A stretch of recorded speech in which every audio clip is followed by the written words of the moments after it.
morning, Your Honors, ladies and gentlemen, to my colleagues. I'd like to acknowledge Committee Senior Vice Chair, Senator Amy Marcos, and Committee Vice Chair and Deputy Minority Leader, Senator Risa Hontiveros. Morning, Your Honors. And for our guests, we have from COCOPEA, or the Coordinating Council of Private Educational Associations of the Philippines, Chairperson Father Albert Delvo, Private Education Assistants Committee, PEAC Executive Director Rodora Angela Ferrer, Philippine Association of Colleges and Universities, or PACU, Associate Legal Counsel Attorney Joshua Calaguas, Second Congressional Commission on Education, or Edcom, to Executive Director Carol Marquis, UP President Angelo Jimenez, our alma mater, with Senator Amy, President Gigil, former UP Vice President for Academic Affairs and former CHED Commissioner Dr. Maria Cynthia Rose Banson Bautista, former AIM Professor and Chairperson of Regina Capital Development Corporation, Dr. Vic Limlingan, who I think was also involved in Edcom 1, sir. So, former CHED Chairperson Patricia Licuanan is here. Yes. Hi, ma'am. SDI College, I Academy Chief Operating Officer Raquel Perez. Former Dean of the Ateneo School of Government and Senior Economist at the Ateneo Policy Center, Dr. Ronald Mendoza. On the way, he's on the way, okay. De La Salle, online, sorry. De La Salle University Chairperson of the Committee on National Issues and Concerns, Dr. Hasmin Liana, with Mr. Ricky Kabugsa. Hi, morning. And we have also Dr. Gisela Concepcion, Professor Emeritus of UP and the Executive Member of the National Innovation Council. Dr. William Padolina, Mathematical and Physical Sciences Division of the National Academy of Science and Technology, with Ms. Nova Navo. Morning, sir. Dr. Gail McDonald, Senior Consultant of the Arizona State University and former President of RMIT University in Vietnam, with Dr. Minu Ipe. Welcome, welcome. Understand you're here for a launch at UST this afternoon, but thank you for making time for the committee. Dr. Gonzalo Serafica, President of the Center for Integrated STEM Education, or SYSTEM. Morning, sir. Dr. Joel Coelho, Professor of Agriculture Biosystems Engineering at the University of Arizona. Online, who is with us online. And from the government agencies, we have Department of Education Attorney Bonvel Castillo, Philippine Regulation Commission Attorney R.J. Rosales with Attorney Melissa Comafay. CHED, from CHED, the Commission on Higher Education, Attorney Peter Lloyd Carpio. Did I miss anyone? Yeah, okay, that's about it. So we can start. Maybe I'll ask my colleagues if they have any initial remarks on this topic. None, Mr. Chair. Just listen. Listen, yeah. No? Anything from your end, Vice Chair Amy? Yes. If I may, simply because I'll be joining the other committee hearing as well. Mr. Chair and all our resource persons who are welcome to the Senate. Following COVID, it's been a matter of grave concern for us in northern Luzon, witnessing the closure and decline of so many private educational institutions.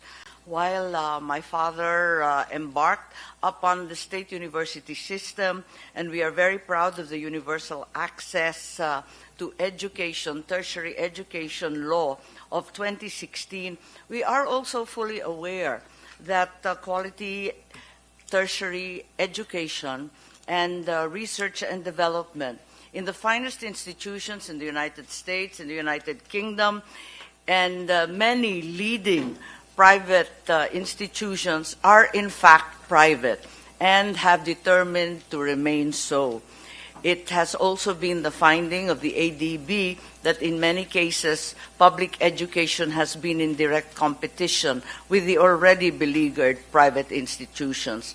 As such, I simply wanted to put on record this deeply held and abiding concern that we uphold our private tertiary institutions through government and policy as much as we can. Thank you. Thank you. That's very well said. In fact, that's a constitutional injunction, the complementarity of our private and public education. And as mentioned by Senator Amy, the peculiar history of the development of the Philippine education system gives particular importance to the private schools. Senator Risa, no more?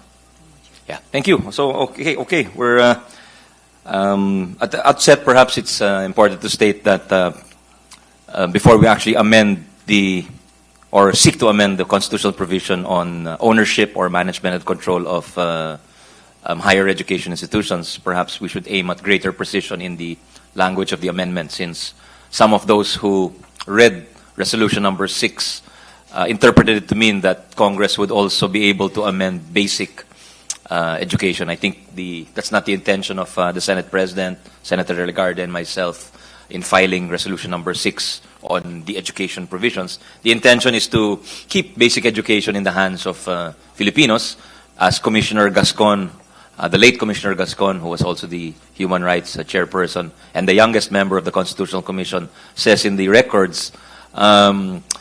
Filipino schools have, and Filipino-owned institutions play a very important part in the instilling of values and the molding of Filipino youth. So I think we want to maintain that societal or public goal, and we're looking at we're considering the possibility of amending the constitutional provision, which currently allows a 60-40 arrangement, and in fact there is the transnational higher education law, which was passed a few years ago as implementing piece of legislation for that constitutional provision allowing a 60-40 arrangement.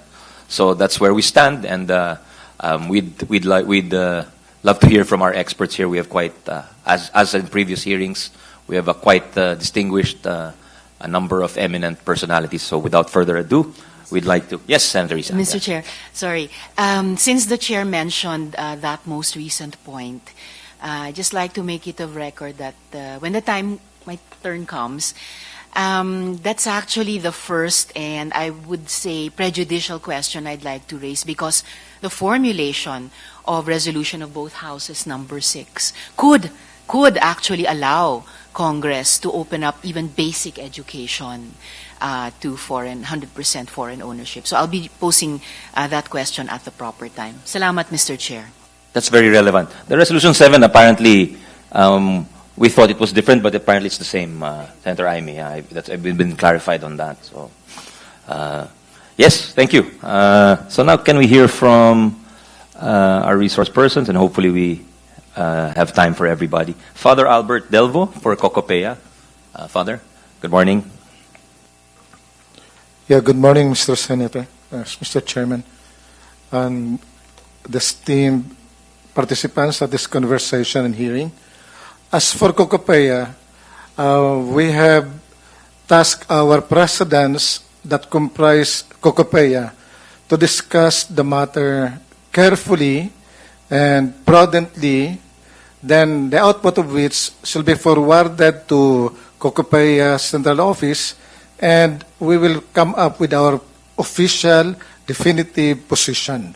In the meantime, initial conversations from our rank and file are to this direction, that we respectfully urge the lawmakers to proceed with caution regarding introducing amendments to the pertinent provisions, because this will have a long-standing, complicated repercussions, implications to the Filipino generations to come.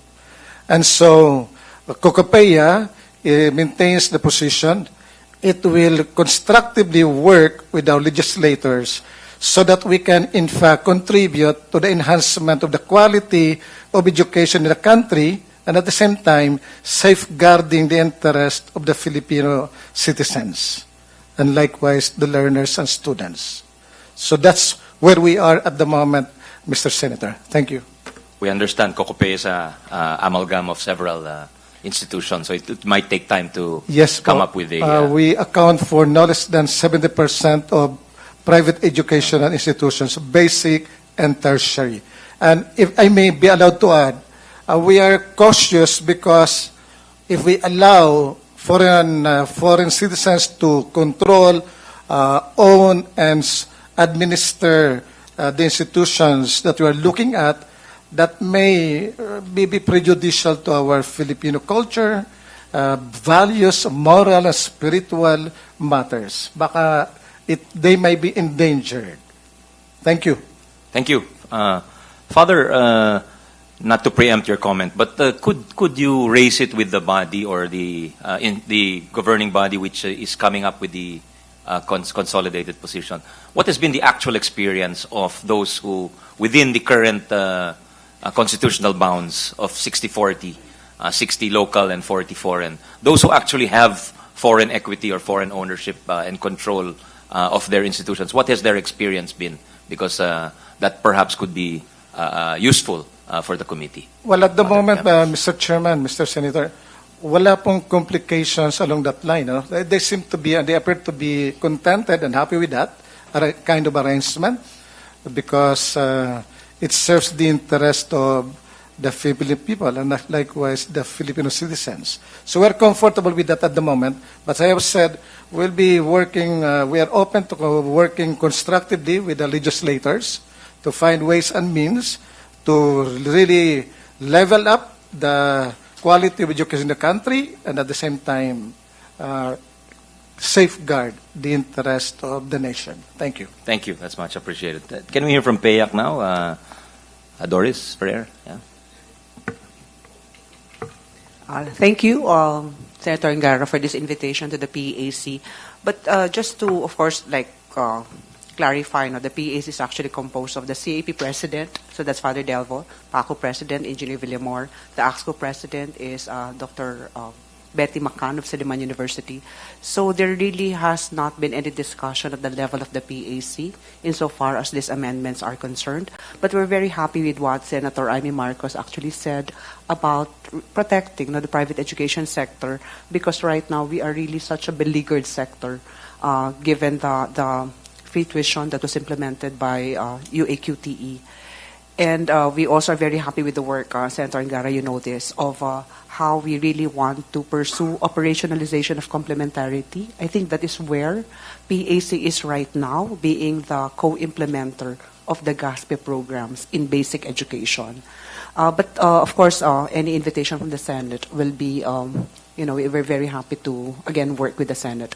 We resonate with the words of Father Delvo, who sits in the PAC, and rest assured that there will be some discussions on this moving forward. But right now, really, the private ed sector is in very dire straits. Oh, yeah. I think that started even with K-12, not just with UACTEA, because there was a migration during K-12. And you had 2 years where there was no enrollment in the private sector. So now we'll hear from PACU Legal Counsel, Attorney Calaguas. Attorney, good morning. Yeah. Good morning, Mr. Chair and our esteemed senators. For PACU, of course, we are one with the COCOPEA and PAYAC in urging our lawmakers to exercise prudence and foresight in their deliberations with regard to this matter. And we thank you for your kind invitation to this forum. As a preliminary, we have observed that some of the amendments may run counter to the other provisions in the Constitution. And we just wanted to point that out, that the Constitution emphasizes fostering patriotism and nationalism. We, of course, acknowledge that these are non-material values and they don't traditionally appear in spreadsheets, but we hope that we are not losing sight of their significance when we engage in such discussions. For PACU, we support the goal of equipping Filipinos with the best training to become globally competitive citizens in the global world. We are supportive and we are glad that there are initiatives such as the Transnational Higher Education and the U.S.-Philippine Partnership for Skills, Innovation, and Lifelong Learning program that further this goal. We also support the recommendations of Edcom 2, which are outlined in their Year 1 report. And we are aware that government has scarce resources, and we hope that the recommendations of Edcom 2 are acted upon and included in all of this in discussions, crafting policies that affect the education sector in this country. Again, we thank you for the invitation, and we look forward to hearing about the from our experts today. Thank you. Attorney. From Edcom, can we hear from Director Yee? Yes, Hi, Mr. Chair. Good morning, and to our senators and to our other resource persons. I believe we have a deck that will be presented. As you know, Mr. Chair, we have not yet taken this up with the other commissioners, and so this is not necessarily an Edcom position, but internationalization is part of our priorities for year 2. Yes. We started 12 out of the 28 for year 1, for which we have published a report on, but year 2, we will really discuss internationalization, particularly in higher ed. What we've done so far to prepare for this discussion is really to do a comparative analysis of existing policies, both in basic and higher education within ASEAN, and that is what we will present today, as well as considerations. So first slide, please.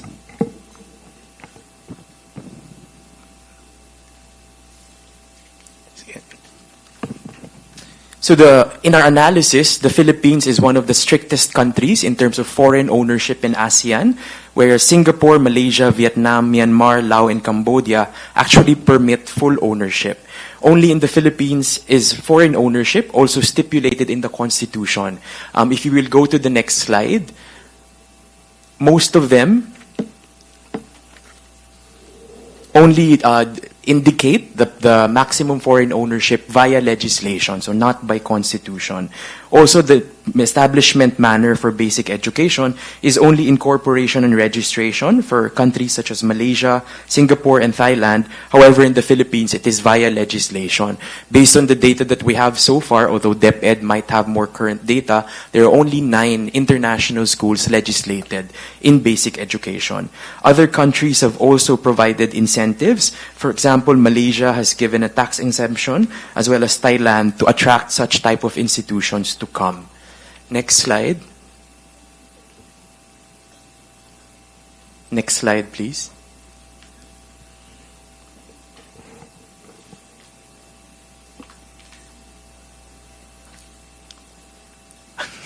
Our internet is slow, but let me read. Based on the Department Order number 88 series of 2010, or the revised Manual of Regulations for Private Schools in Basic Education, the establishment is done through legislation as subject to the condition that the school is established for foreign diplomatic personnel and their dependents and for other foreign temporary residents, similar to what is allowed in Singapore. In terms of the student body, it shall comprise no more than 33% as set by DepEd. Next slide. And then for school administration, it actually allows control and administration of aliens who have the necessary visa from the Bureau of Immigration and DOLE, which is distinct when it comes to higher ed. To the point of Senator Angara, we'll go to the next slide, focusing on higher education. Again, in higher education, the maximum ownership in the Philippines, based on the Constitution, next slide please, is 40%. However, in Malaysia, Singapore, and Thailand, again, it is only indicated or provided via legislation, and 100% is actually allowed. You will see here that for the Philippines, the maximum that we could do because of the Transnational Higher Education Act is maximum is joint venture, whereas in other countries in ASEAN, it allows for sole ventures. Sample incentives include 100% tax exemption on statutory income and 200% tax deduction on investments for a maximum of 10 years. This has allowed them to actually attract 17 offshore campuses to set up in Malaysia, most of which are Australian and UK universities. In Singapore, there are 19 offshore campuses, again, mostly UK and Australian institutions, whereas for Thailand, there are exemptions to foreign land ownership, and however, they keep that 50% of the council must be composed of Thai nationals. Next slide. But very recently, through the Transnational Higher Education Act, we've actually opened, permitted, and supported different types of internationalization activities, among them student, faculty, and researcher mobility, program mobility, such as twinning arrangements and joint programs. And there are various initiatives of this in the Commission on Higher Education between UK universities and among our best Philippine universities, particularly at the graduate level. And then there's institutional mobility. However, offshore campuses, to my knowledge, wala pa po tayong ganitong karanasan masyado. Next slide. In the MORFE, or the Manual of Regulations of Private Higher Education of 2008, it says there explicitly that foreign institutions may operate any degree program directly or indirectly in the Philippines, but no higher education shall be established exclusively for aliens, and no group of aliens shall comprise more than 1/3 of the enrollment. It also says that whatever is in the morphe that is applied to private higher education institutions shall be applied also to foreign higher education institutions. Next slide. Our legal unit, led by Attorney Estrada, collated some of the possible challenges when it comes to regulatory restrictions that might be imposed on foreign institutions. So hypothetically, if an institution like Harvard comes to the Philippines, we will need to discuss issues such as governance, operations, and curriculum. For governance, control and administration of HEIs shall be vested in Filipino citizens. In terms of operations, it requires ownership of school sites and buildings. CHED also has strict policies when it comes to setting of tuition fees using regional deflators. So will that be applicable also to foreign institutions that come here, and using what standards? Also in terms of school calendar. We also, of course, know, based on our consultations with private institutions, that there are challenges when it comes to adherence to CHED PSGs. For example, if they come here and they want to teach teacher education, will they be required to follow CHED's curriculum on teacher education, which is now used across all higher education institutions, which also explicitly details curriculum, GE courses, classrooms and laboratory facility requirements, even books and number of books. So textbooks are also preferably written by Filipino authors, etc. So these are things to consider. Next slide is comparative analysis of hiring of foreign faculty, something that we know has been an issue and is difficult, particularly in higher education. For both sectors, there is a grant of an alien employment permit and 9G visa. For basic education, we require them to pass the LET, consistent with RA 7836 of 1994, and must be from a country that permits Filipinos to teach. For higher education, holder of at least a master's degree and holder of an appropriate professional license. So this might pose difficulties. For example, I know of many individuals who finished their bachelor's degrees in the US and in the UK. When they come here, they cannot actually immediately take the PRC because they will need to account for some credits that are missing. So they will need to still enroll in a local institution despite finishing in a reputable foreign university because of this restriction. So this might be prohibitive. Also, we know from experience of other state universities that they cannot even hire dual citizens in our SUCs to allow them to teach. And this is really contrary to the direction of many countries in terms of aiming to attract the best to come to their countries, to teach, to do research, to collaborate. And so these are things that might be open for discussion. Next slide. We know from the experience of many countries that internationalization is a tool, but the target and the vision for the education system must be clear and must be articulated so that we can connect this tool to whatever we want to achieve. If it's improving research productivity, if it's improving our standing in international rankings, if it is to increase competition in higher education, or to attract provision of graduate education for areas that we don't have capacity for. That needs to be clear, and that needs to be the anchor by which we will then proceed. Allowing foreign ownership is also just a first step. Even in Singapore and Malaysia, they rolled out very generous government incentives and adjusted their policies to actually attract the best institutions to come. And so this will require other legislation to be able to do this. There's also a need to strengthen the capacity of DepEd, CHED, and TESDA to regulate the possible entry of poor quality institutions. And also, as we've seen in the examples in ASEAN, research is actually fueled by industry that is able to use the research. So as an ecosystem, you cannot have a well-performing institution doing research and it will not be sustained if there is no industry that uses that research and partners with the university. So we need to create that ecosystem for this to actually work. And so allowing foreign ownership is a first step. We also need to maybe make use of this opportunity to review government regulations in a way that enables quality institutions to thrive. So challenges of overregulation and complementarity might be two things that we can also have as we proceed in our discussion on internationalization specific to higher education. Thank you, Mr. Chair. Thank you. It's a very good presentation. Thank you, KM. The President of the United Tibet of the Philippines, Incorporated and Technical Education Skills Development Authority Representative, Father Onofre Inocencio. Good morning, Father. Are you ready to give your position, sir? Father, go ahead, sir.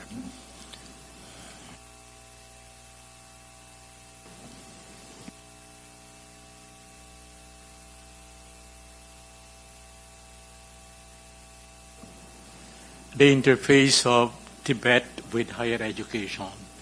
And this is a kind of reflection that we had from the series of summit that we have. And therefore, it offers another perspective by which we will consider the bill from this aspect. The interface of Tibet program with higher education. And therefore, we are addressing tertiary education, not only higher education. Because in the mandate of the different sectors, there is a distinction between lower tertiary education and higher education. And this is a point that we need to consider when we try to consider this bill. No? Because there is not clear distinction anymore from the program of Tibet program interface with higher education. And therefore, this is what I'm trying to bring to the discussion forum. Thank you. That's a good point. We're really talking, we should include Tibet education here because the previous discussion was on public utilities and we talked about the Public Service Act amendments where we are liberalizing certain industries. And definitely those industries will need skilled personnel and I think that's where Tibet comes in. No? Yung binanggit ni KM na ecosystem, you need to feed into that ecosystem. Otherwise, they might go elsewhere. So next is UP President, Attorney Angelo Gigil Jimenez, sir. Morning. Morning, everyone. My colleagues from the private sector, our honorable senators, thank you for the invitation. I would just like to start with an opening statement coming from the first UP president, a Protestant pastor named Murray Bartlett. He said that the University of the Philippines can serve the world best if it serves best the Filipino. Today, the University of the Philippines is mandated not only to be the national university, but to aspire and to work to become a regional and global university. This particular provision, more than 10 years ago, is becoming more relevant today because this is now a globalized world. Some people call it omniversity now, not just university. In the 1960s, they invented the term multiversity. Today, it's omniversity or what's the name of Facebook? Meta University. Because we are all global. Let me just state that the University of the Philippines, in furtherance to its mandate to become a global university, has over 400 partnerships in 47 countries all over the world, most of them in Asia, and even in Africa, where you would expect little. I mean, we have 5 partnerships in Africa as well, but I'm just mentioning that because it's just the lowest that we are exposed to. And one of the most perhaps notable aspect is that we even host the International Rice Research Institute, and we are going to renegotiate because it's about expiring now. And this has provided so many of the advanced researches and made it accessible to our rice scientists at UP Los Baños. The other thing is that even the University of Nagoya has a satellite campus in the University of the Philippines, and the University of Nagoya has produced 6 Nobel Prize winners. And just last month, I went to the Universidad de Malaga in Andalusia to open up an office of the University of the Philippines there. I intend to share it with the rest of the educational institutions in the Philippines as our listening post for many of the opportunities for higher education, including funding, especially the Erasmus Mundo funding. We opened it last month. So for us, this is our trust. And let me go down to the basic particular proposal that was provided to us. Instinctively, I have to think like a lawyer, but and I asked the College of Law to make me this particular, a little bit of a briefing on the issue. But again, to preface the second part of my statement is that we believe that the issue today of foreign ownership is a matter not of constitution or law, but basically a matter of policy. Our position is that the wording of the Constitution provides for an expansive enough zone of construction that we might not need to actually even touch its provision as it stands today. However, it may be clarified. Let me just point out that in your aforementioned quotation of Commissioner Gascon in the 1987 records of the Constitutional Convention, even in basic education, they were not talking of disallowing foreign ownership. They were debating about the level of foreign ownership. So there is no statement in the Constitution that abhors foreign participation in the educational system. It is our position, Your Honors, that the more important question is what do we need from them, or what kind of foreign equity. The 60-40 did not come from the Constitution as far as higher education. It came from the 12th regular foreign investment negative list. On the higher education, transnational higher education law, there is a clarification that foreign teachers are not public officers. This could pave the way for hiring of foreign professors in our country, and especially in government schools, because they cannot get tenure as of now. Also, there is a clarification in the THEA, the Transnational Higher Education Act, that control and supervision is vested in boards.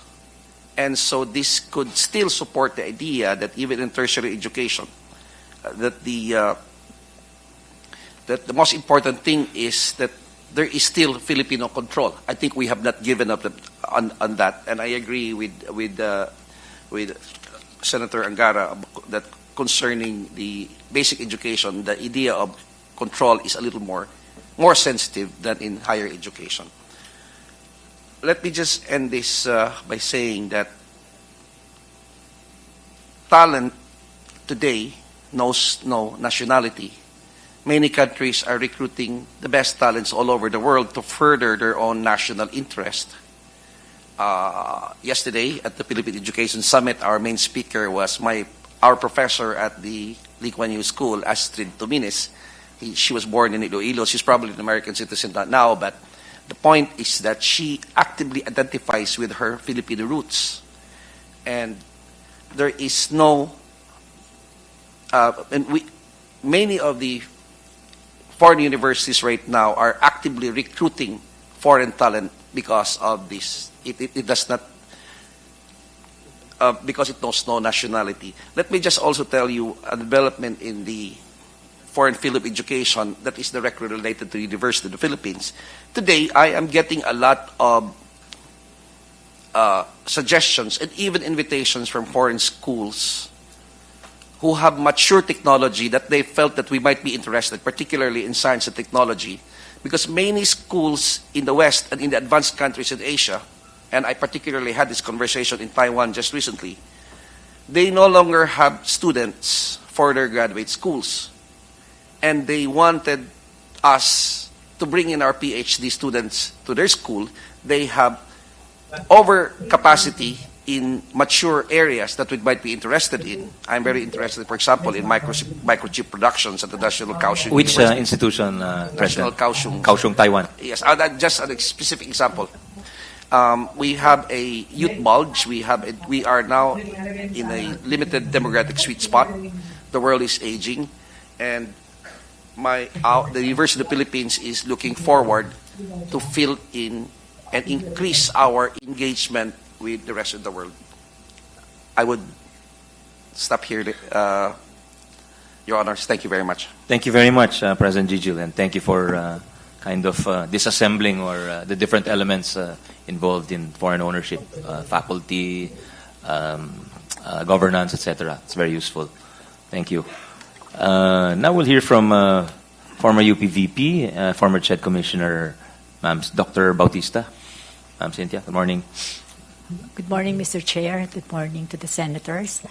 So maybe we have an Edcom 2 Standing Committee on Higher Education with 2 subcommittees, Teacher Ed and Higher Ed, and it has not yet really discussed this matter. But there are 2 priority areas in our Higher Ed subcommittee, which are internationalization and research and innovation. For research and innovation, our subcommittee on higher education is partnering with the National Academy of Science and Technology, which already has a lot of proposals that should really go into become policy. The sectoral members of the National Innovation Commission for the science community and for academe, and the National Research Council of the Philippines. So I'm happy that we have representatives here from NAST, Dr. Padolina and Dr. Concepcion for the NIC, so they may be able to give their preliminary positions. But my comments focus on observations regarding the entry of foreign higher education institutions in ASEAN because of their implications for the Senate deliberations. By the 1990s and 2000s, Malaysia and Singapore were the 2 ASEAN countries that purposely and strategically envisioned themselves as international education hubs. Malaysia as a knowledge economy and hub for international students in the Muslim world, resolutely pursuing the restructuring of its economy as a knowledge-based economy that captures higher value-added sectors. Singapore's strategy evolved over the years in terms of foreign institutions. A cursory look at the list of its 19 offshore campuses, which E.D. Carol Mark mentioned earlier, suggests different arrangements. So they're not all ownership. Not all of them are concerned about ownership issues. But the common thread being the response of these HEIs to Singapore's strategic needs. So I guess, for instance, Singapore invited is the operative word, invited the Technical University of Munich to set up in Singapore as a hub for engineering programs like aerospace and as an institution to establish joint programs with NUS, like NUS TAMS in Architecture Program, the Nanyang Technological University TAMS Master of Science in Integrated Circuitry, or MS in Green Electronics. The National University of Singapore invited Duke University for its medical program so that they could develop its medical program, and later invited Yale University to establish a liberal arts college, since the British education system actually did not have the equivalent of the American GE. They just go directly to their specializations. In both instances, NUS and Singapore's Ministry of Education covered the costs of the establishment, supported it fully. So it's not like they're coming in and bringing in their capital.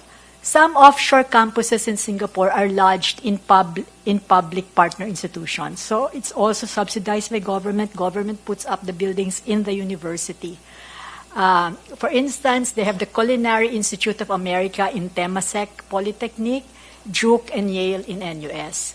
Some, like the Australian universities, are really part of their free trade zone agreements, so that the top university will come in. But one thing is clear, for both Malaysia and Singapore, the choice of HI is to partner with is selective, targeting top institutions that would help them. In the case of Malaysia, it's really to help them also project the reputation of Malaysia because they were going to attract foreigners. But for Singapore, to help them actually with their strategic interests. It is notable that in the case of Singapore, one study suggests that many of the offshore campuses established around the 2000s were set up with very limited time frames. So that includes Yale, having recently been announced to be terminated, for instance, their Yale relationship. And then, accordingly, the country has more strongly regulated, they have strongly regulated their foreign providers' access to higher education in the last few years, because they're now sure about what it is that they want from their higher education institutions. So selectivity in terms of strategic contribution to the country's socioeconomic goals and high reputation to further enhance the perception and reality of quality HEIs are operative words.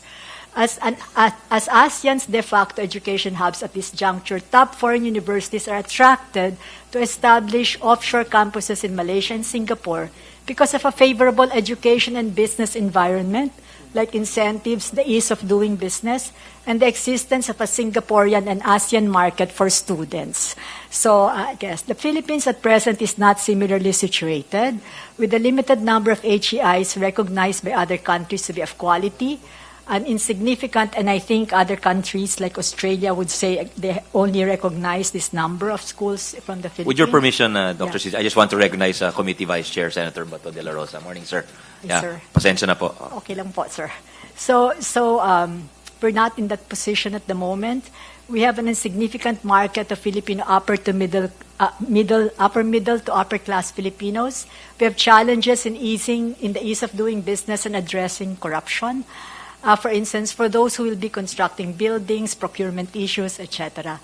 The small number of foreign students, and not because of the 30% cap, we really have a small number of foreign students coming here.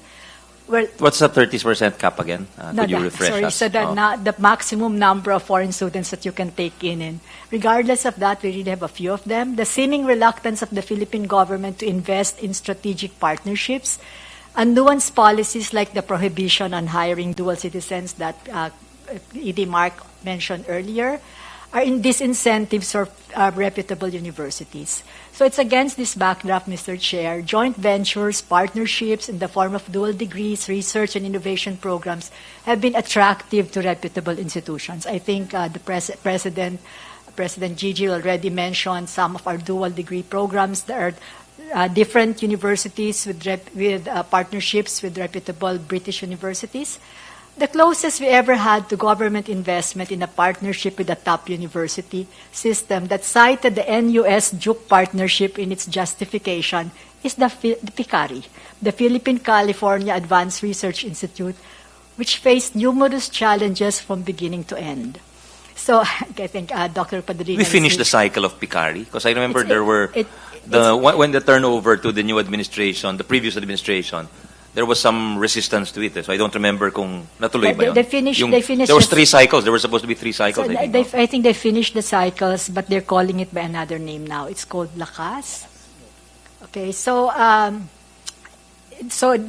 we have to learn from this. And if you have to open up to foreign HEI, we are open to foreign HEIs. If you have to open to outsource they must be addressing clear strategic goals. It's like Singapore needed to beef up its engineering, so they invited. I guess that might be by invitation. To my mind, what we must guard against is opening up to lower tier HEIs, which is a possibility because we are not a market for the higher tier yet, or we're not a market for them. So the ones who will come are those who will be of lower quality. So we have to actually guard against that, which will further erode the reputation of the Philippines. You're saying it should be a race to the top, not a race to the bottom. Huh? Because our reputation is not as good as we imagined in the 1970s. Our reputation for diploma mills is very high, and we do not want to erode that. So while safeguards may be put in place through legislation and executive orders, I guess you also have to be careful, to be mindful of our implementation track record, a culture tolerant of circumventions of regulations, lack of capacity of regulatory bodies to regulate substandard HEIs, even among the Philippine HEIs. They are among the considerations. Also, the positive or adverse impact on the private education crisis must also be part of the considerations. Thank you. Thank you. Could you share, maybe because it's Ma'am Tati's also here, you were in the commission together when you started PICARI. What are the learnings from that, pros and cons? You mentioned it should be more targeted, So maybe but wasn't that already targeted towards science, STEM, and research and innovation? Mr. Chair, if I may be allowed to share, because I was... Of course, sir. Yeah, Dr. Padulino, please go ahead. And the honorable senators, PICARI was a novel attempt to try to get some kind of shot in the arm with our R&D programs in the Philippine higher education institutions. It was focused on two areas: the health innovation and translational medicine, and information infrastructure. And through the good connections of Mr. Dado Banatao, we were able to connect with University of California, Berkeley, a very highly ranked institution. We did learn a lot of lessons. The first one was really on the matter of negotiating and dealing with American universities. And if we want to deal with other universities in other parts of the world, we will also have to learn their administrative cultures. But we also found some practices that we would probably be able to adopt in order to enhance our research environment. But, of course, our relationships with them were very much affected by the pace that we could adopt, because they work faster because their system is more mature. And so there were some delays. I could not attribute all of them to procurement, but there were some institutional policies, internal, that needed to be tweaked in order to keep pace with the kind of activity that we had at the other side of the Pacific. So those are the two major lessons, I think, Mr. Chair, that I could share for now with regard to PICARI. There are more, of course, but for now, I would end there. Thank you. Thank you. But just to put it on the table, you can answer it now or later, Your Honors. But really, we're concerned with the larger goals of the program and how successful were we in achieving these, meaning technology transfer, maybe creating new industries or helping existing industries move further along in terms of value adding, among others, things like that. Because the conversation about an ecosystem, basically, and the complaint is we produce a lot of graduates, but there's no ecosystem for these graduates to thrive in or to work in. So I think that's the context behind the PICARI, and we want to assess it that way, and these constitutional amendments in that sense, because the President will probably sign the Tatak Pinoy law in a few days, and that's an attempt at industrial policy, and that's because we precisely that wants to address the lack of ecosystems in various industries. So the scientists, the more advanced medical professionals, etc., may have a place at home to work in. So, yeah. Dr. Licuana, did you want to chime in here at any point? Nice to see you again. Good morning, Mr. Chair, Your Honors. Yeah, I was just whispering to Dr. Bautista if it would be okay to say this, that basically, well, since I'm retired, and I was about to say you're no longer in government, so I think it's okay to say. I'm safe. Yes, exactly. I think part of our problem with PICARI is that we met resistance every step of the way. We weren't even facing our international counterparts yet. But here, and right here in these hallowed halls of the Senate, there were so many skeptics that were saying, "What? Can you eat research? What's it for?" So basically, we have to look at that too. The ecosystem requires also support from the very top, the policymakers, and that was not enthusiastic, I must say. Sorry, thank you. I remember that. I remember that because the budget debate was torturous. There were some years where I sponsored that budget, the higher education. Yeah. I was still a vice chair and not yet the chairperson, so I remember that very well. And of course, some things were lost when the change of leadership. So But yeah, if you could submit something, it's really our first attempt. It was, in a way, it was paradigm breaking or shifting, because we wanted to move out of our comfort zone and attempt something new. And of course, there will be resistance anytime you do something like that. So, yeah, maybe we can talk about that in detail, greater detail in another time. But it's good to learn from it. Can we hear from our friends from abroad? We have Dr. Gail McDonald, the senior consultant, because I understand they have an afternoon launching there. Dr. Gail McDonald is a senior consultant of the Arizona State University and former president of RMIT University in Vietnam, along with Dr. Minu Ipe. Yes, thank you for joining us. Thank you, Senator Angara. Can I say that it's a real honor to be here, and I applaud each and every one of you in this room who clearly have a passion for education as a public good and as a mechanism of both economic and social development. So your considerations here are quite genuine and are clearly aimed at strengthening the capacity within the Philippines. I would like to speak in a personal capacity as a former president of RMIT Vietnam. So that's a university that has been operating in Vietnam for over 20 years.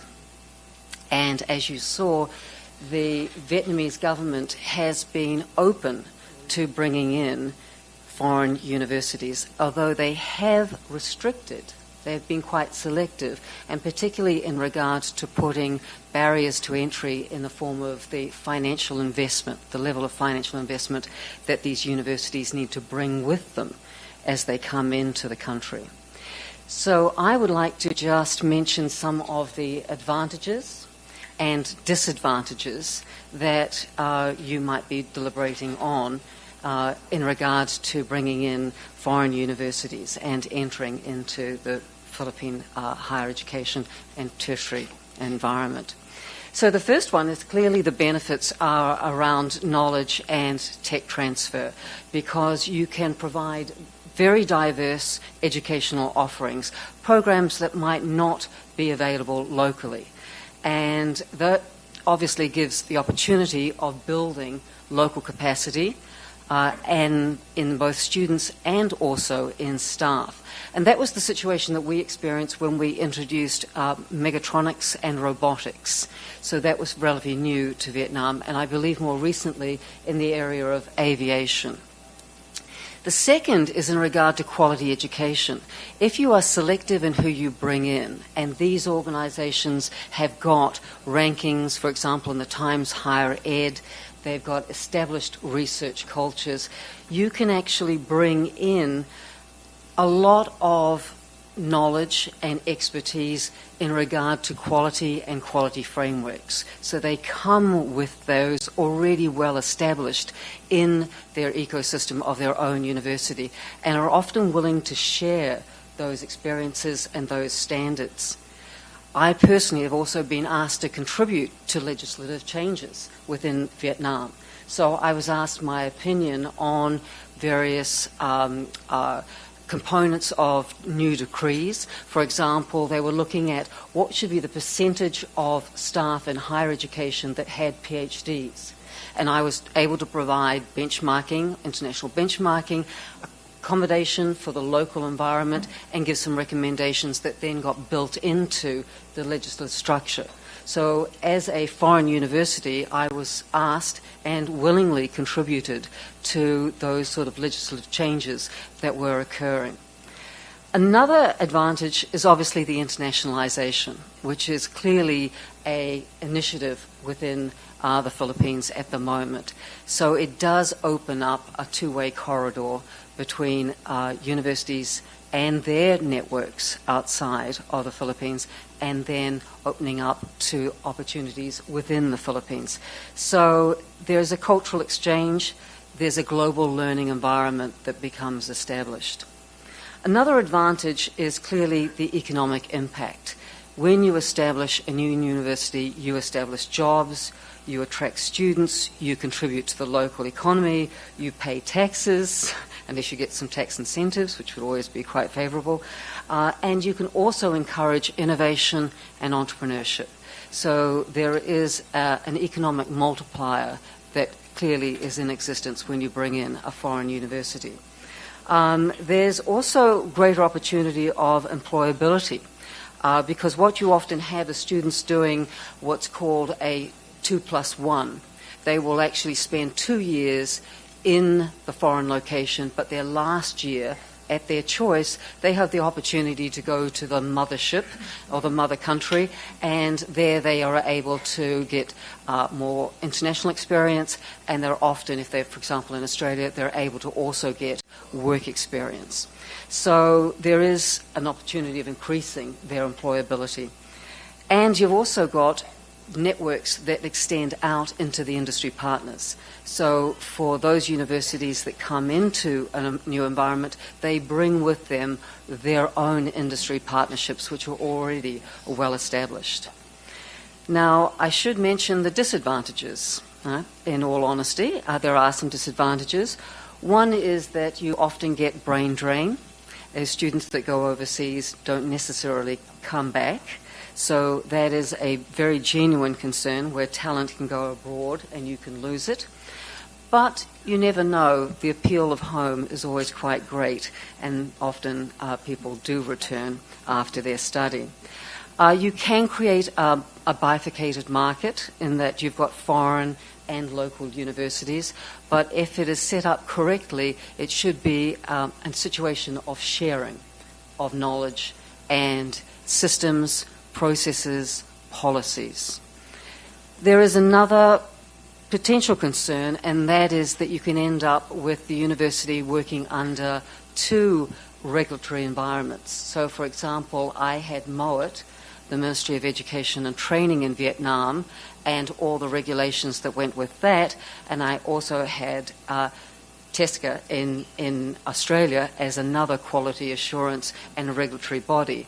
So they were quite different quality frameworks, and I had to work with both of them. But often there is a spillover effect as one learns from the other, and so that is a positive outcome. I think that there's been concerns about cultural dominance, but when you have a strong culture, it's really more of a sharing of cultural experiences rather than cultural dominance. And the norms and values are always very strong in an Indigenous context and are very hard to overcome. And in fact, often foreign universities go out of their way to embrace local traditions and norms and values as being part of a good corporate citizen. So I think that the question that you're probably deliberating at the moment is on a continuum. Do you look at building local capacity and enhancing existing organisations? Do you go to the other extent, opening up quite generously for foreign entities to come in? Or do you sit in the middle and perhaps selectively pursue organisations of quality that have perhaps had past experience in entering into a foreign market and actually have assets, educational knowledge and research assets which could be of value to the country? So I look forward to watching your deliberations. Thank you. Thank you. That's very useful, Dr. MacDonald. Dr. Padolina, are you finished, or did you want to add to what you said earlier, sir? Yeah. Thank you, Mr. Chair and honorable senators. The views that I will express are limited by my own and do not necessarily reflect the position of the National Academy of Science and Technology. The knowledge economy is sustained by a workforce that has two overarching attributes, namely the ability and knowledge to produce in a sustainable manner globally competitive next generation high-valued technologies, products, and services. Let me repeat, globally competitive next generation high-valued technologies, products, and services. The second attribute would be fostering social and economic resilience by discovering and creating adjustments to minimize, if not avoid, the negative impacts of disruptive events, natural or man-made, especially on the effects of climate change and the disruptive technologies. This workforce must by necessity be talented, ingenious, and adaptive. Attributes gained through an educational system that is capable of providing the updated knowledge with a global perspective that will allow the Philippine workforce to cope with present and future challenges. The intensified global movement of the knowledge base, the students, professors, instructors, academic programs, educational providers, in the form of collaborative arrangements, campus branches, franchises, and joint degree programs, has motivated several countries in our region to be the premier educational hub in Asia. Some ventured to prepare for that role even in the early 90s and have reached some significant milestones, while a few have realized the importance of an accelerated approach to improve the skills of their workforce before they become victims of the fast-changing global economy. It remains to be seen whether the Philippines will be successful in establishing a niche in the international knowledge enterprise. I understand Edcom too is in the process of identifying the challenges that we face to reform our educational enterprise, requiring nothing less than a systems approach to effect changes at all levels, from K to 12, the undergraduate and graduate degree programs, and the vocational technical programs. In the light of all these imperatives to cope with the challenges to reform the Philippine educational enterprise, I favor, in principle, the entry of only of reputable foreign-owned educational institutions, subject to a well-defined terms of reference, including the conduct of R&D between domestic and international educational institutions. We can leverage our demographic profile and those of other countries in the region, our proficiency with the English language, and the high value that we place on education. Subject to a rigorous, no-nonsense review of the impact of transnational education in several countries in their quest towards a knowledge economy, the following advantages may be cited. Greatly accelerate our efforts to update our educational system to global standards and enhance the academic quality of our higher education institutions. Open opportunities to improve the match of knowledge and skills. Expand the coverage and improve the quality of our R&D by making expertise and state-of-the-art facilities available in the country. And lastly, support talent retention in the Philippines by supporting a conducive research and teaching environment. Our current talent deficit is retarding our progress. These are just the major advantages for the Philippines to achieve a critical mass of talented, ingenious, and adaptive workforce.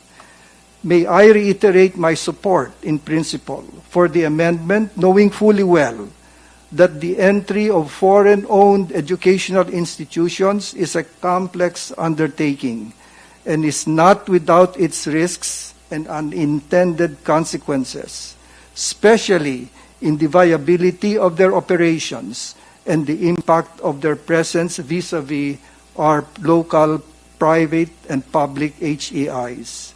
Thus, we need to be guided by the experience of other countries in order to gain confidence that we can learn to manage this important undertaking and fulfill the establishment of the knowledge economy in the shortest possible time. In effecting the change to the crafting of a new law, may I suggest a review of Republic Act 11448, and if still in effect, CHED Memorandum Order Number 2, Series of 2008. This particular amendment should be coupled with other initiatives, particularly those being discussed in Edcom 2, to make our educational system resilient, robust, and transformative as an effective force in our journey towards a knowledge economy, sustainably producing globally competitive products and resilient, able to adjust quickly in the face of both the known and unknown disruptive events. This intervention towards a knowledge economy is supportive of the expectations of the science community in its foresight document Pagtanaw 2050, as we work together towards a prosperous, archipelagic, and maritime Philippines. Thank you. Thank you very much. Very good, Dr. Padolina. But unfortunately, we can't really act on some of those recommendations because they're beyond the jurisdiction of the committee. And but definitely they are useful, and we shall write a note to the respective chairpersons dealing with the higher education. That's Senator Escudero, and maybe on basic education, Senator Gatchalian. So, thank you very much. Dr. Licuana, did you want to add to what you said earlier? Yeah. Yes, please. Thank you, Mr. Chair. If you will allow me, I have prepared a statement. Please, ma'am, absolutely. Yeah. As a citizen who loves her country and worries about its future, I share the dismay of many over all this fuss about charter change at a time when the country has so many serious problems. I'm not convinced that amending the Constitution is the solution to our economic woes.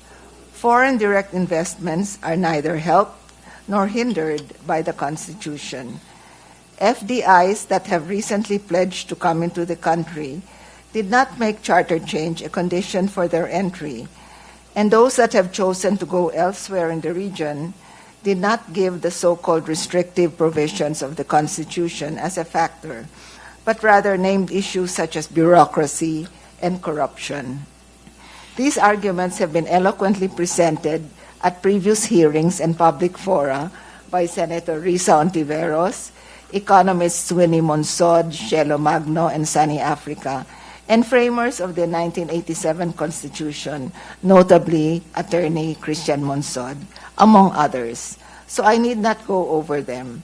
Let me just say that I believe that the time and resources being spent and to be spent on charter change is an unconscionable waste. Focusing on Article 14 on educational institutions, I assume the intention of adding the word basic to education at the start of the section is to apply the amendments only to higher education institutions.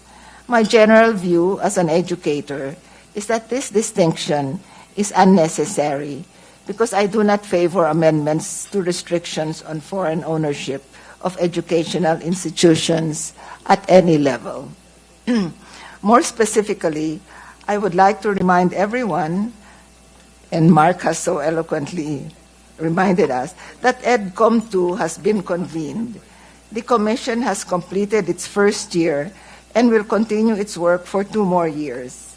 Let us see what this Commission, which is dedicated to analyzing the situation of education in the country, proposing solutions to problems, and identifying what the system needs in order to develop its full potential to serve all Filipinos, will have to say about foreign ownership of schools. So far, its over 300-page first-year report spells out in no uncertain terms the dimensions of the crisis in Philippine education, but does not even hint at a need for change in the policy on ownership of schools to address these problems. The message to us from Edcom 2's Year 1 report is, the education crisis is real and it is serious. Let us not waste any time rearranging deck chairs on the Titanic. Foreigners holding equity stakes in Philippine schools is not a problem per se. since in principle it would provide sorely needed resources for education. The dangers of possible undue foreign influence on students is mitigated by the fact that DepEd and CHED have well-specified curricula and standards. This model is already an option for stock universities, and many HEIs are productively pursuing partnerships with foreign universities, as we have heard around the room. CHED's internationalization policy encourages and supports this. Such partnerships could and should be developed further without charter change. But don't we want to consider what our neighbors like Singapore and Malaysia have done? My view is that the circumstances are different. The Yale National University of Singapore project stands out for consideration. Singapore wanted to develop the creativity perceived to be missing in their otherwise well-developed and high-performing educational system. They approached Yale to create a first-rate liberal arts college in Singapore. Yale provided the curriculum and the faculty, that is, the intellectual capital. Singapore provided the funds in full. Obviously, this model does not apply in our situation. Incidentally, Singapore decided to end the Yale NUS project, mainly because it was too expensive. In Malaysia, we see another type of experiment, that of foreign university branch campuses, or FUBCs. These are educational institutions, mainly from Australia and the United Kingdom, that have been invited to set up their branch campuses in Malaysia and provide equivalent quality education. This model works well in Malaysia, where university admissions is quite restrictive because of the limited number of universities. This is not the situation in the Philippines. FUBCs also work in Malaysia, where the level of the country's economic development enables significant numbers of locals to afford the higher tuition charged by foreign universities. Again, this is not the case in the Philippines. Foreign universities, while possibly attracted by our large young population, will soon discover, after careful market studies, that branch campuses in the Philippines will not be sustainable. So my humble opinion, Your Honors, is on Resolution number 6, is no to amendments to economic provisions of the 1987 Constitution and no to foreign ownership of schools. In other words, no to charter change. Let us stop this wasteful and divisive activity and focus on things that really matter before it's too late. Thank you. Thank you. That's very clear. Dr. Licuanan. Dr. Limlingan, you want to give your point of view? Thank you. Maybe just to clarify the premise of the hearings, no, it's not presenting charter change as a cure-all, meaning it's not saying it's the number one requirement of foreign investors. In fact, in the first hearing, I said, let's not, even if we change the charter, if we don't address things like corruption, bureaucratic red tape, then, it will be for naught. So I think the question must be tweaked a little bit in the sense that it's not an all or nothing approach, meaning do we need charter change at the expense of all the other legislative and administrative reforms? It is more of, will amending the charter help bring us to the promised land of greater prosperity, etc. So I just want to retweak that, because a lot of the arguments, even in previous hearings, were, is this the only solution? It's not. Clearly, it's not. It's not the only solution. But is it a solution? More. That's the question I'd like to posit to the body. Rather, not is it the only solution, but is it a possible solution alongside a whole slew of other reforms? Because I'm looking at it as a legislator, and I think sometimes we make the mistake of thinking we can solve the world's problems, but we can only do legislation at the end of the day. We cannot do administrative reforms. We're not an anti-corruption body. We can do oversight, but there are limitations. So that's why I think constitutional reform should be viewed through that lens. Will it contribute to the reform effort? Not, is it the only solution? Yun lang po. Dr. Limlingan, yeah? Are you, if you're ready now? Yeah, thank you, Mr. Chairman. When it comes to education, the first and foremost consideration should be the interests of the student. In fact, in our school, we have a motto which says, ang estudyante ay ang ating among tunay. Because it is the reason why we exist. It's really for the students. Now, with respect to looking after the interest of the student, there are two views. No? One is Dr. Milton Friedman, a famous economist who argued that students should be treated as consumers, free to choose the education they want from any accredited educational institution. On the other hand, Henry Ford once famously said that Ford car buyers can choose any color they want so long as it is black. This seems to be the policy of our public education because we have the same curriculum and the same textbook all over. No? So we would argue for giving students a choice. But giving students a choice becomes academic unless they have a variety of educational systems to choose from. This is done in the private schools, but unfortunately not in public schools. For example, as a parent, I could choose to send my child to a traditional grade school or to Montessori school. But with the public schools, I have no choice. As I said, my only choice of color is black. No. This is not the case with other educational systems in the world. In the United States, public schools are operated by school boards, which are part of the local government. Under this decentralized system, school boards provide a vast ranges of choice for students.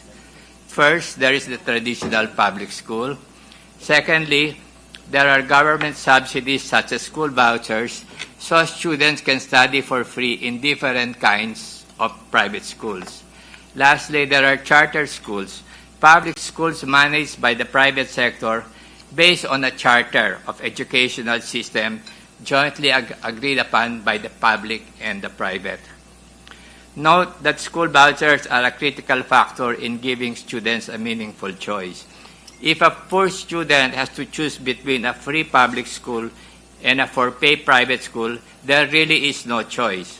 As one private school president noted warily, it is hard to compete with free. It is in this light that we take the position that we should allow non-Filipino entities to operate in the Philippines. We understand that this provision has been placed due to national security considerations. If so, other safeguards can be placed by both our educational institution and national securities to take this place of this prohibition. For allowing non-Filipino educational entities to operate in the Philippines mean more choices and opportunities for our students. We will note that the National Education Policy 2020 of India promises higher educational reform in many areas, and internationalization is prominent among them. The NEP 2020 recommended allowing foreign universities ranked in the top 100 categories to operate in India. Therefore, it is for this reason, thinking of the interests of the student, that we are for allowing more choices for the student in terms of allowing them to come to non-Filipino entities to come in and operate in the Philippines. Thank you, Mr. Chairman. Thank you for the examples as well, Dr. Limlingat. Can we hear from Philippine Association of Private Schools, Colleges, and Universities, Dr. Antonio Del Carmen, who's online, I believe? Dr. Del Carmen, can you hear us, sir? Yes, good morning. Yes, from POP School. Yeah. Morning, sir. Please go ahead. Well, in behalf of POP School, we also would like to manifest our position because many of our schools are mainly located in the provinces. These are small, medium-sized colleges and schools in the provinces. And we have this fear or that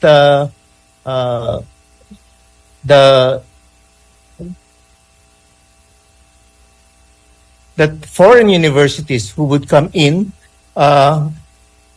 might influence not only the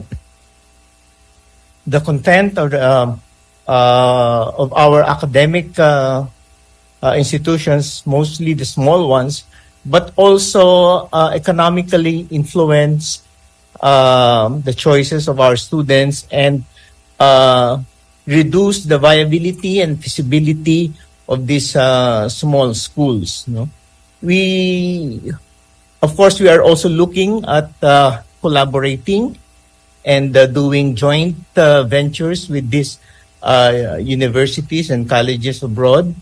But our hesitation is on the full ownership of institutions who will open up in our country. No? So we would like to just manifest and share the interest of our small colleges and universities, mostly in the provinces. And while we are open to doing collaborative work, especially in research and advancing the use of technology in our schools, no? We also would like to ensure that our small colleges, especially those who are family-owned, no, can continue to thrive in this environment of continuous learning for our students. No? So we would like to continuously pursue this conversation with our foreign institutions, as well as discuss the possibility of doing collaborative work. No, ownership may be another issue that we should tackle, but we are open doing collaborative work with these other institutions. Thank you, Your Honor. Thank you, Dr. Del Carmen. Can we hear from SDI College? We have I Academy COO Raquel Perez. Morning. Morning. Thank you, Mr. Chair. If I may be allowed to read our statement, sir. Let's go ahead. Morning, honorable members of the Senate, esteemed colleagues. It's nice to see familiar faces. Today, we gather to deliberate upon a matter of utmost importance, the state of the educational sector in the Philippines and the potential need for charter change in response to its myriad challenges. As we navigate through this discourse, it is imperative that we remain steadfast in our commitment to uphold the interest of our nation's youth and the future generations that they represent. As an educational institution that operates nationwide, we have about 67 campuses for SDI, 2 campuses for I Academy. We understand the significance of aligning educational standards across different branches or campuses. However, we recognize that true progress begins at the basic education level. While we thrive to provide excellent facilities and interventions at the tertiary level, we acknowledge that without a strong foundation in basic education, these efforts may prove insufficient. Before driving into our stance, I wish to underscore 2 significant concerns within basic education that demand our immediate attention. Firstly, inadequate resources such as classroom facilities continue to hinder the effective delivery of education in many parts of our country. The lack of sufficient infrastructure not only limits access to quality education, but also compromises the learning environment of our students. The absence of proper facilities in institutions remains a persistent challenge, contributing to disparities in educational outcomes. Second, the issue of teacher quality is of paramount importance in shaping the educational landscape of our nation. In a World Bank study revealing the inadequacies in math proficiency among public school teachers underscore the urgency of addressing this issue. Teachers serve as the backbone of our educational system, and their motivation, training, and compensation are vital in ensuring the success of our students. Our stand is clear. The current problems plaguing the educational sector do not necessitate charter change, but rather demand greater support and attention directed to education. Allow me to elucidate upon our stance and provide a more overview of the prevailing issues and proposed solutions. First, let us address some of the prominent challenges facing our educational system today. These include the placement of graduates and career pathways, job mismatch, and the alarming dropouts rates attributed to the lack of access as early childhood care and support. These issues underscore the need for intervention, but our focus should primarily be on bolstering basic education as it serves as a foundation upon which all further learning is built. We acknowledge the proposal of charter change, particularly regarding the ownership and management of educational institutions. While there may be arguments in favor of relaxing restrictions on foreign ownership, we must exercise caution and prioritize the preservation of Filipino values and the cultivation of national identity. The Constitution mandates the inclusion of the study of our nation's history, constitution, and values in the curriculum of all educational institutions. These foundational principles are best instilled by Filipino educators who understand the nuances of our cultural heritage. Furthermore, our greating foreign control of education may not address the root causes of our educational challenges. Inadequate resources and the lack of properly motivated, trained, and compensated teachers may remain pressing issues that must be addressed comprehensively. Basic education is not being given the appropriate priority, as evident by insufficient infrastructures and issues raised by the recent report of Edcom 2. Dropout rates remain alarmingly high at 4 out of 10 learners dropping out by grade 10, with significant barriers to access and completion faced by marginalized communities. We cannot afford to overlook these challenges by diverting attention towards charter change when the real issue lies in the lack of resources and support. Moreover, while foreign investment in higher education may bring about certain benefits, we must remain vigilant against potential pitfalls such as commercialization, brain drain, and widening socioeconomic disparities. Any initiative to enhance the quality of higher education must be carefully balanced with measures to safeguard national interests and promote equitable access for all. In conclusion, we urge this honorable institution to prioritize the needs of our nation's youth and invest in the foundational pillars of basic education. We echo suggestions from Dr. Bautista, by EDE, to improve the ease of doing business, perhaps review some regulation and policies and regulatory bodies. Charter change should not be pursued as a panacea for the systematic challenges facing our educational sector. Instead, let's focus on ensuring that every Filipino child has support and access to quality education, facilities equipped with knowledge and skills and values necessary to thrive in an ever-evolving world and contribute meaningfully to our society and uphold our nation's heritage. Thank you, Mr. Chair. Thank you. That's very well said. But again, a lot of the recommendations are beyond the jurisdiction of this committee. So if we could just focus on that narrow question before us, which is the question of constitutional change and whether it will help or hinder us, or whether, I think one thing clear is from all the resource persons or from all the hearings, a recurrent theme is that we are the only ones who have these restrictions in our constitution. And a theme that emerged today, so far, an emerging theme today, is the need for targeting, as mentioned by Dr. Padolina, Dr. Bautista, and other resource persons. So that, to me, seems to be an argument to take it out of the Constitution and place it in legislation. So to have greater precision and greater to be able to achieve our aims. Just an impression. Maybe our resource persons could, if they have any comments. Yeah. Could we have Dr. Concepcion, Dr. Gisela, former VP of UP, and of course Professor Emeritus at UP and executive member of the National Innovation Council. Yeah. Ma'am? Thank you, Senator Angara. Good morning, Senator Risa. So I'd like to present my proposal to build the suprastructure. So this is a continuum of higher education, the tertiary and the postgraduate levels, as they relate to R&D and innovation. In the university, well, with due respect to our president, Gigi Jimenez, the 3 mandates we uphold are education, teaching and learning, research and creative work, and service. Public service, but also private service. Okay, and the queen of all of these activities would be new knowledge generation or creation, because this infuses, enriches our teaching and learning and our service. And so I think that we must invest in the superstructure, and I use this term to complement the infrastructure that the legislature invests in a lot. Now, do we invest enough in superstructure? So, next slide, please. So this is data that cannot be denied. It's UNESCO data that's quite old, but it remains true. So on the right lower quadrant is the link between GDP per capita and R&D. And Philippines is the blue triangle.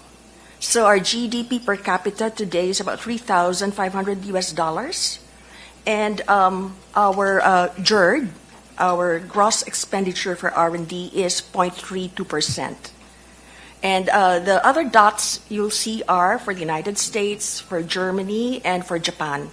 And their GDP per capita are in the 60,000, 50,000, 40,000. Next slide, please. There is an imperative to consider R&D and innovation a top national priority. And so the NIASD, that's the National Innovation Agenda and Strategy document that the NEDA came up with, is showing us these core targets. And it's good that the government has already acknowledged that we need to attain these targets. So the root cause of all of our problems is a lack of investment in human capital, the human talent pool. And right now, by the WIPO data, we only have 174 full-time equivalent researchers per million population, and we want to move that up to 500 by 2028 and to 1,000 by 2032. And our GERD is 0.32% of GDP. We want to move it up to 1% of GDP and to 1.6% of GDP by 2032. Next slide, please. Now, those core targets, if achieved, would allow us to also achieve the other core targets. And it's nice because this document shows us our knowledge and technology outputs and our creative outputs. And they're data generated by, the GII. So this has been recognized by our government, by NEDA. Next slide, please. So now let's do the comparison. Again, the data is from the WIPO, and our information is in the blue column, and we are being compared and contrasted with Indonesia, Thailand, and Vietnam. And we're actually being benchmarked with Indonesia at the present by the ADB. But let us tell you what we have in the country, and there is great opportunity because we have graduates in science and engineering of 22.8% of total graduates, and I'm trying to get that number of total graduates from the CHED. But I just got this from the PSA. 1.1 million high school graduates go into the academic track, and 500,000 go to the tech voc track, and we don't know what the graduation rate is. We know there is not 100% or even close to it.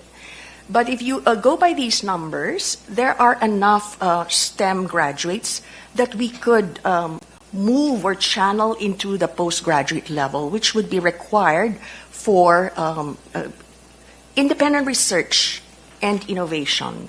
So in UP, we are trying to increase the number of PhDs among our faculty.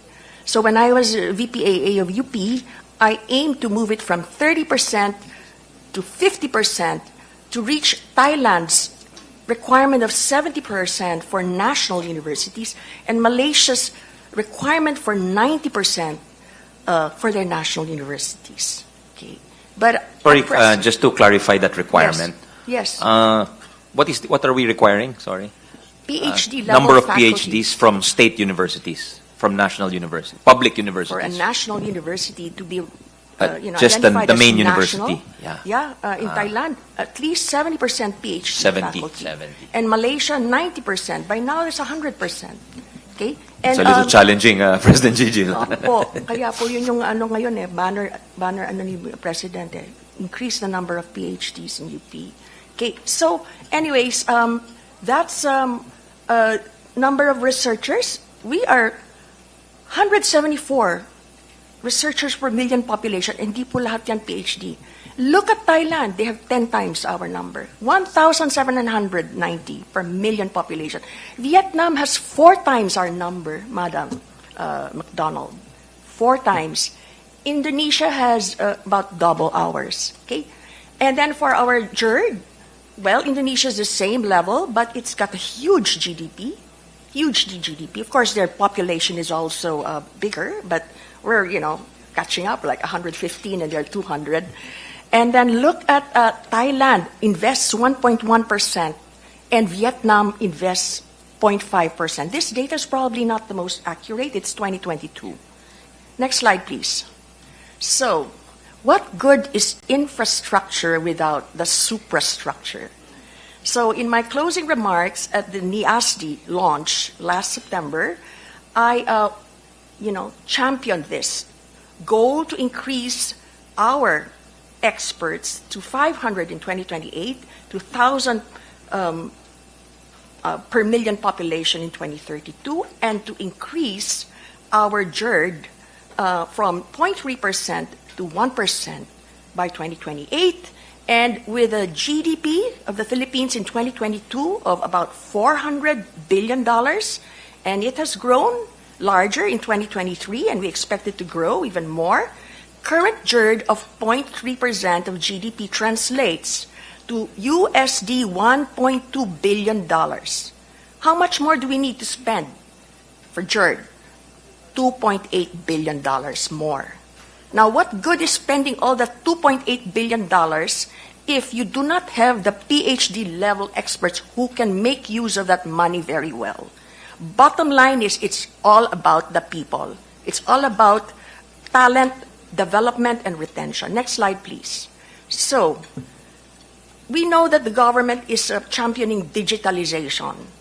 Okay? And fintech, digitech, of course, space tech, and AI IT expertise. That's very important. But I said to our entrepreneurs, startups, venture capitalists, MSMEs, and future innovators among our youth, we wish to see you transform your ideas into reality. We hope many more will pursue and invest in higher value agri-tech, aquatech, biotech, food tech, health tech, energy tech, materials tech, climate tech, recycling tech, aside from those other virtual techs. And many enterprises engaged in social innovation be the prime movers of socio-economic transformation of communities through the growth of circular economies in rural areas of our country. So innovation is not just about utilization and commercialization for CROI. It's also about social return on innovation in our communities, in the regions. Next slide, please.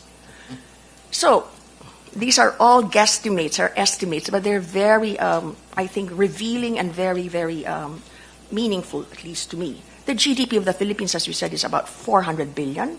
At a population of 115 million, GDP per capita is 3,500, and that's searchable. We know that. Now, we were told that 35% of the Philippine GDP, or 140 billion, is contributed by 1.9 million MSMEs, which I consider to be our middle class. This translates to about $74,000 GDP per MSME. Okay, we know MSMEs, they can really be micro, small, or medium. Assuming an MSME spends 50% for employee wages and an MSME has 15 employees, these are all assumptions, each employee earns $2,500 a year, or $210, or 12,000 pesos a month. What about marginalized communities in the Philippines? They do not earn enough income. Coconut farmers until today earn 5,000 a month. Farmers and fisher folk are the poorest communities in our country. So what has superstructure got to do with this? Productivity, quality and quantity of produce, of products, of services and systems of MSMEs and farmer and fisher folk communities can be significantly improved with advanced innovative technologies. Next slide, please. So my proposal is to develop the Philippine suprastructure by building the Philippine Advanced Technology Innovation Institute for Industry. Secretary R.C. Balisacan nicknames it PatiCube, so he supports this, and so does the DTI Secretary and the innovation workforce. And this provides you the brain flow. It provides you the two-way corridor. Okay? People coming in here and our own most talented, brightest students going out and hand-holding them, shepherding them back to the Philippines with the right incentives. Okay? Through a definitive massive investment in superstructure, advanced S&T human capital development, recognizing its singular most critical role in driving and sustaining over the long term innovation-based competitiveness of Philippine industries. And this is aligned with the priorities of the Asian Development Bank, to which I wanted to submit this proposal, and the administration of President Ferdinand Marcos Jr., which would be agriculture and food security in the context of climate change. So here we propose the establishment of an innovation institute and a massive postgraduate study abroad program. Next slide, please. Investing in the human talent pool, the critical role of S&T, human capital development, to sustain technological development and economic progress over the long term, improve the quality of life of a population, is recognized in all technologically advanced countries, is the single most important definitive investment for sustained progress. Development of the human workforce or human capital resources, the advanced education and training of its brightest youth. Next slide, please. We have models. We have models abroad. Okay? So we have them in Japan, South Korea, China, Taiwan, India, Pakistan, and ASEAN countries such as Singapore, Thailand, Malaysia, Indonesia, Vietnam, who have invested in S&T HCD, sending thousands of their brightest students to the US and Europe for advanced studies. It's a numbers game. Taiwan sent 30,000 of their best and brightest decades ago. 3,000 came back, and they made all the difference in Taiwan, including Morris Chung of MIT and Stanford and Texas Instruments, who set up the Taiwan Semiconductor Company, TMS, largest provider of semicons in the world, the wafers. Okay? Challenge in the Philippines is to directly link the creation of S&T knowledge and innovation with utilization, commercialization, and economic prosperity. And for our model, we could do the Fraunhofer model of a public-private partnership for applied research in business innovation in Germany. The link between scientific research and entrepreneurial growth is very close and well-structured. So this is from the website. Every euro of public expenditure invested yields 3 to 4 euros in GDP. Oh, that's very tough, but it's being achieved. And postgraduate studies, theses and dissertations, and RD programs can be modeled after those in the Humboldt universities and Max Planck research institutes in Germany, RIKEN in Japan, Academia Sinica in Taiwan, done in partnership with universities. I'll tell you at this time, from my SWOT analysis, what the threats are. So we do have bright grassroots talents in our country, in the University of the Philippines and other SUCs all over the country. They still speak English well. We have a very young population. So what is Germany, what are other countries doing? They are recruiting them. They are already recruiting them directly because these countries have very low populations. They have reduced populations now. So, they're just trying to get our best and brightest. So what do we do to stem this threat that we're facing? Next slide, please. What are the antecedents in the Philippines? This one we have to recognize. Let's just accept it. We did not do well. No massive investment of the Philippine government postgraduate studies abroad of its best and brightest from the 1960s and through the decades. Nothing, none. Instead, reliance on relatively few foreign scholarships. Rockefeller, Ford Foundation, Fulbright, World Bank, East-West scholarships. Significant number of these PhD graduates in the 70s and 80s did not come home for good. There was nothing to come home for. So it's really chicken egg. The government did not handhold, did not provide the opportunities here. Programs that did not make a lasting, significant impact on knowledge creation in the country, I just have to identify them, and I will mention Ched Picari later, Ma'am Tati. ESSEP, Foreign PhD Scholarship Program, in the 80s and 90s. Just a few came home, and they made some difference. PhD Consortium of UP, Ateneo, La Salle, and UST in the 80s and 90s. Moderate success, but it did not provide a critical mass. Establishment of the National Science Complex in UP Diliman and the National Science Consortium in the mid-2000s, helped by the late Congressman Villafuerte, and the establishment of the ERDT program in the mid-2000s with sponsorship of the late Senator Ed Angara. Next slide, please. With all due respect, President Gigil, I have to present our graduation data of the UP graduate programs. Also, due respect to VPAA Cynthia Bautista. This is our graduation rate in UP. Doctoral, 193. Masteral, 1,517. So we don't even have 2,000 graduates in UP in 2023. So I got this from our AVPAA. Next slide, please. What is the national budget in 2024? I read it in the papers. It's 5.768 trillion, or that's about 100 billion US dollars. Okay? So what is my proposal budget for building a superstructure? It's only 1 billion US dollars. But that's not even to fill what we need in terms of our full-time equivalent researchers, MS and PhD levels. Because if you are to address the NIASD core targets by 2028 and beyond, first we need the 2.8 billion to spend. We need to spend, and that is why we're here, Honorable Senator, because its legislature can pass the law over the long term, provide a justification for budget allocation. But initially, this is being pursued by the National Innovation Council, the executive branch of government. So, as we said, what good is the 2.8 billion if you don't have the research leaders?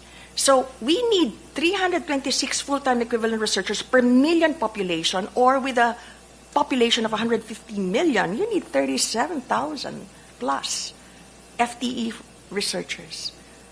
Next slide, please. What are the foreign models? This you are familiar with. You are familiar with the MIT-Harvard Nexus and the Silicon Valley-Stanford University of California System Nexus. You see, that's why we worked with Picari. Small Business Innovation Research, SBIR grants to researchers are a major investment in innovation of the U.S. government, which has yielded numerous commercialization success stories. And one of our recipients of the SBIR is none other than Dr. Gonzalo Zarafica. We work together in the Philippine American Academy of Science and Engineering. So he's a recipient of this. The explosive growth of biotechnology industry from the nascent stage in the last decades is attributed in large part to SBIRs. $100,000, and the next tranche $750,000. Successful cases of engagement of leading private U.S. universities in foreign countries are well documented. We already heard it from Dr. Cynthia Bautista and others. But I'd like to point out one of our top scientists who's a plant geneticist, rice geneticist at that. He's Michael Puganan, our graduate from chemistry, just like me. And he was Dean of Science of New York University and also a leader of the NYU Genomics Institute. And he was asked to set it up in Abu Dhabi. And he was able to do it for $10 million over 5 to 7 years. And he was awarded the nation's top science award because of his efforts.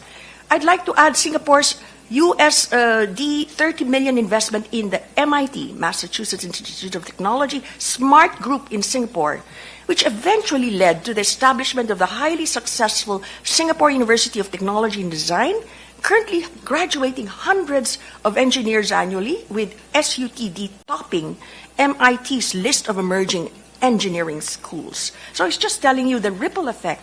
The amplification effect is so important. You may not want the foreigners to be here forever or even in the lower grade schools. I don't think they're really part of the SUTD anymore. That's already run by Singaporeans. So there's an exit plan for this, no? So we are always reminded about this in Taiwan. The Thai, the Malaysians, the Cambodians, they come to our universities, 5 to 10 years, okay na. They're ready. They can do it on their own. Because that's exactly what the Taiwanese did. They went to the United States, and then now they have National Taiwan University. They have all these great universities, which are of world-class standards based in the U.S. System, and they are graduating their own top graduates.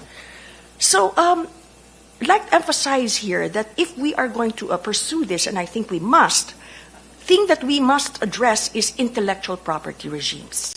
Especially now because the world is moving towards this open innovation system. Because of climate change and other very urgent matters that face us beyond our control, we have to work together. Universities collaborate, hospitals collaborate, business and universities collaborate, academia. And that's what you call the open innovation system.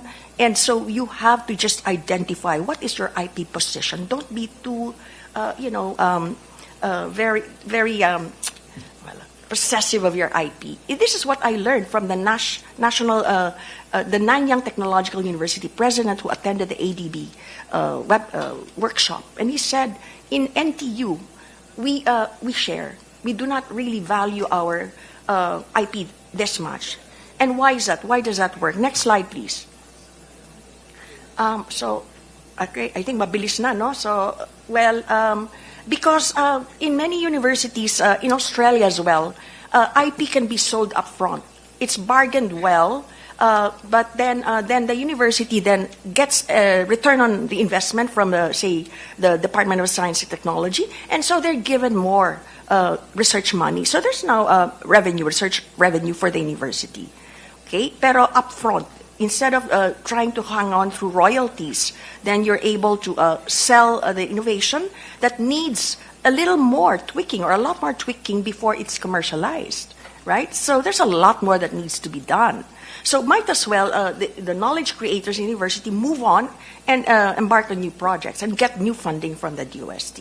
So this is our proposal, and there's the priorities: agriculture and fisheries technologies for food productivity and security, which is like the priority of the UP Los Baños; renewable and nuclear energy technologies for clean, cheap, and continuous energy. And we need collaborators for this. We learned this from Taiwan, from our Taiwan partners. Metallurgical and materials technologies for metal industries, stainless steel, iron, other metals. For energy, storage, batteries, and semiconductors, we need to develop our green metals, get the best value from nickel and cobalt, which we sell for a song to our neighboring countries. For industrial machinery, additive manufacturing, 3D printing for replacement of machine parts, robotics, automation for health and chemical industries, petrochemicals, and organic chemicals. Okay, all of the above in the context of environmental stability, sustainability, and digital AI enabling automation technologies and other cross-cutting technologies. Bottom line, direct beneficiaries would be MSMEs and large industries. Next slide, please. So here we have how we think it might work. Unique features of the PATI-Cube, we call it. Would be an attached unit of the DTI focused on serving industry. Would be in a PEZA zone, centrally located in the fastest growing concentration of local and foreign industry locators and surrounded by several leading universities. This could be in the Calabar zone or it could be in the Central Luzon zone. Enabling procurement and hiring terms, tax exemptions and export incentives under PEZA and BOI. This is how we would try to solve our procurement problems up front.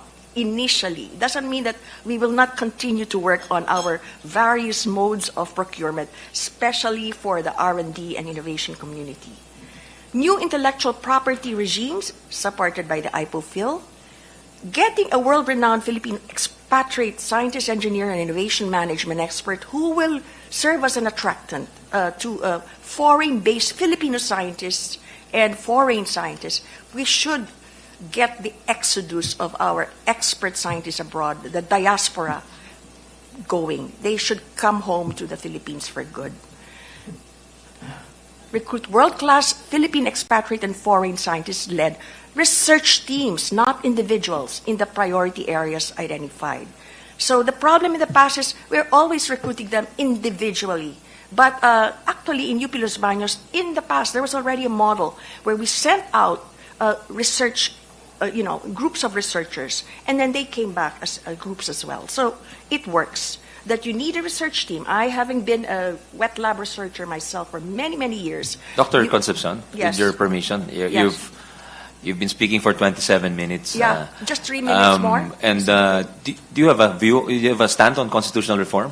Yes, I think, Senator Angara, I think that with this kind of ecosystem that I am describing to you, I think that we should allow foreign researchers to be employed in the Philippines, to have foreign PPPs, FDIs, because we lack the experts in our country. Okay. See, so it's really a case of not having enough of the mentors for research and innovation. And this is really a fantastic paper, and I wish we called you during our Tatak Pinoy hearings, because that was all about creating ecosystem. So we in the oversight of the law, I think there's a lot to dialogue on, and I'll let you wrap up. But I think what you need here is scalability, Dr. Concepcion. I think what you need is, if you allow me to finish, I think you need some scalability here, and because the reality is we work in political cycles of 3 years.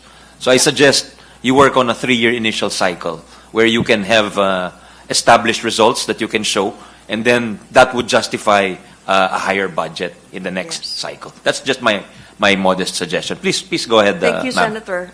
So in the features here, I just mentioned that we really need to take care of everyone, the private higher education institutions, as well as the SUCs and, of course, UP.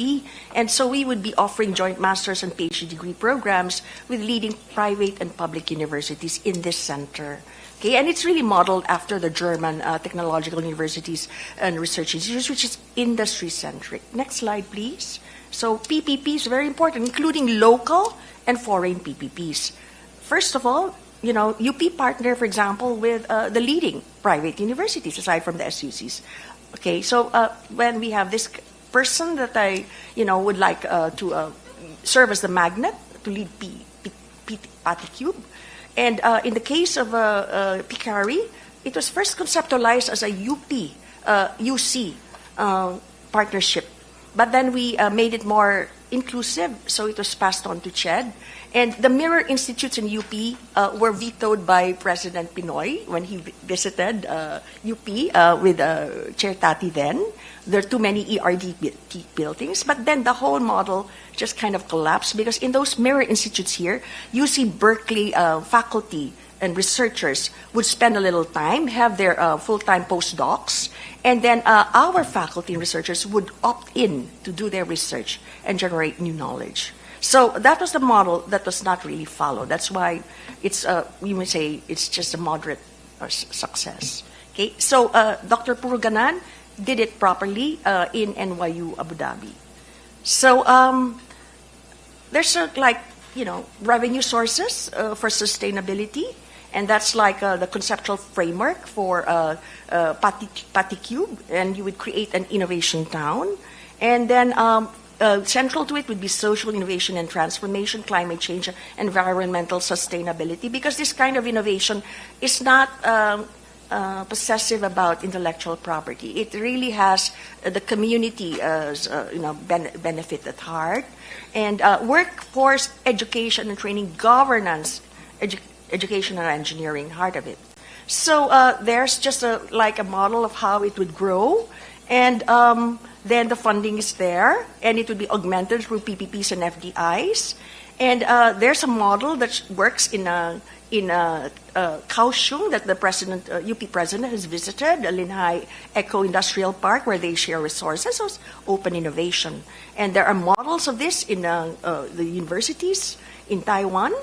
And this would have to be complemented by the massive postgraduate master's and PhD study abroad program. So out and in, coming out and in, and then the PATIC 3 would provide opportunities for employment for these. Again, send them out as groups, then find a rational plan to make it equitable and inclusive through the regions, and provide attractive scholarship packages with incentives, with assurance of employment in university, research institute, private industry upon return to the region. And actually, there's a proposal that industry could be the provider of the scholarship and would sit in the thesis of the student. So there would be choices, many categories of thesis and dissertation, say, in the university. Okay? So there's the budget. And let me just say that we're not picking this up out of the blue. The Indonesian LPDP scholarship program was begun. It was begun in 2011 to the tune of tens of billions of US dollars. Tens of billions of US dollars. I think you can move it to the next slide. And the priorities are the same as ours. So there are now 25,000 scholars of Indonesia in countries abroad, and they're starting to come home. But the funding there is with an endowment fund, but also it's to the tune of tens of billions of US dollars. So that ends my presentation. Thank you so much, Senator Angara, for allowing me to speak for 30 minutes. Thank you very much. It's a really fantastic, very ambitious proposal, and I think there's a lot to expand on there, and hopefully we can continue that dialogue. Dr. Concepcion, thank you very much. Now we'll go to, of course, we heard from UP, so I think we have to hear from Ateneo and LaSalle as well. So we have the former Dean of the Ateneo School. We'd like to acknowledge the presence of Senator Tolentino, who used to be the chair of the Senate Committee on Science and Technology. Senator Tolentino, good afternoon. Just a few minutes before our resource persons would continue and before you can have your lunch. I listened partly to the dissertation made by Dr. Concepcion, but Mr. Chairman, I am now familiar, half familiar, not familiar, and perhaps this group would be familiar with a new concept that probably could take off from the existing PPP. I heard PPP, that's been for decades, the public-private partnership. It would seem, Mr. Chairman, I just came from a trip with a group of local government officials. It would seem that the buzzword right now, and it's not just a mantra, but the model right now is not PPP. They call it triple helix. Triple helix. And if you're familiar with triple helix, it would show us the intertwine between the government sector, industry, and knowledge institutions. And a good visual model for this would perhaps be Silicon Valley. You'll be looking at San Jose State University, Santa Clara University, University of California, Berkeley, and Stanford University. So the dynamics would now involve the government partnering with industry, and as what Dr. Concepcion mentioned a while ago, the university producing the innovation, serving as a startup hub, and perhaps producing the next members for the industry and the government itself. So that's a model I learned from the Netherlands, which started Shell. Shell is about helix, and helix, if you can visualize this, helix is a sort of an intertwined rope or nerve system. So my question here would probably be on top of my mind, and I'm propounding this to the resource persons present. You can answer this as part of your presentation, or you can come back when the good chairman would have another regional public hearing. How can a triple helix formula serve the Philippines, and would it need a constitutional amendment? Would it need a constitutional amendment? Because we're now looking at the university. What if the university is involved in a program that is still restrictive? What if the university for instance, is involved in a program somewhere in Palawan or Puerto Princesa, we have a state university there, which would be involved in production of gas and oil, natural gas, among others. So that's my little contribution, Mr. Chairman, because we're talking about constitutional change in the education sector. How can the education sector, as part of that triple helix, propel a Philippine or leapfrog a Philippine economy to higher bars? Siguro po yun ang dapat natin masagot. I'm not proposing that, but you can search what a triple helix is all about. There might be more better academic definitions of this, but I would say that it would perhaps emphasize the collaboration, interaction between the university, the industry, and the government, which is what the Philippines would need right now. And the chairman, as the chairman likewise of the Senate Committee on Youth and Sports, is knowledgeable that we have an abundant pool of youth leaders, students who eventually will be part of the industry and the government as well. Yun lamang po, Mr. Chairman, ang may aambag ko ngayong umaga. Yeah, very. Thank you very much, Senator Tolentino. Yun din po yung I was hoping we would have more of those conversations going forward, because I have no doubt that we produce the graduates, but yun lang, ang my worry is always where they will end up. And as mentioned by some of our resource persons, if we don't have that ecosystem, then there will be that brain drain. We will just be educating for migration. That's the reality. That's been the reality of the past decades of our policy. That's why I have also, in our interactions in the Edcom, we've raised that we must be talking about that ecosystem, not limiting ourselves to the educational policies we have, but also the industrial policies, because otherwise you don't have that synergy that Senator Tolentino was mentioning. If one of those links is weak, then there'll be no sustainability. So thank you, Senator Tolentino.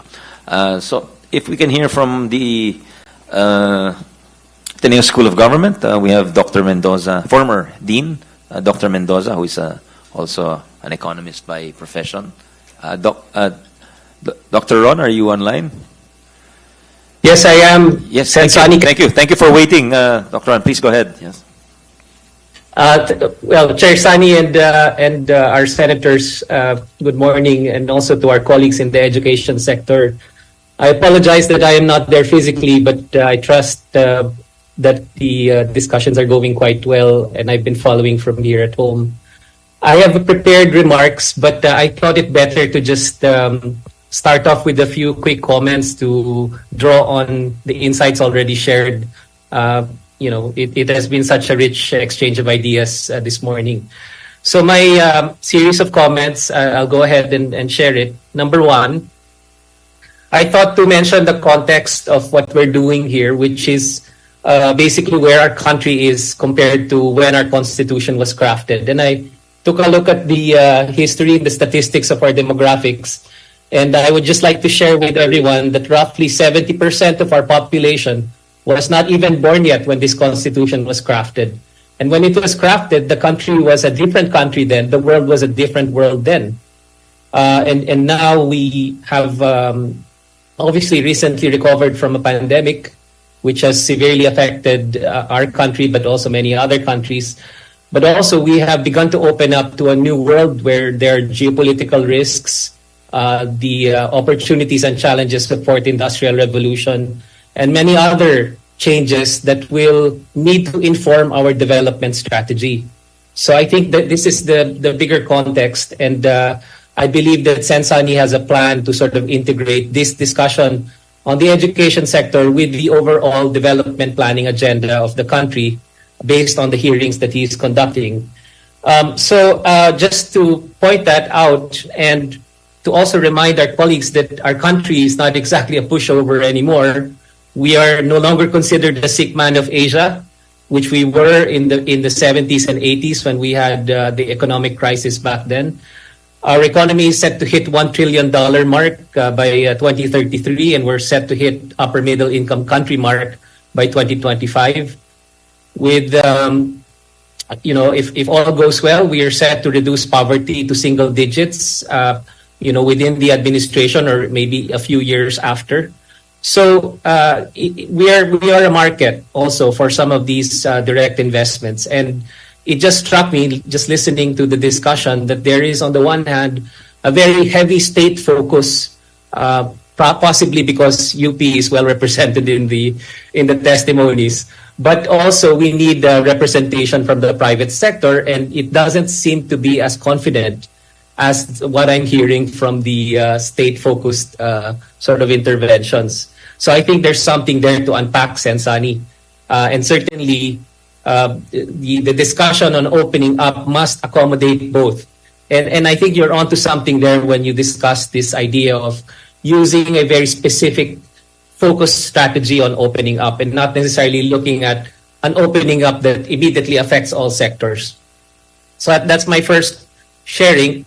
My second is, I think we need to look at the education sector as one of the most important levers of our economic development plan. And it cannot be looked at in isolation. It must be looked at, according to Carol Mark and President Gigi, as an ecosystem, as part of a bigger plan with many moving parts, and our education sector needs to deliver.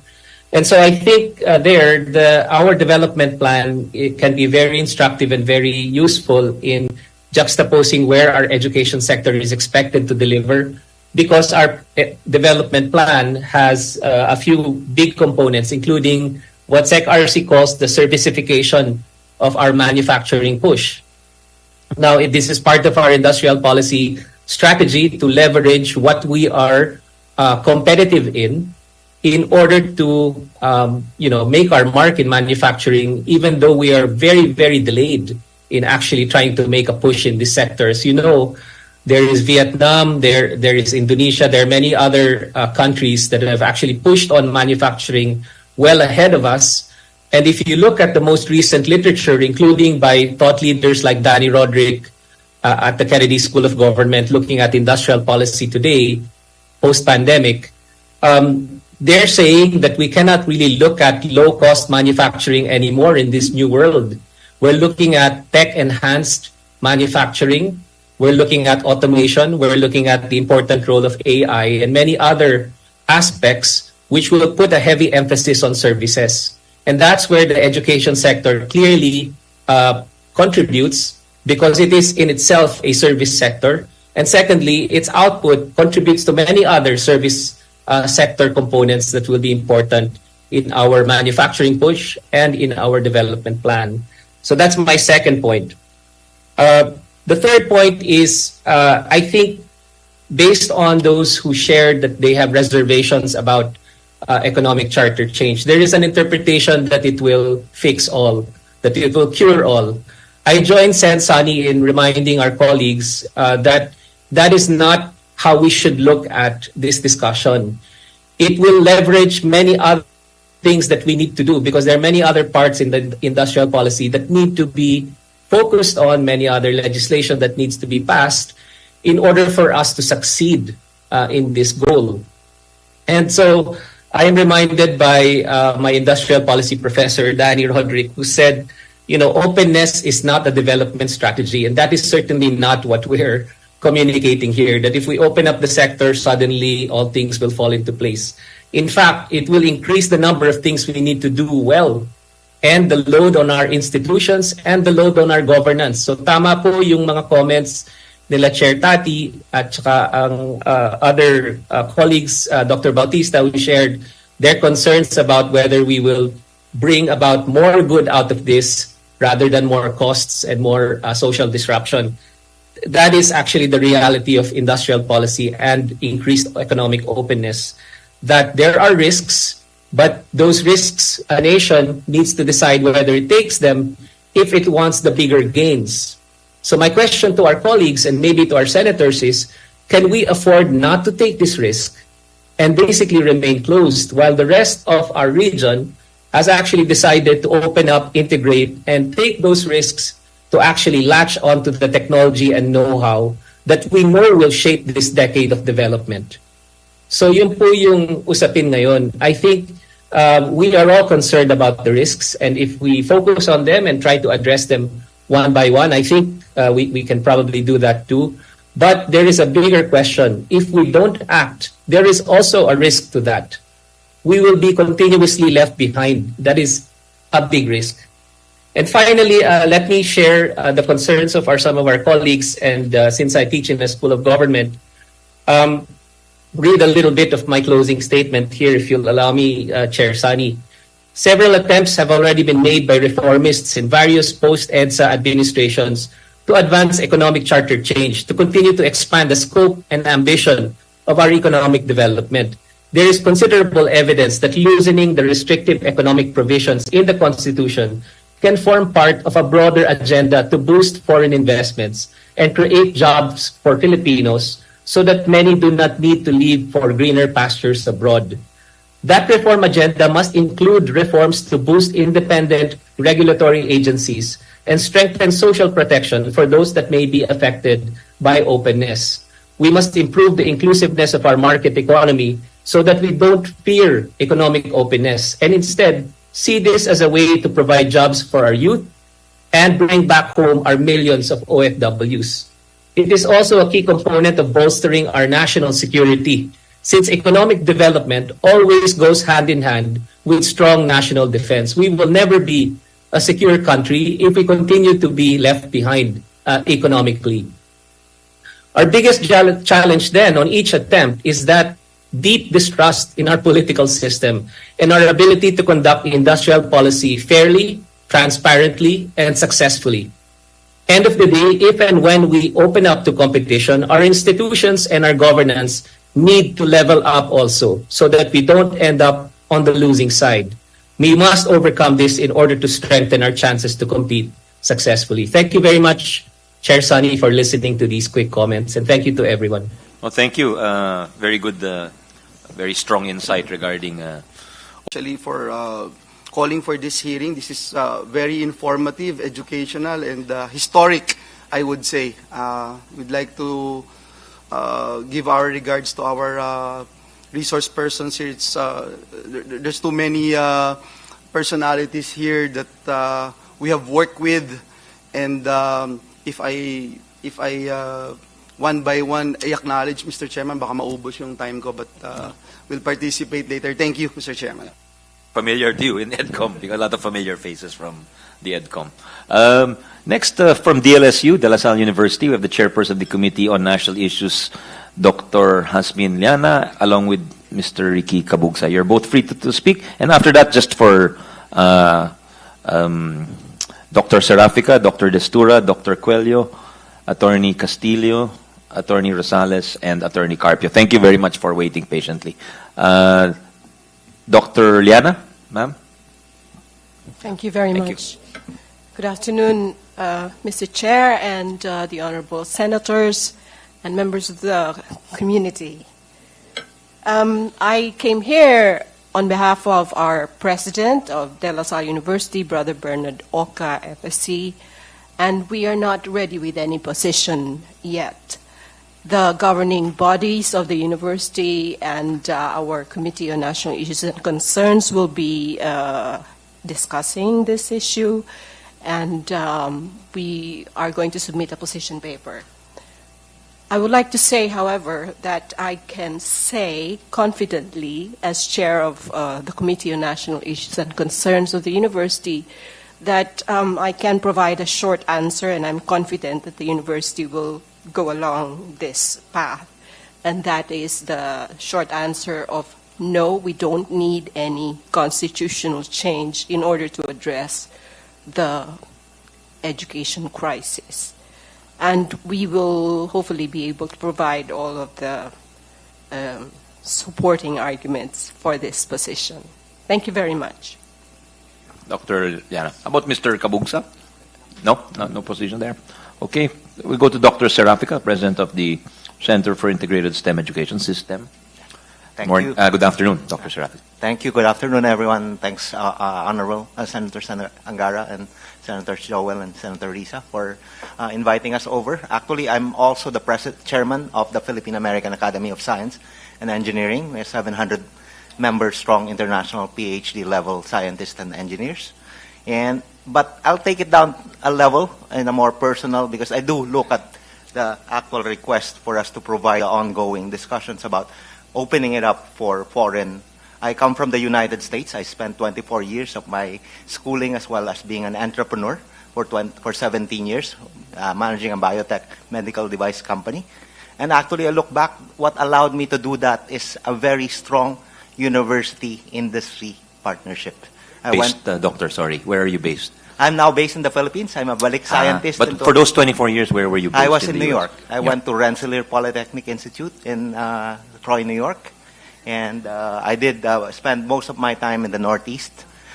And clearly, to me, the importance of opening it up for foreign institutions with existing industrial partnerships is what I wanted to highlight to our educators as well as our research persons in the audience. Actually, after finishing up my PhD, I ended up starting a company. As Giselle mentioned, I did receive a small business innovative research grant that allowed me to raise venture capital and run my company for 17 years, and having sold it to Johnson & Johnson eventually in 2 pieces. So I retired at 45. I came back as a balik scientist actually in 2013, just to help the technology commercialization and intellectual property expansion in the Philippines. And I've been doing that with UP for the last 10 years. I've also helped LaSalle. I'm a member of the National Academy of Science and Engineering and Technology here in the Philippines. I work with Senator Padolina. But what's emerging with us, at least, I've been in the ecosystem of science and technology in the Philippines for the last 10 years. And I must speak that what Dr. Yi mentioned about the ecosystem. We're building a cathedral here. We're all brick layers, but we're building a cathedral. And I've been here for 10 years, and I've been trying to actually look at where the gaps are. But what do we have? Do we have a turret? Do we have a few pews? Or what do we have of the cathedral? We do have the foundations, I must say. And actually, over the last 10 years that I've seen $10 billion pesos poured into R&D. I think we have a few posts and a few doors, but it's not yet complete. Our roof is not there yet, so we're not sheltering the rest of our people in doing that.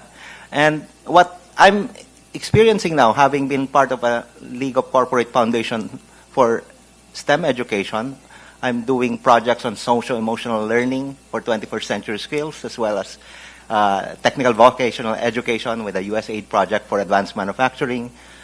There are gaps in almost every step of the way, and being able to welcome in foreign institutions that can plug in the gap, accelerate our adoption of best practices, as well as being able to partner with local industry. I was part of the USAID STRIDE project. I was senior advisor of STRIDE 1 and 2 for 9 years. It's a $38 million project. And I was focused on academic-industry partnerships. We don't have enough industry partnerships. And how much more with international? We just finished our National Academy Technical Working Group last week. We were focused on globally linking R&D of the Philippines to the global ecosystem. And right now, one way of accelerating that, indeed, is opening it up for foreign institutions with existing industry partners.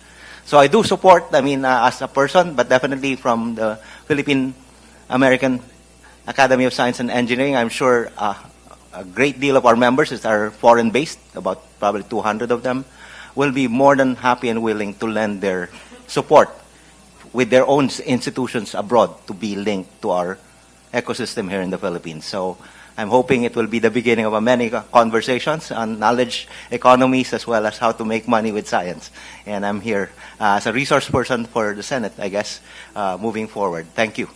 We'll need you, sir. We'll need you. Thank you. And just for the record, USAID STRIDE project has given birth to other programs like the DTI road mapping in Region 7, in advanced technologies. So that project has been useful. And we're trying to replicate it in various regions, actually, especially the rural rural areas. So thank you, Dr. Serapina. Thank you. Dr. Destura, Professor of the National Institute of Health for UP Manila and Deputy Director of the Strategic Initiatives and Emerging Programs of the NIH UP Manila. Dr. Destura, thank you for waiting patiently. Good afternoon, sir. Thank you, Honorable Chair, for having me here, Senator Villanueva, Senator Tiveros, Senator Gatchalian. I think... Your permission, I failed to acknowledge our chairperson of the Edcom and our basic education and ways and means chair. So he actually occupies a good, if we're talking about the ecosystem of education, academia, and industry, he's an important personality because he's on the economic and the education side. Senator Win Gatchalian. Good afternoon, sir. Would you like to say anything before we go back? Doctor, thank you. Yeah, thank you. So I'm also coming in my comment on a personal, as a scientist who came back. So I've seen the education component from both here in the Philippines and the perspective it actually has provided me when I was outside, also learning from them. But of course, it's not for everyone to say that you get educated and then you have to come back. Others prefer to stay over there for a various reasons. And I had my own reason why I wanted to come back to the Philippines. But the point I'm driving at here is that globalization of education is really a huge leap for most of us because we are already, the world is shrinking. And what happens to us here affects what's out there, and what's happening out there obviously affects us here. So instead of trying to put walls into the institution of learning, maybe we can be more open to accept what's new and what is actually important to make our organization, our country grow. Of course, it's very important that in our mind we have to retain our culture, our identity as a country. But globalizing our idea doesn't mean losing ours. And the opportunities that we can actually expose ourselves to the knowledge. You know, I was a clinician when I left the country in infectious disease. I came back as a trained in biotechnology. So that's why for the first time through this journey, we created our first spin-off from the University of the Philippines that created most of the local technologies that we are developing now.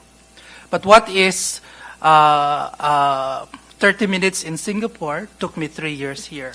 So, it's not a complaint. It's a realization of what's actually happening and why the struggles for the technology transfer is happening between industry and the academe. That particular link is the one that is very challenging because of because of our existing policies and rules. The question I have in my mind, because I am not a lawyer or an expert in legalities, is are the current policies can actually be modified to accommodate all of these problems that we are facing right now? Or does it really require a change of the entire constitutional setup? Because if the policies can actually be improved without these major things to improve the things that we're advocating from the very beginning, then maybe we just have to improve on things rather than changing the entire household. So in my mind, I do believe that science and technology is a major contributor of the gross domestic product or the GDP of the country, and it's not a new idea. It's been proven over and over and over again. That's why there are more than 3,000 science and technology parks all over the world, and over 157,000 companies coming out on a yearly basis, generating programs. When Singapore hit a certain level of their growth, they went to science and technology as a tool for economic growth, increasing their GDP from 1.8 to increasing an additional 3.4% of their GDPs coming entirely from biomedical sciences in the manufacturing division. A small corner and office can generate hundreds and millions based on intellectual property alone. You don't need an entire island or an entire continent to be able to generate those. And that's how powerful and borderless innovative ideas are. And for our Filipinos I am so inspired by my young students, scientists. They're amazing, they're extremely talented. but they lack some tools, some exposure on best practices and what could have been. So these are just some of the areas that I could feel would help us move things further. Because I know that there are certain components in the ecosystem that are not covered in this meeting, but are also hopefully will run in parallel. Because the ecosystem, as advocated by Senator Tolentino, the triple helix, now it's actually quinto helix of innovation. So the quinto helix of innovation involves government, academia, industry, community, and the environment. So when you put all of this together, you create an ecosystem that doesn't only include the educational sector, but the 4 other components need to be addressed in parallel to address this very complex problem that we have. Unfortunately, we created ourselves. So, but the best part is we can also disentangle some of those issues. And I'm very, despite of all of the challenges that the scientist sector is actually happening in the Philippines, I'm not giving up on whatever's happening right now. So the fact that we're having this discussion right now is something that will make it a little bit better when you wake up tomorrow morning. But my only hope and dream is that for the next generations of young scientists, let's just give them the environment that will inspire them to actually become better ones. And that's my personal opinion about this. Thank you. Thank you, Dr. Desura. Well said. Hopefully we can have more conversations about the potentials for, since you mentioned Singapore, for health in the Philippines, given the demand for medical professionals. So how do we leverage that going forward? Thank you. Dr. Joel Coelho, Professor of Agricultural Biosystems Engineering, University of Arizona, is with us online. Dr. Coelho, can you hear us, sir? Yes, I can. Yes. Can you hear me? Good afternoon. We can hear you loud and clear, sir. Please go ahead. Yes. Good evening from Arizona, and thank you, Senator Angara, and to all the honorable senators and colleagues. And thank you for this privilege. So I'm going to be quick. I'd like to make 3 points. And the first one is I'd like to make a statement that, as you all know, the Philippines now has about 140 million in terms of its population. And about roughly half of that, or 57 million, are actually young people aged between 0 and 24 years old. Now, they have the constitutionally guaranteed right to be educated. And the government has the obligation to honor that constitutionally guaranteed right. But the fact of the matter is, at this point in time, providing a globally competitive and world-class education to all of these 57 million young people is just beyond the financial resources of the government yet. And so there is a need for the Philippines to reach out and to welcome global investment in education. So yes, I am in favor of the proposed constitutional amendment pertaining to education reform. The Philippines exists and it thrives in a global village environment. And that has always been the history of the Philippines, from time immemorial, is that it's always been a globally interactive country, and that's how it's been thriving. And so it's important to take advantage of what's available out there. To be able to meet again these sacred rights, almost really, to be fulfilled by the government for its young people. Now, there have been a lot of concerns that I heard during this meeting, and those are really valid concerns, pertaining to the ownership, the administration of these foreign-based schools. But, we're talking here about a constitutional provision, which is really the overarching law of the land. And for that to be implemented or to take advantage of that provision, it needs to be accompanied by, another set of laws and regulations. And I believe that really is a different forum. And that's where all of these concerns can be taken into account, and safeguards and guardrails can be put in place legally so that, again, the interests of the Philippines in no way will be compromised.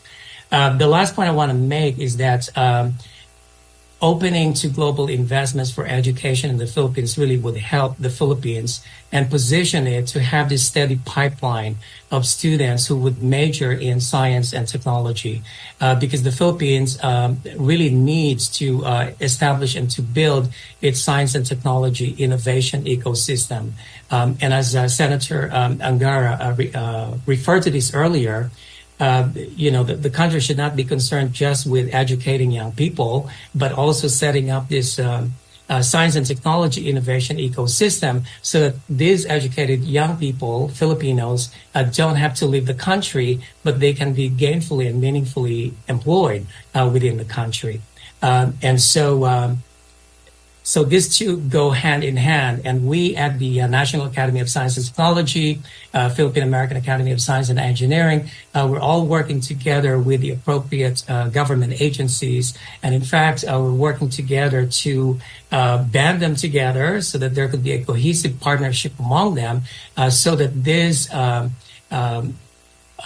comprehensive science and technology innovation ecosystem could really be set up and built in the country, and that it could be made to thrive, so that all of these young people who are graduating from universities can be, again, gainfully employed locally in the Philippines. Thank you. Thank you very much, Dr. Coelho, and good evening in Arizona.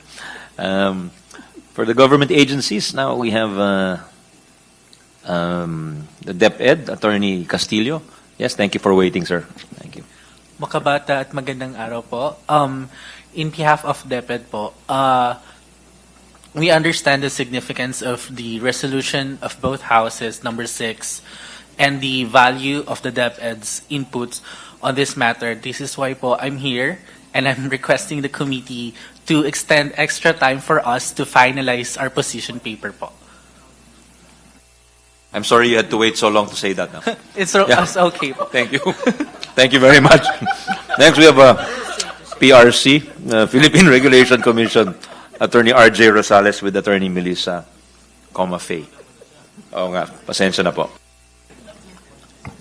Mr. Chair and Your Honors, we have the lead resource person, but I just want to make a point.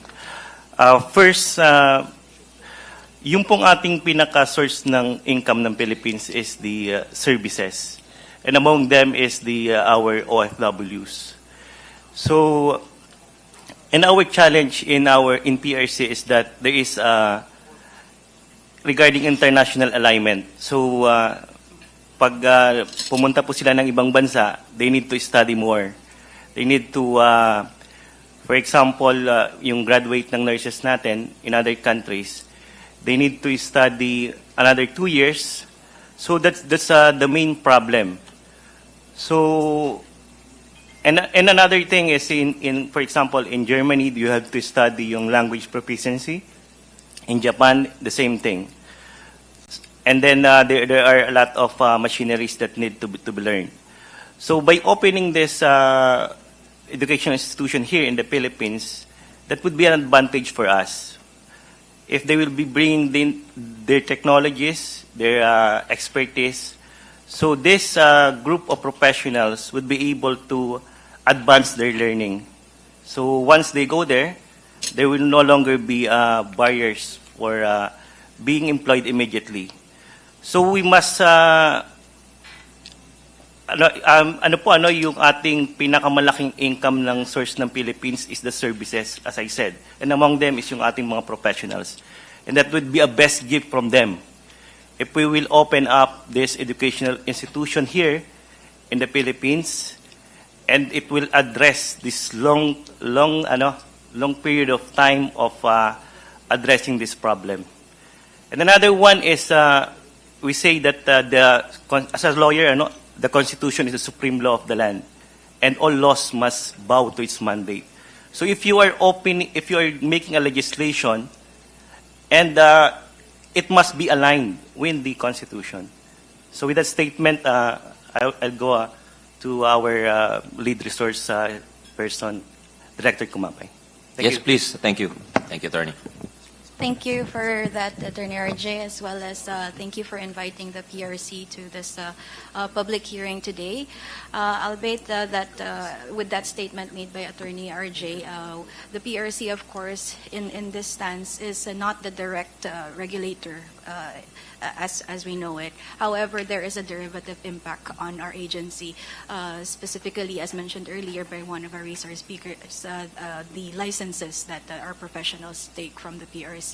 But also, please be informed that the PRC, apart from, of course, the regulatory aspect of licensing and giving examinations, the PRC also looks at developing our professionals. And the PRC, through its my office, the International Affairs Office, we also collaborate together with our other agencies, such as the Department of Migrant Workers and other offices in charge in finding these pathways for our professionals once they are situated abroad. And it was good that it was mentioned also by one of our research speakers a while ago that from the not only are we looking from outbound but also from inbound, because the alignment also of our curricula together with the curricula of those abroad is also something that we look forward as a derivative impact of this endeavor that is proposed today. Together with that, we prepared an initial statement, but of course this is not yet the official submission of the PRC, as we will be requesting that we later provide you a more holistic statement. But initially, we would also like to recognize the intent of the frameworkers to optimize access to the best educational institutions to both Filipino and foreign children, as well as to ensure the best training to become globally competitive citizens in the modern world. Initially, the Commission fully supports the proposed amendments to the Constitution, taking on from the statutory construction of expressio unius es exclusio ulterius. We maintain that the express mention of one person, thing, or act or consequence excludes all other. And here, since we have specifically stated basic educational institutions will be covered, it excludes all the others, such as the tertiary education. With that application, we would like a clarification, of course, to what extent the law intends to, or this proposal intends to grant such liberalization. We heard from the other resource speakers that the 100% allowance is something that is looked forward to. But is this the intention of the senators who proposed such resolution? In the same manner, apart from delving into these issues, we would like to put out to the body that we will continue to address the effects of these liberalization from its standpoint that we have. And there is, in liberalization of educational institutions, there is an expectation from foreign investors to put up tertiary and technical vocational schools, as mentioned earlier, and that will operate in alignment with the requirements of the foreign institutes. In effect, this will immensely diminish barriers of trade and services as being propounded, and will significantly aid the removal, if not the reduction, of what the Attorney RJ was mentioning, the bridging programs for Filipino professionals who are situated abroad. And furthermore, aside from the traditional educational institutions, specialized training centers and even hospital facilities that cater to medical learners would potentially open up, thereby enabling the advancement of training for specialized skills and sharing of advanced technology in the target field of specialization, which actually PRC is endeavoring at the moment. And it must be noted that this is also in alignment with the goals of the Office of the President to increase the number of practicing healthcare workers in the Philippines while providing human resources for health requirements of other countries. And that encourages also the exchange, as was propounded by Attorney RJ earlier. And so over the years, the Commission has, as mentioned, entered into various memorandum of understanding, memorandum of agreements, free trade agreements, as well as economic partnership agreements in relation to trade and services and recognition of professional services. However, one of the most propounded issues that we saw are the overlapping issues of education, culture, and mentioned language differences. And this continues to persist. And hopefully through this endeavor, this can also be addressed. And so one more thing that we did notice is that the proposed provision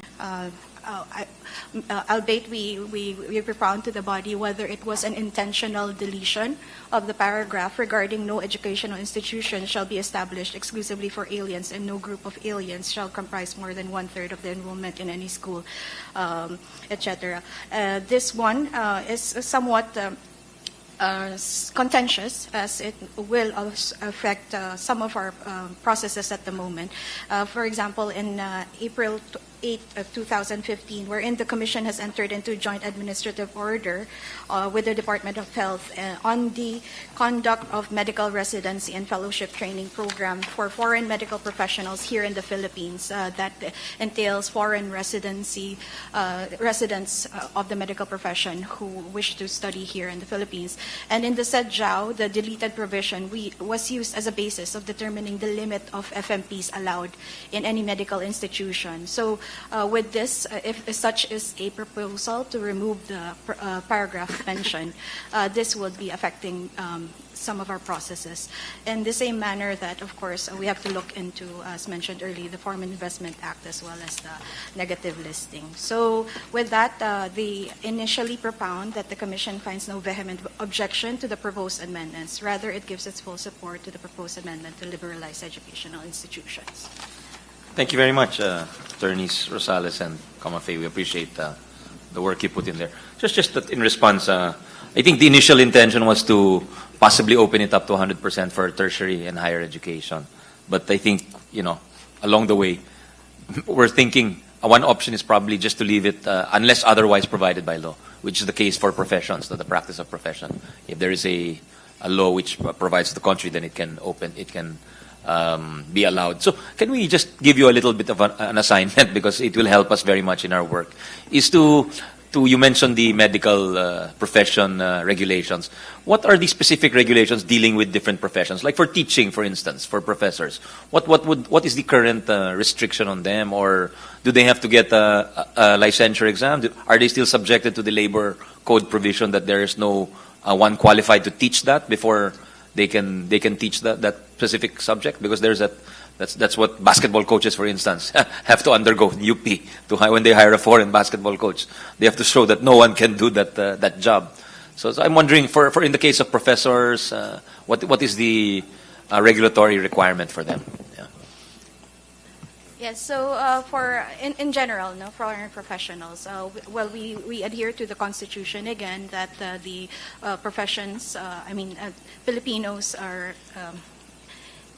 It is the practice of the profession is limited to the Filipinos. However, subject to the provisions provided by law, and that allows the leeway for our professional regulatory laws to provide such conditions. And one of those conditions are the provision of reciprocity, at the same time the provision of what kind of practice they are intending to do here in the Philippines.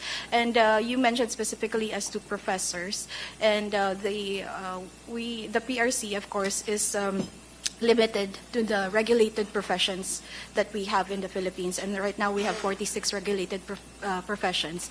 And if such professor is under the specific regulated profession, then that is when the PRC comes in.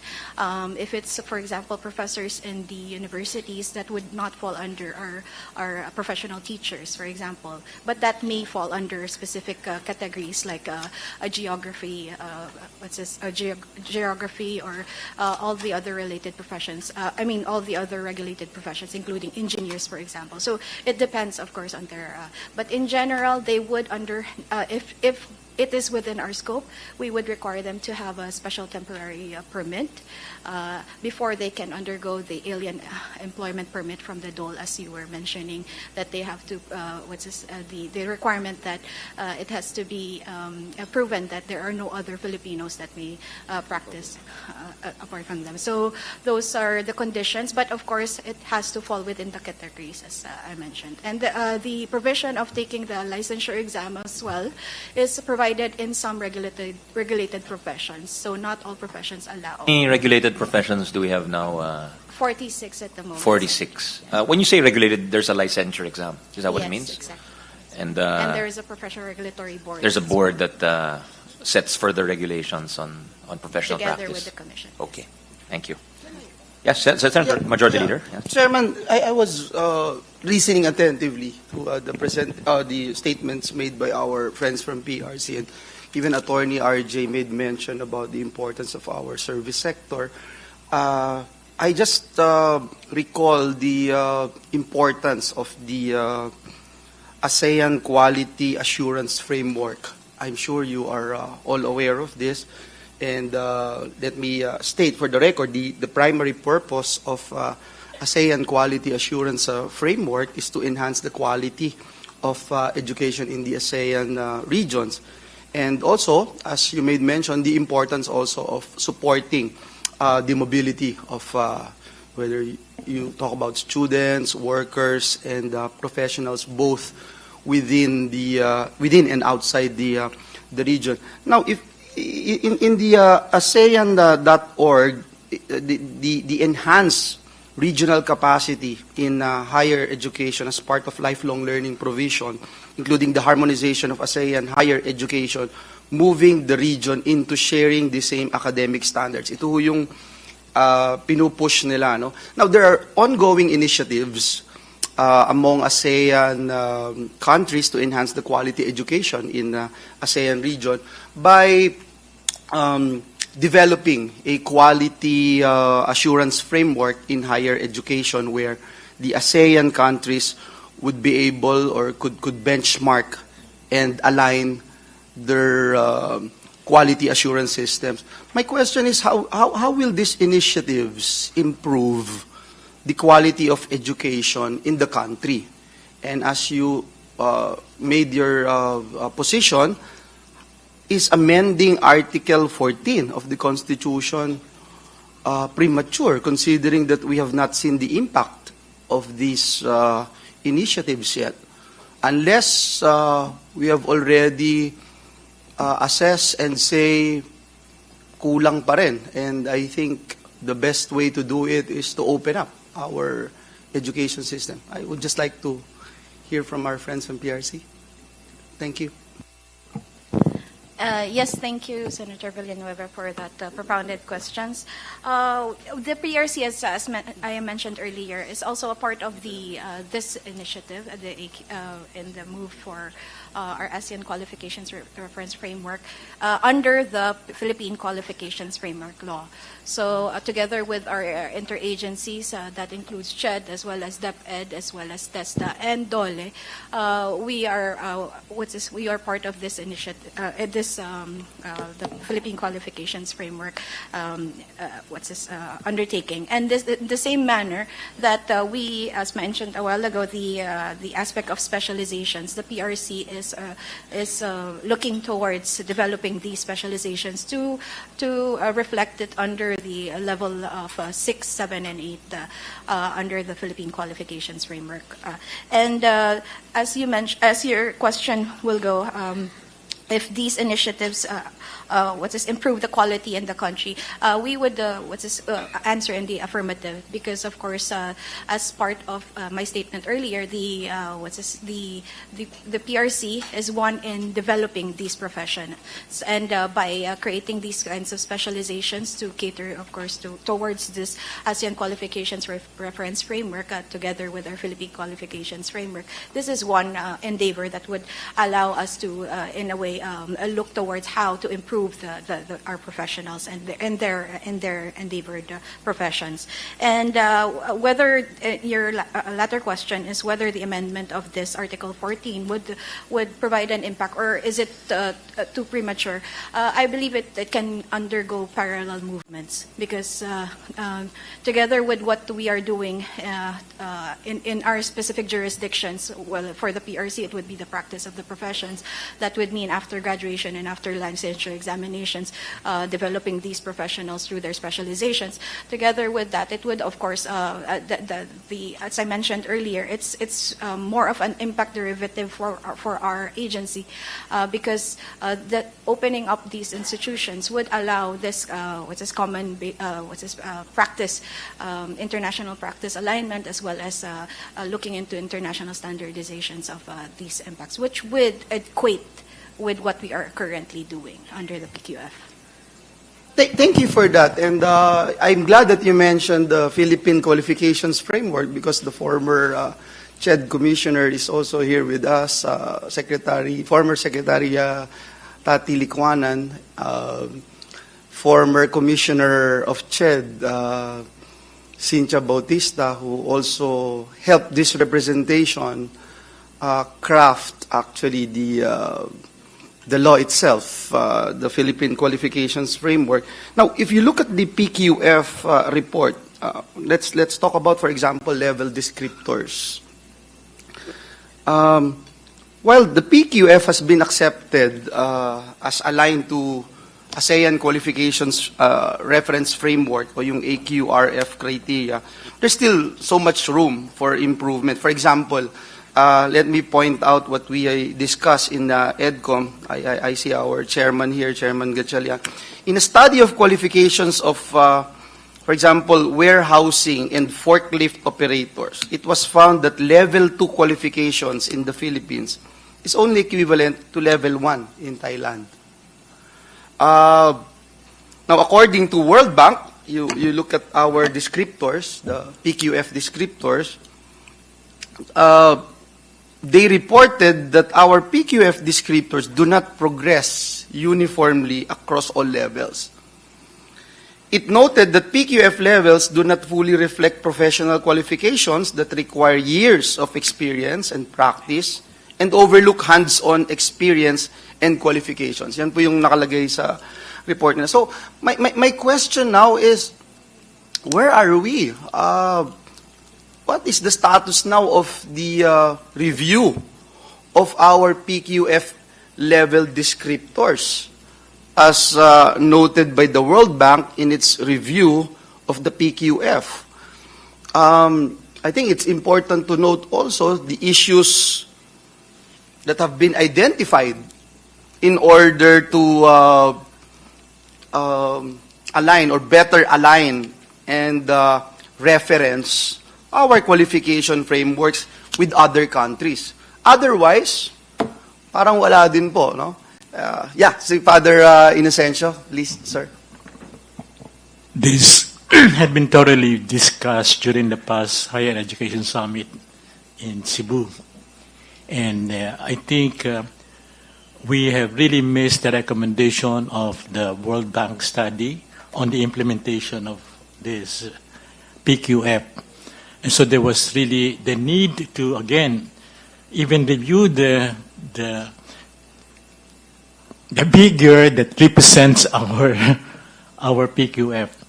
And it's so ladderized and one way of thinking, and it's always referred to higher education, a framework of higher education. So this has been called to consideration.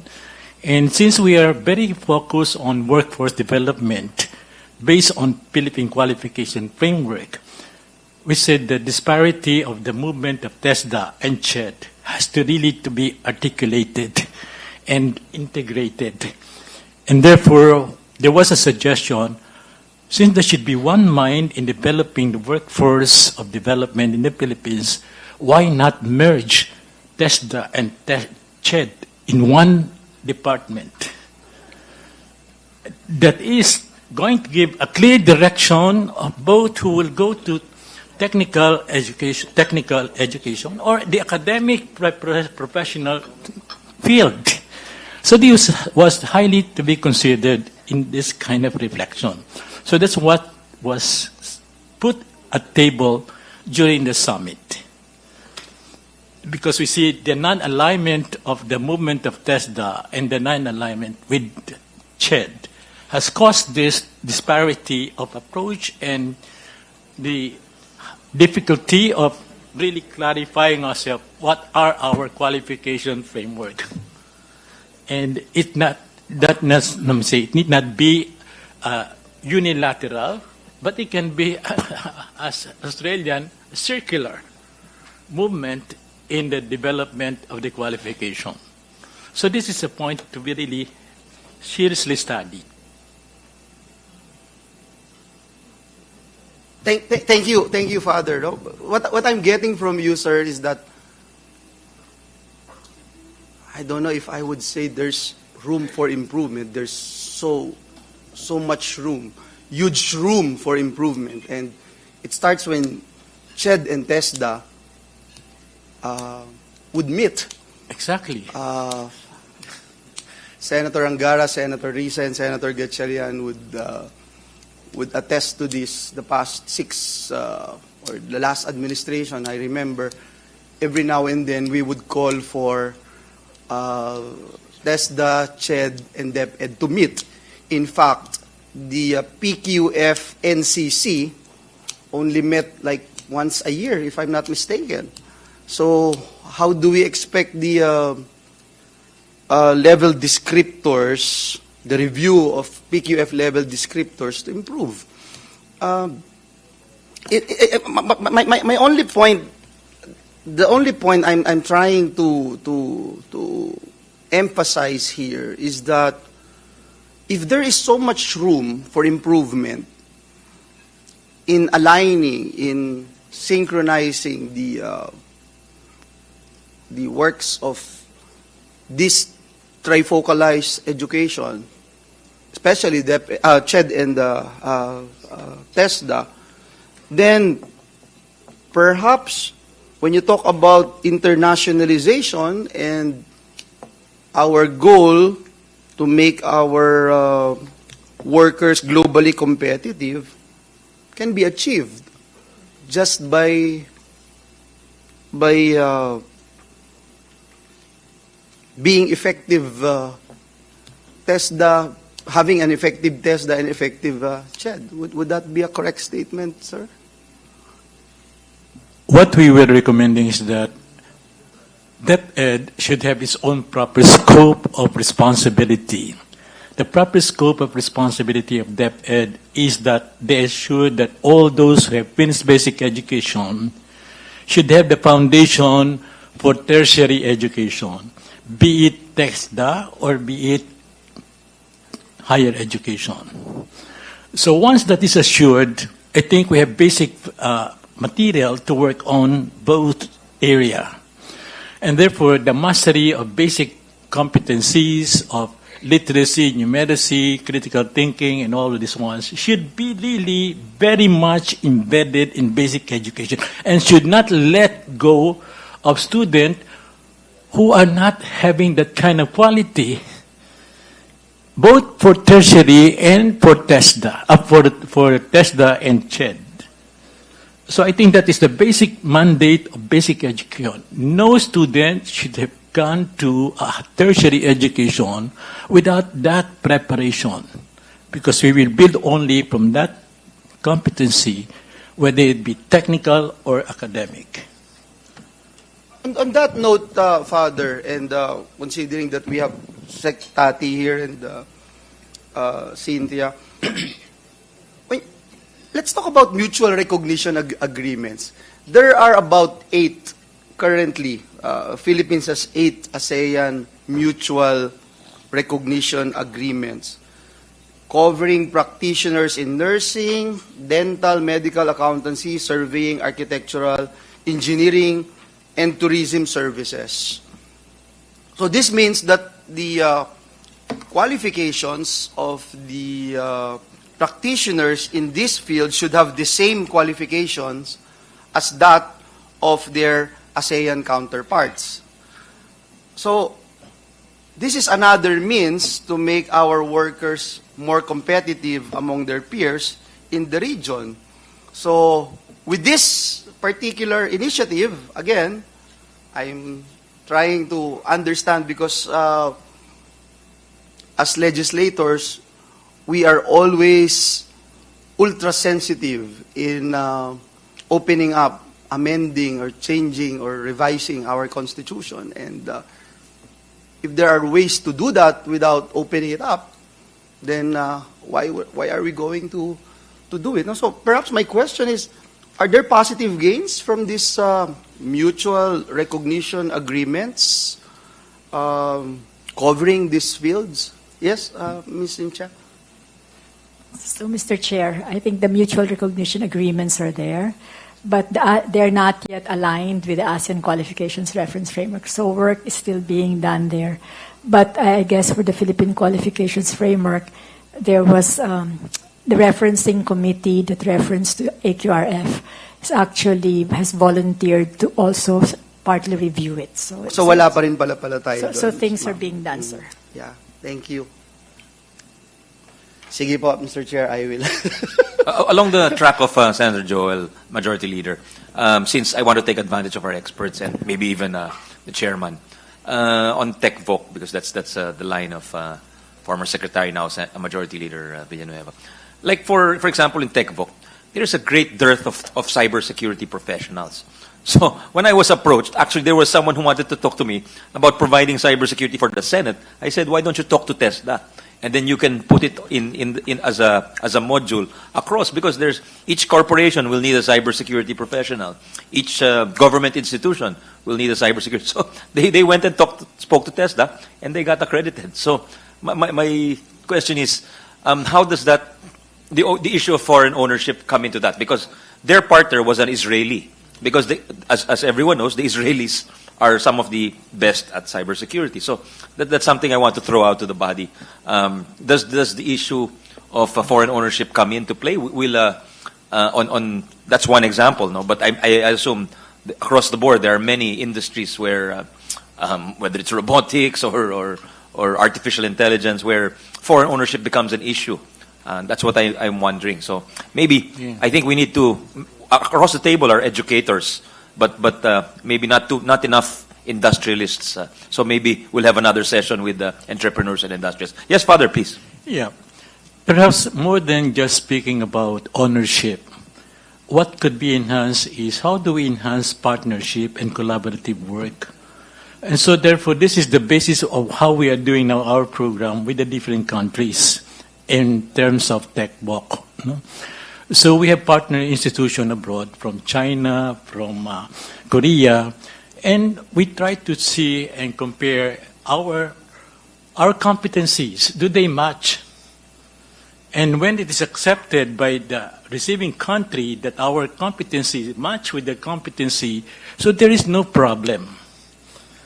And what is very important to consider is our ecosystem do not facilitate that kind of agreement between those contracting parties, the employing and the training party. So the problem is the sectors in the ecosystem that prevents that kind of facility to be able to do that partnership. So how do we now go into that kind of network wherein all this ecosystem can provide the facility by which the kind of agreement between contracting party and the training party will be able to supply the workforce? Dr. Serafica and then Dr. Concepcion afterwards. Yeah, please go ahead. Thank you. I would just want to address it with an example that we're doing now. We have a U.S. aid grant together with Unilab Foundation conducting advanced manufacturing competency. We actually just developed the curriculum architecture for our advanced manufacturing sector. We did a survey for about 500 companies last year, and we have 240 respondents. We actually visited Mayor Gatchalian in Valenzuela as well to look at the facility that you can offer. But most of the ongoing discussion are around advanced manufacturing, the 9 pillars of Industry 4.0, and we only have 15% of our companies in the Philippines right now practicing, and most of them are in cybersecurity. They have ambitions of doing lean manufacturing as well as supply chain management. But the more advanced pillars like advanced robotics, augmented reality, even IoT are not yet being desired and administered. And when we talk to TESDA with DG Rose as well, doing STEM and Tibet, we have to align with our partners in MIT in Boston with their practice of the Massachusetts learnings that they had for bridging their workforce to become more adept with Industry 4.0. And clearly, the formation of a council is like, I think what you're addressing, Father, is what we're doing now. We formed the Advanced Manufacturing Skills Council together with MBC and TESDA as being part of it, and SAPI, our current chief of party, is Dan La Chica. And by forming the council, I describe the project as an industry-led, industry-demanded, and industry-adapted curriculum. There's no education sector yet. And on the second and the third year, that's when we transfer whatever's being utilized by industry to be adopted by the higher educational and the vocational institutions.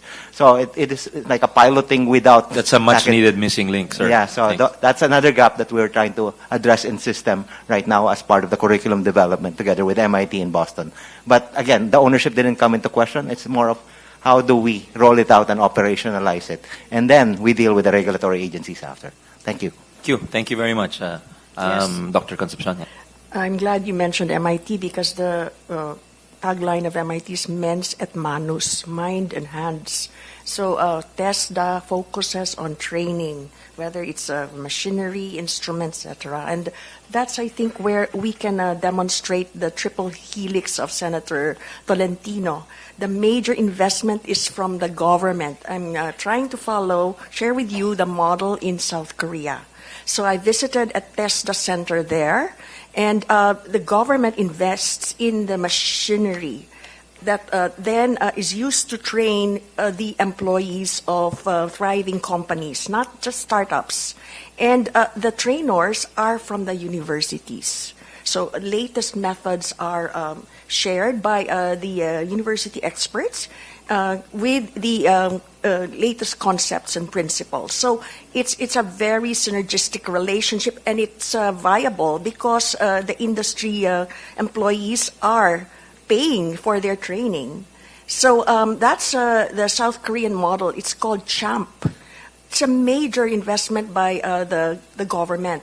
And so sometime back, I asked Senator Cynthia Villar, why not place TESDA under the DOST? Because DOST has the RDIs. It has the facilities for training, and I'm particularly interested in manufacturing and industrial manufacturing because we need to develop our metal industries. For example, steel manufacturing and fabrication. Okay, of course, yung mga AI, yung mga virtual robotics and automation comes hand in hand with that. But the basics should be provided by the government.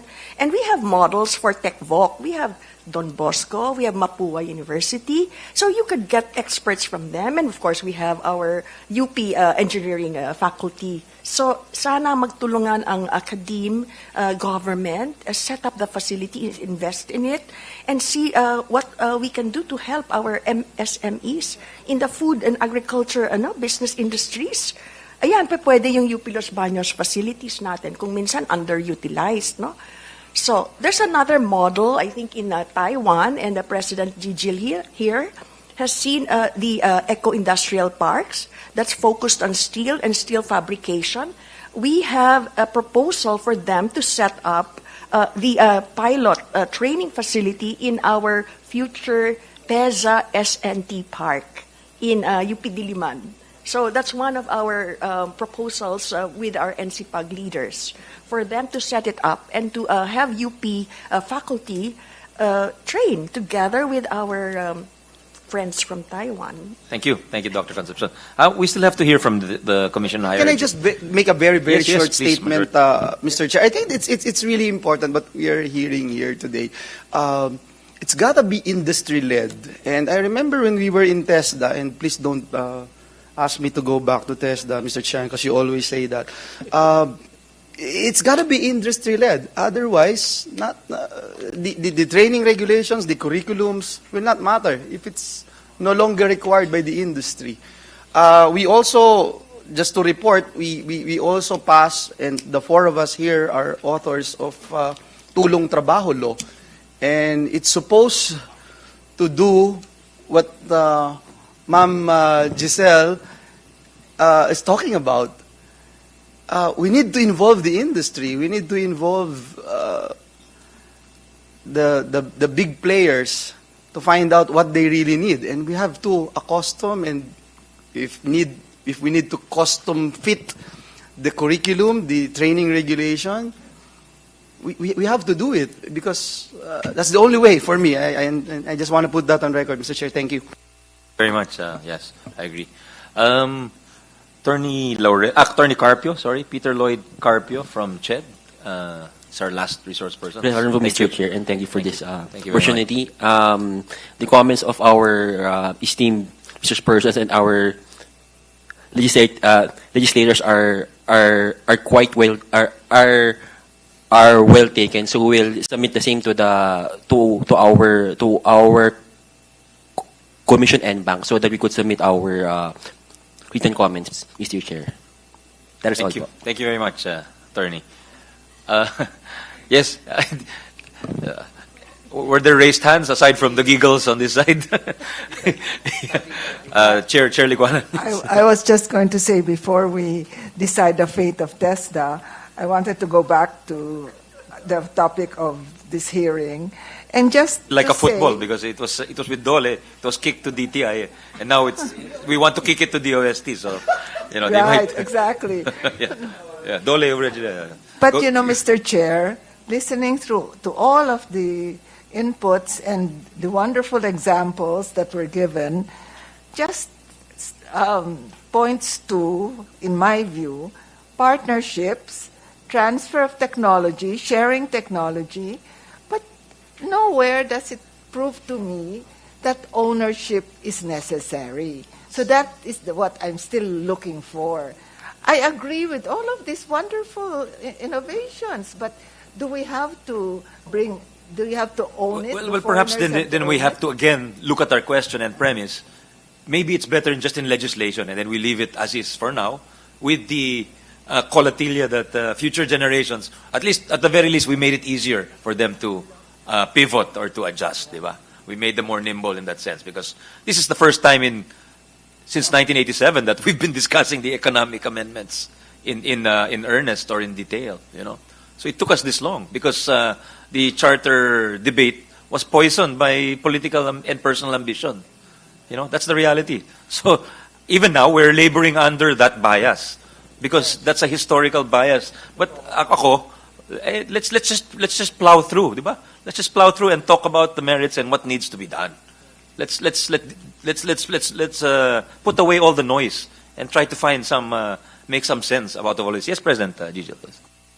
Yes, before I think it's about to conclude, but before that, the presentation of Dr. Concepcion, I can assure you many of it will be, aspects of it will be included in our next cycle of the UP budget. They're all working we are working with our scientist, Dr. Sirafica. I anticipated that with my comments earlier that she make it scalable. Yes, we are making it scalable.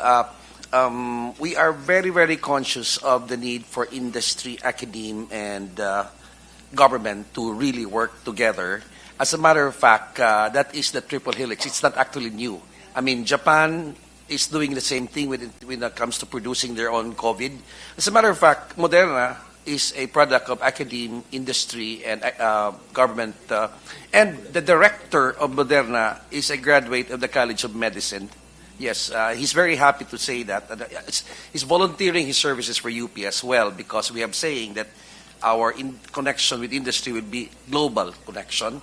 And definitely, I have already asked through, of course, representatives, and even Secretary Pascual, former president, and Secretary Balisacan, that UP is interested in hosting all those innovation hubs, because we have I think, a sufficient critical mass of scientists and space, and we are very serious about bringing the work of some of our laboratories into the market. What are you planning to do with the land holdings in Laguna? Is it Laguna and Quezon? You have hundreds of hectares there. Yes, we have Laguna and we have the Quezon Laguna land grant.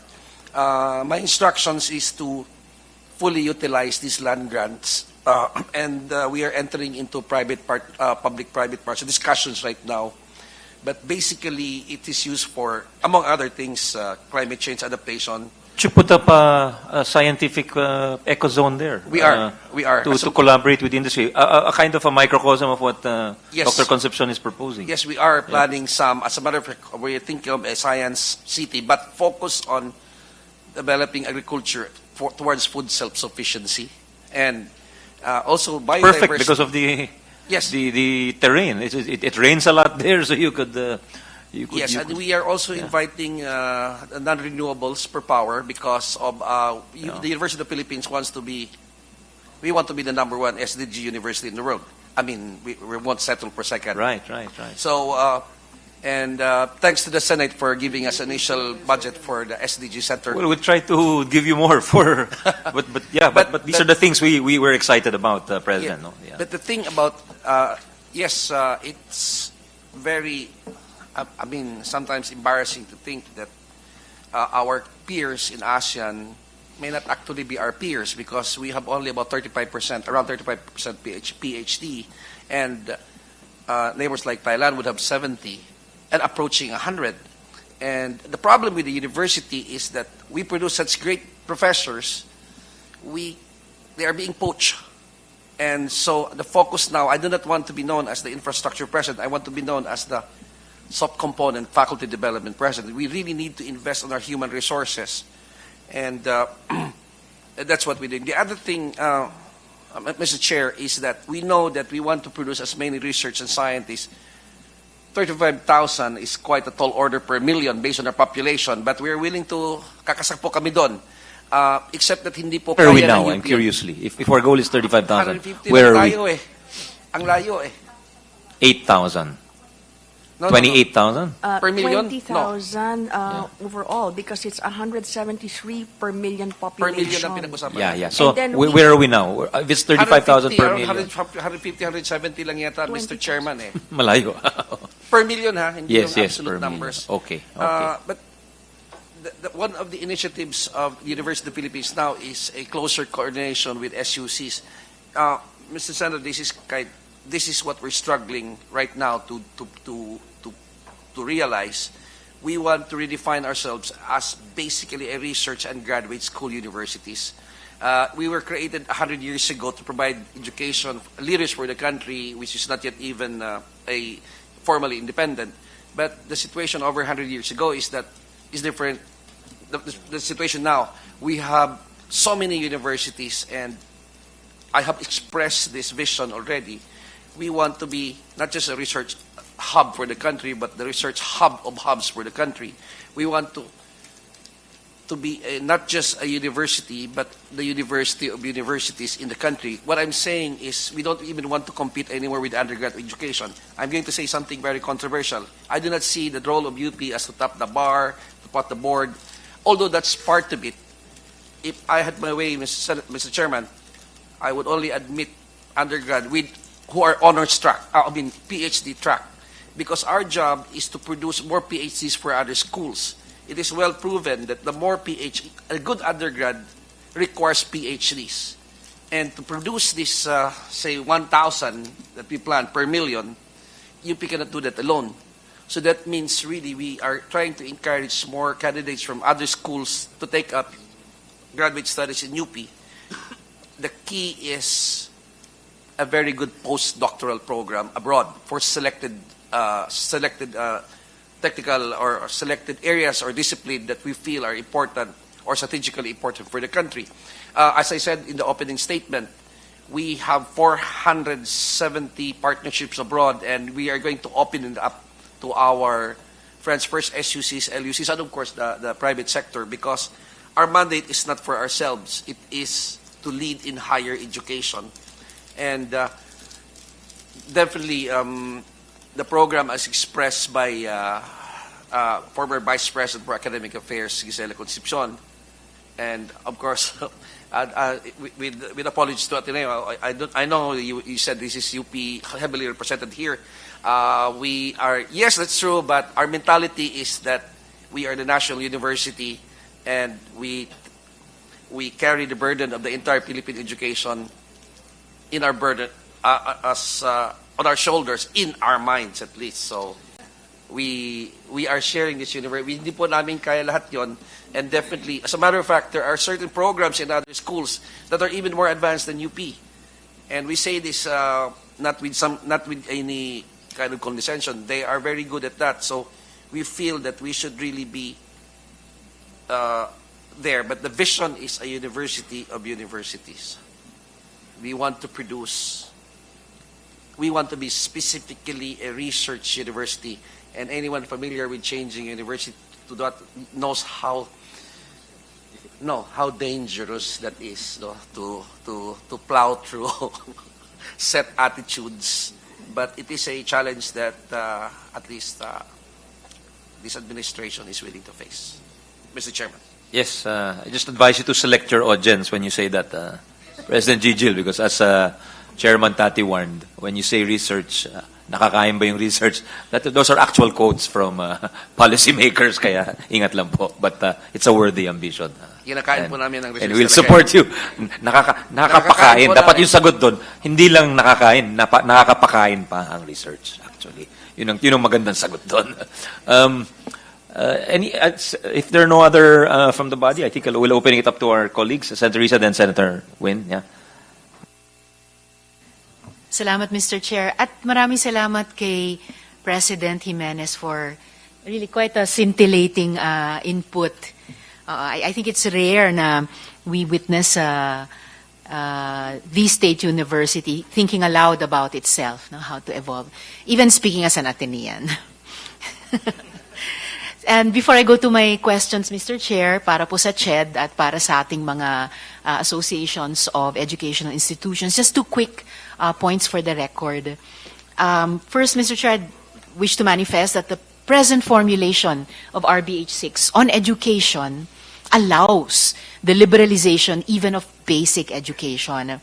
As written, the word basic is inserted at the beginning of the provision, but the last sentence states, the control and administration of educational institutions shall be vested in citizens of the Philippines unless otherwise provided by law. So in this last sentence, which is controlling, there's no qualifier for education. Therefore, it is possible, at ito po yung sinasabi ko kaninang prejudicial question or point, it is possible for Congress to interpret that all of education is open to contrary legislation. And next and last for my two quick opening points, Mr. Chair, I wish to remind our committee of the statements of former Chief Justice Davide at the beginning of these hearings. Quote, with foreign control or dominance in our basic education, we would put asunder the noble, patriotic, and nationalistic virtues which are constitutionally mandated to be a part of the curricula of all educational institutions. These include teaching patriotism and nationalism, love of humanity, respect for human rights, appreciation for the roles of national heroes in the historical development of the country, the rights and duties of citizenship, and strengthening ethical, moral, and spiritual values. In the deliberations of the Constitutional Commission, Commissioner Gascon also explained that, quote, the intent when we speak of educational institutions being wholly owned by Filipinos is that in the rearing of Filipino citizens, Filipino values are encouraged. We have to safeguard the interests of our future generations by assuring that education be directed to serve Filipino interests, close quote. So to my questions now, Mr. Chair, to the Commission on Higher Education, both current and former. So aside from Attorney Carpio, to please, as you wish to include Dr. Tati and Dr. Sinch, gaya po ng ibang bansa sa ASEAN, and we've had really great examples of them in this hearing, di po ba may programa ang CHED na tumutulong upang ang training at certified na qualifications ng ating mga graduates ay katumbas ng mga hinahanap sa ibang bansa? At syempre, maaari namang imbitahin at papasukin ang mga mahuhusay na guro upang palakasin ang ating mga course offerings. So, ano nga po ba ang kailangang gawin pa? Kailangan bang alisin ang limitasyon sa saligang batas dahil may dayuhang universidad ang gustong magtayo ng branch sa Pilipinas na 100% owned nila? Would Attorney Carpio like to address this, or would the former commissioners like to address this? I see, Mr. Chair, I see Commissioner Tati looking meaningfully at Commissioner Sinch. Yeah, Would anyone, she like anyone, to take the question? Anyone can answer. Yeah, maybe Ched is the proper. Would you Attorney- like to answer that? Attorney Carpio. Insofar as such is concerned, Mr. Chair, we still haven't discussed the. So I'm not at liberty to ventilate the points of Ched on this matter. You can answer na lang, yes, we will, attorney. We will submit po. We realize that maybe you want to think about it more, Yes, but and not come We up with will a po. knee-jerk response. But please, for our benefit and We'll do po, Mr. Chair. Thank you. Thank you. Thank you, Mr. Chair. Would So Dr. Sinch I like think to? we are really thinking very seriously of level 6, 7, 8 of the current setup for higher education, without prejudice to the revisions of the Philippine Qualifications Framework. That when we say it's level 6, that the outcomes of level 6 are actually met by all of the institutions. I think this will translate to something as major, maybe, and controversial as K-12. Because the ASEAN community is now moving towards a diploma stamp, a stamp of the level of the qualification. Now, let's say we have engineering in the Philippines. The BS engineering program is offered all over because everyone wants to offer a BS, even if we're not producing engineers, but we're producing technologies or technicians. So they should theoretically be level 4 or level 5. But everyone has a BS program. What may be bloody, I mean, I'm just off the record, what may be bloody and controversial and very political is that eventually you would have a regulatory body, whoever that is, that would say that this BS engineering program in this particular school is level 4 and not level 6. So, but we are not yet there. But I think the effort is so that we are closer, or at least all of our institutions are closer to the level they're at. What that would also mean, Edcom is now working on the typology of higher education institutions, which is so crucial, because some of our institutions, their mission is not really the mission of producing higher education graduates, but their mission can be producing the technicians, and that's the problem with our concept kasi of test is level 1 and level 2 lang eh. Or we're just producing the manicurists. But no, technical goes all the way. In fact, in Malaysia, technical goes all the way to level 8. And they have the industry they have an industry dissertation advisor of certain students. I think we need more success stories there, Dr. Bautista, kasi nga yung mga magulang talagang hindi pa rin na-reverse yung bias eh. Whereas the actual cases in real life experiences in foreign countries is that these TechVoc graduates actually make more money than the BS graduate. So it's also the money. May I also interject just a very quick comment on this TechVoc sector. Not only there is a growing penchant still for diploma or college diploma, I would say, but TESDA should really step up, because you look at the training regulations right now. The NC3s and NC4s are probably less than 25% of the total training regulations. Now, you look at NC5s, which is supposed to be the diploma level, the NC5s, it's 0. It's still 0. So, yes, I hope we can... Sir, it's also because of our education system is very American. If you go by the British system or the system of our ASEAN countries, nursing is a technical It's not an academic program, but in our case, everything is an academic program. But anyway, sir. Yeah, that's we have to kind of reverse that bias, and also I just want to share in the Republic of Ireland, their equivalent of their quality assurance framework, they place a monetary equivalent as to the potential earnings. There's a range as what you can earn once you reach this. That is industry based. Actually, it's based on a survey of the actual industry. So I think if we can come up with a rough equivalent of that, then that's an incentive certainly for families and future graduates. Yeah, Chair Tati. But on the other hand, what we have is a salary scale that is based on a degree, and which is really totally false. So you you require a degree for a job that doesn't require a college degree.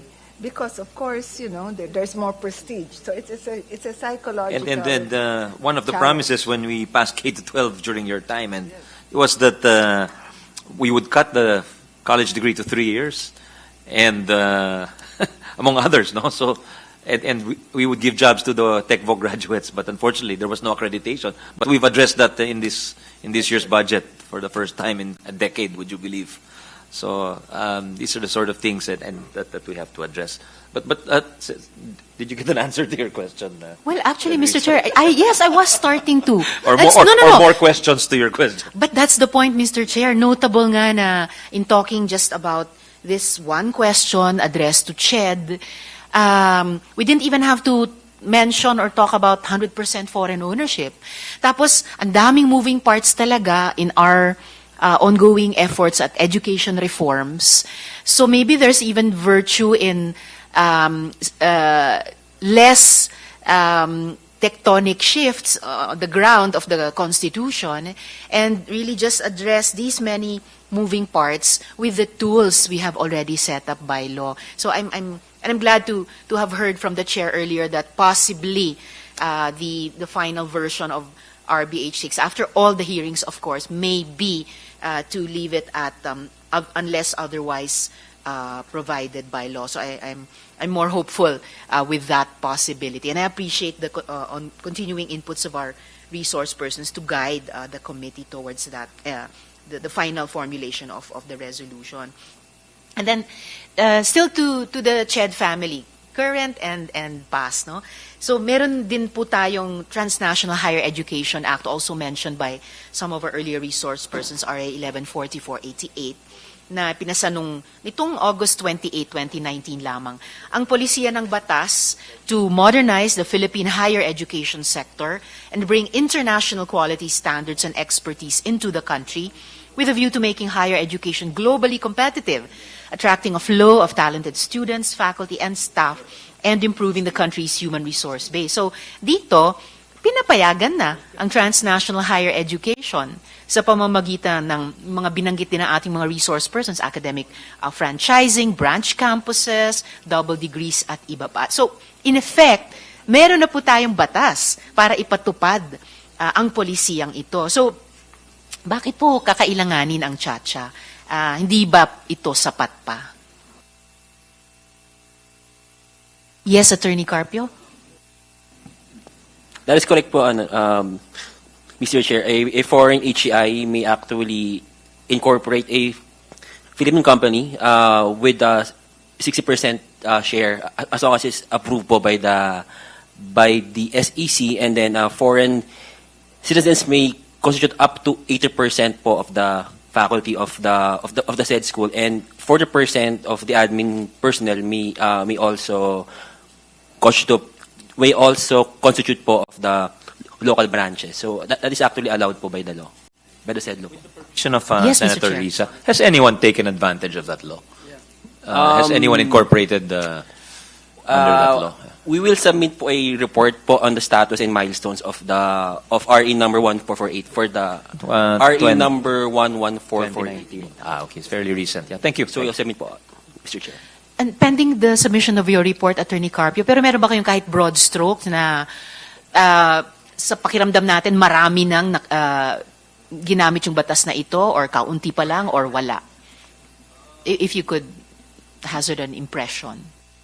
In our draft report po, there are 11 Philippine HEIs who had partnerships po with 9 UK HEIs po. So yan po initial po, and we also there are also some SUCs po who has also partnered po with UK schools. That is po. Okay, salamat, Attorney. So kaunti pa lang.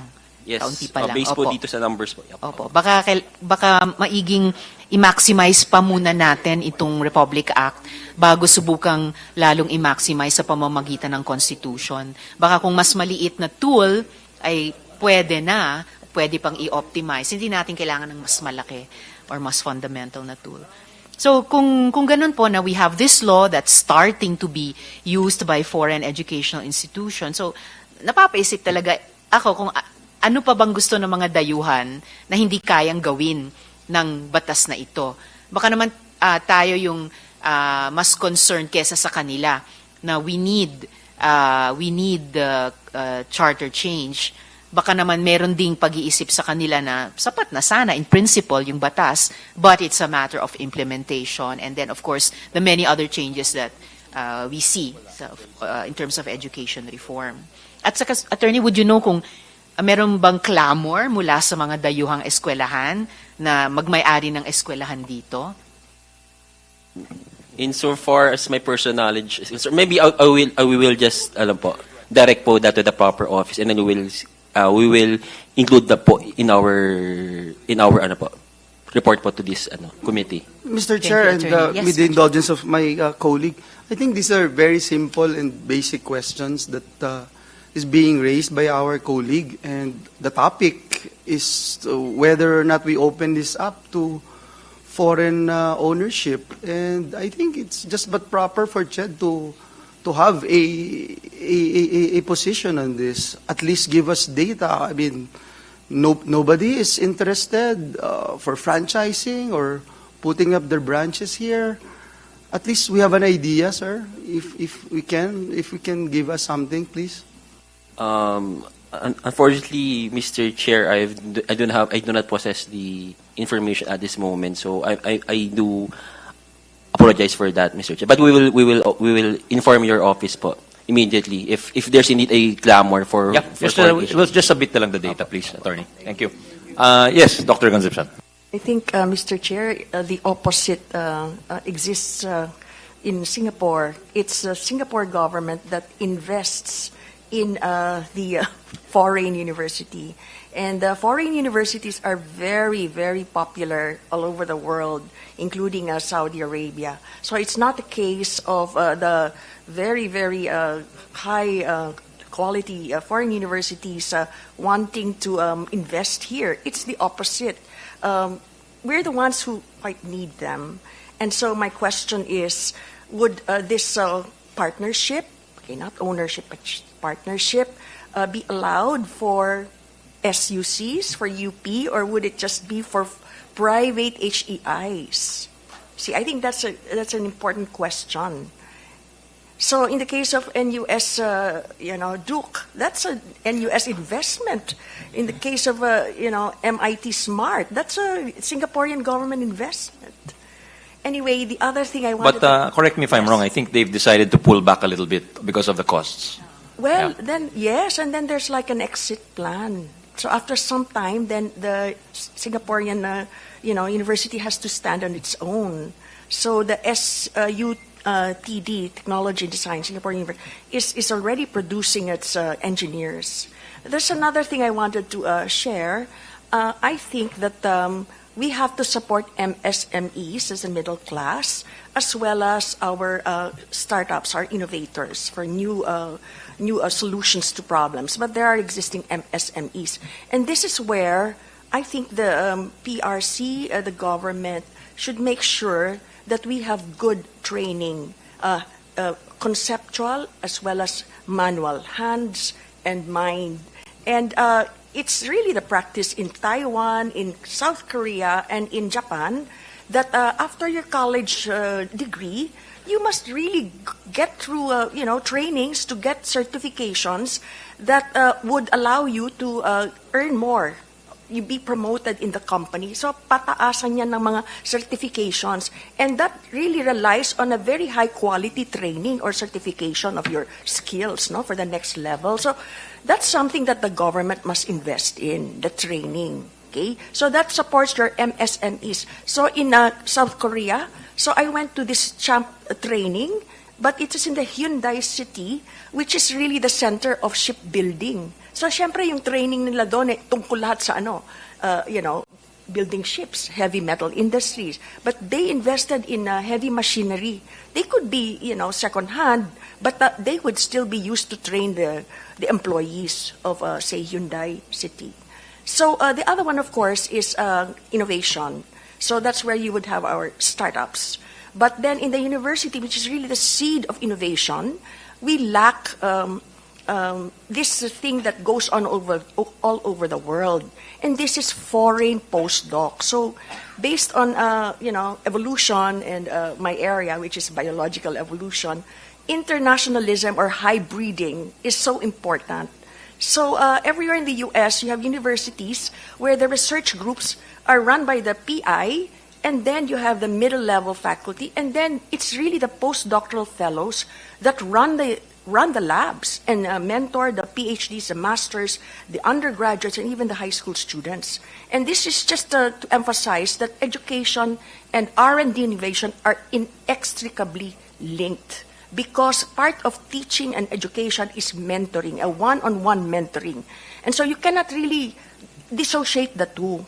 So we're saying that for postdoctoral fellowships, which is practically nil in the university, in UP even, we should be in this scenario soon where we will have enough interest from foreign postdocs to come. And in my time, before I retired, I had so many interests from Indian scientists, young researchers who wanted to do a postdoc with me. But, there's no opportunity to do that. So that's how the world works in terms of research, development, and innovation. Thank you, Dr. Concepcion. Thank you, Mr. Chair. One of the points raised by Dr. Concepcion, I will go there also, yung implications po nitong resolution of both houses 6, even on our state colleges and universities. Or maybe, Mr. Chair, just to go with the flow, diretsuin ko na doon. So, related sa manner of acquisition and mergers of higher education institutions. So, sa current practices po on acquisition and mergers of HEIs, large corporations like Ayala, FINMA, SM Investments, and others have established their education arms to buy or bail out some local universities and colleges. So, yung isang tanong po kaugnay dyan, before I get to the top of the food chain, the SUCs, kapag maipasa po itong RBH 6, ang mga foreign-owned and controlled corporations, will they be allowed to buy or bail out local universities and colleges? O sila'y maging master franchisers ng mga eskwelahan sa bansa? Would CHED current or previous like to address the question? Yes, Mr. Chair, I see Dr. Tati. Okay. That would be my interpretation, that basically that is what ownership would allow them to do.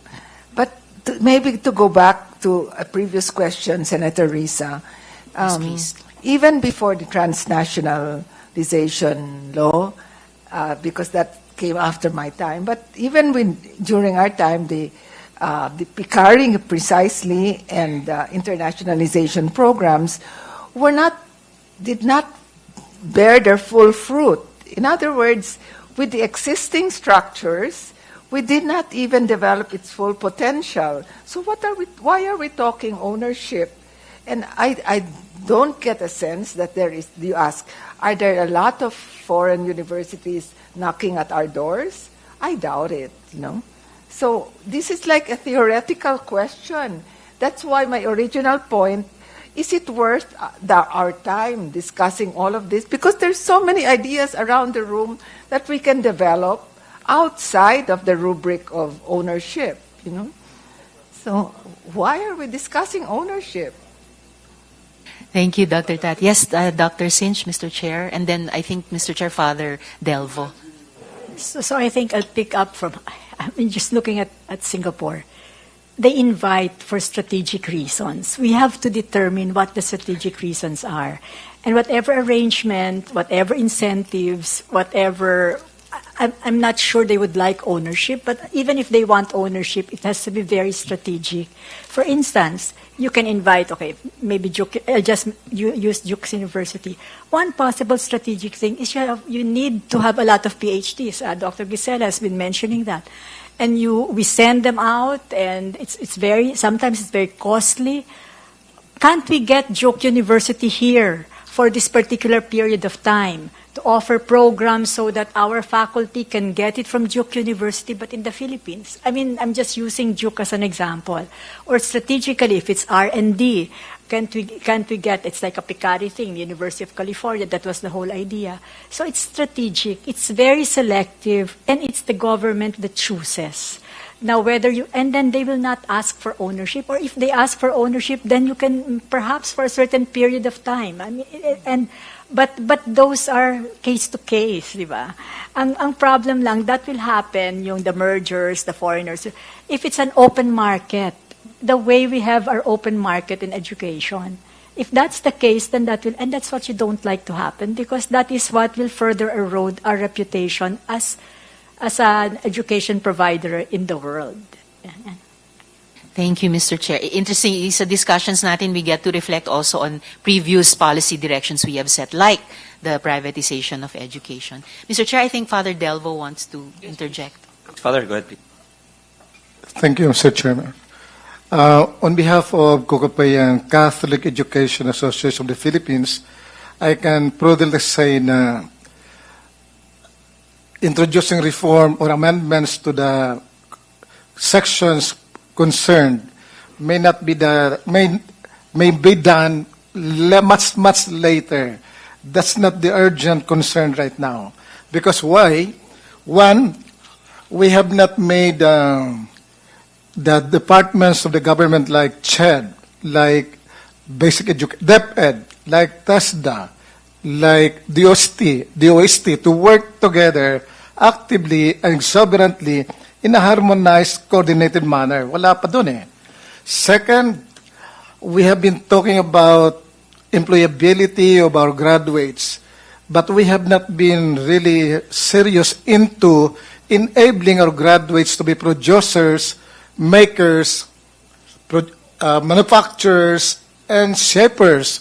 Otherwise, we become just retailer and catering to hospitality services. We don't grow out of this only, We have to be producers and makers. And another one would be, we rather improve policy and implementation, and the government seems to be very highly and over-regulating in regards to private education institutions.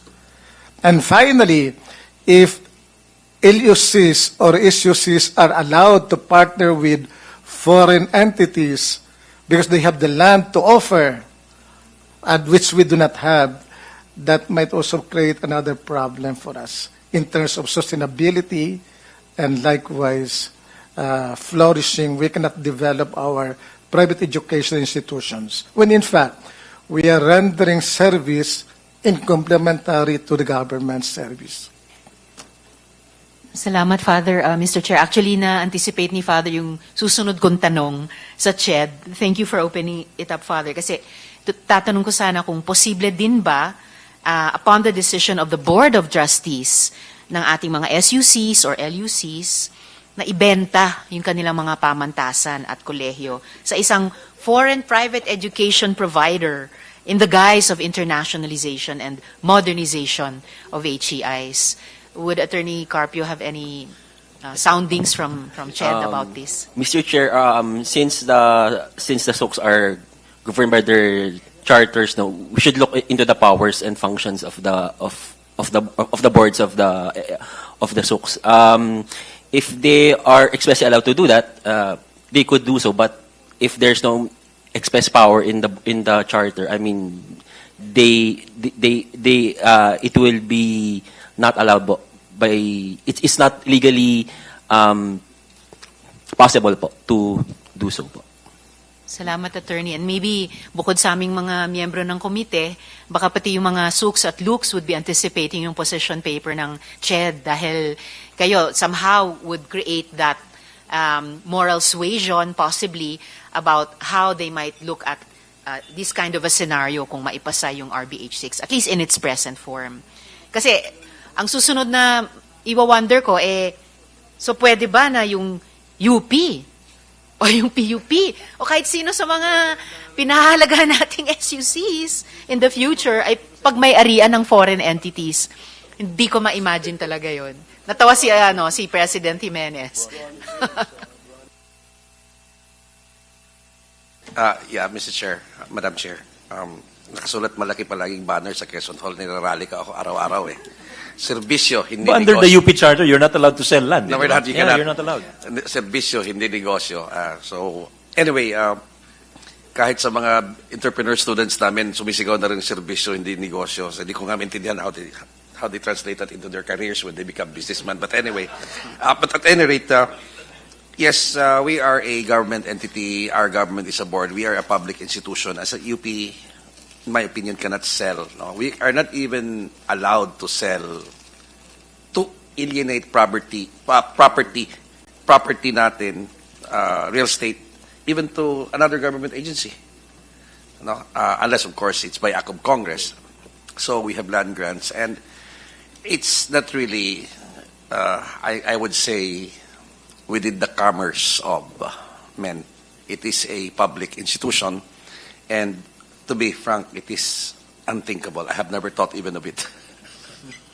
So we will remain a public institution. But we can enter into, we have corporate powers since may land grant. We're supposed to actually, we are a land grant university, and we're supposed to really use our resources to enhance. And I intend to do that to improve the university experience, specifically to produce more of our PhDs, to retain them, and to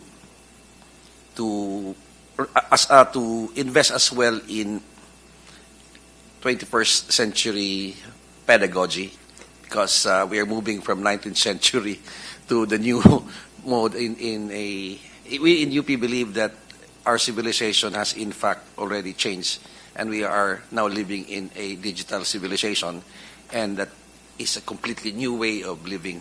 It's a new kind of Homo sapiens that lives in a digital civilization.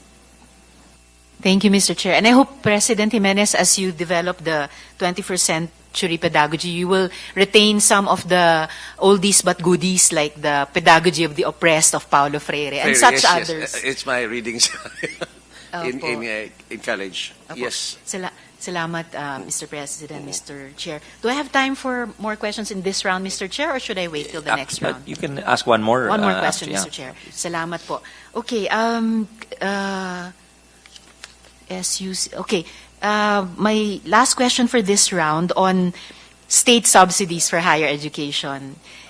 Kung maipasa yung RBH 6 in its current form, anong implikasyon nito sa kasalukuyang pondo at subsidyong binibigay ng Estado sa mga public HEIs, SUCs, at maging mga LUCs?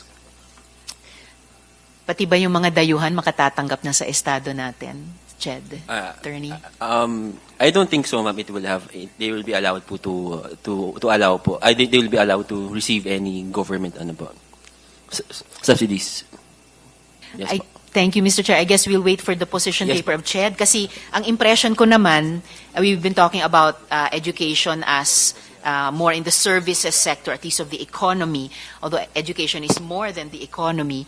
Dahil may existing trade principles in trades in services, gaya ng liberalization of higher education, baka lumabas na may free pass ang ating gobyerno na umatras sa responsibilidad nitong pondohan ang mga SUCs at LUCs at hayaan silang makipag-compete sa free market ng higher education. And a few of our resource persons earlier mentioned this, Mr. Chair, and I share their apprehension and the desire that the state not abdicate in its obligation, not use the resolution or any other instrument as an excuse, pa-co-opt. So hindi na niya tungkulin sa ating mga estudyante o sa ating bayan. And lastly, very quick lang related question, Mr. Chair. Dito pa rin sa state subsidies for higher education. Posible ba na sa ilalim ng RA 10931, yung UACTE Act, na ang mga foreign-owned and controlled HEIs ay maging eligible sa tertiary education subsidies? Don't think so, ma'am. And again, I hope you are right, Yes, po. Ched. We will eagerly await your position paper. Thank you po, Mr. Maraming salamat. Maraming salamat, Mr. Chair. And that's from me. Interesting for this questions. round. Thank you, Senator Risa. Senator Win, yes, go ahead, sir. Thank you, Mr. Chairman. Mr. Chairman, Sorry, Senator Win. See, Majority Leader has 2 minutes left. Can Yeah, can go we ahead. just finish him? Then we'll go to you. My I just- apologies. My I just apologies. have- I should have said it at the outset. My Sorry, apologies. Mr. Chair. I just have two, 3 points I'd like to raise. One, looking at the implementation of the Transnational Higher Education Act. There is a report here from CHED that out of 108 TNHA program applications, out of 108, only 2 applications were approved. One in Houston, one from Houston, yung isa from Korea. I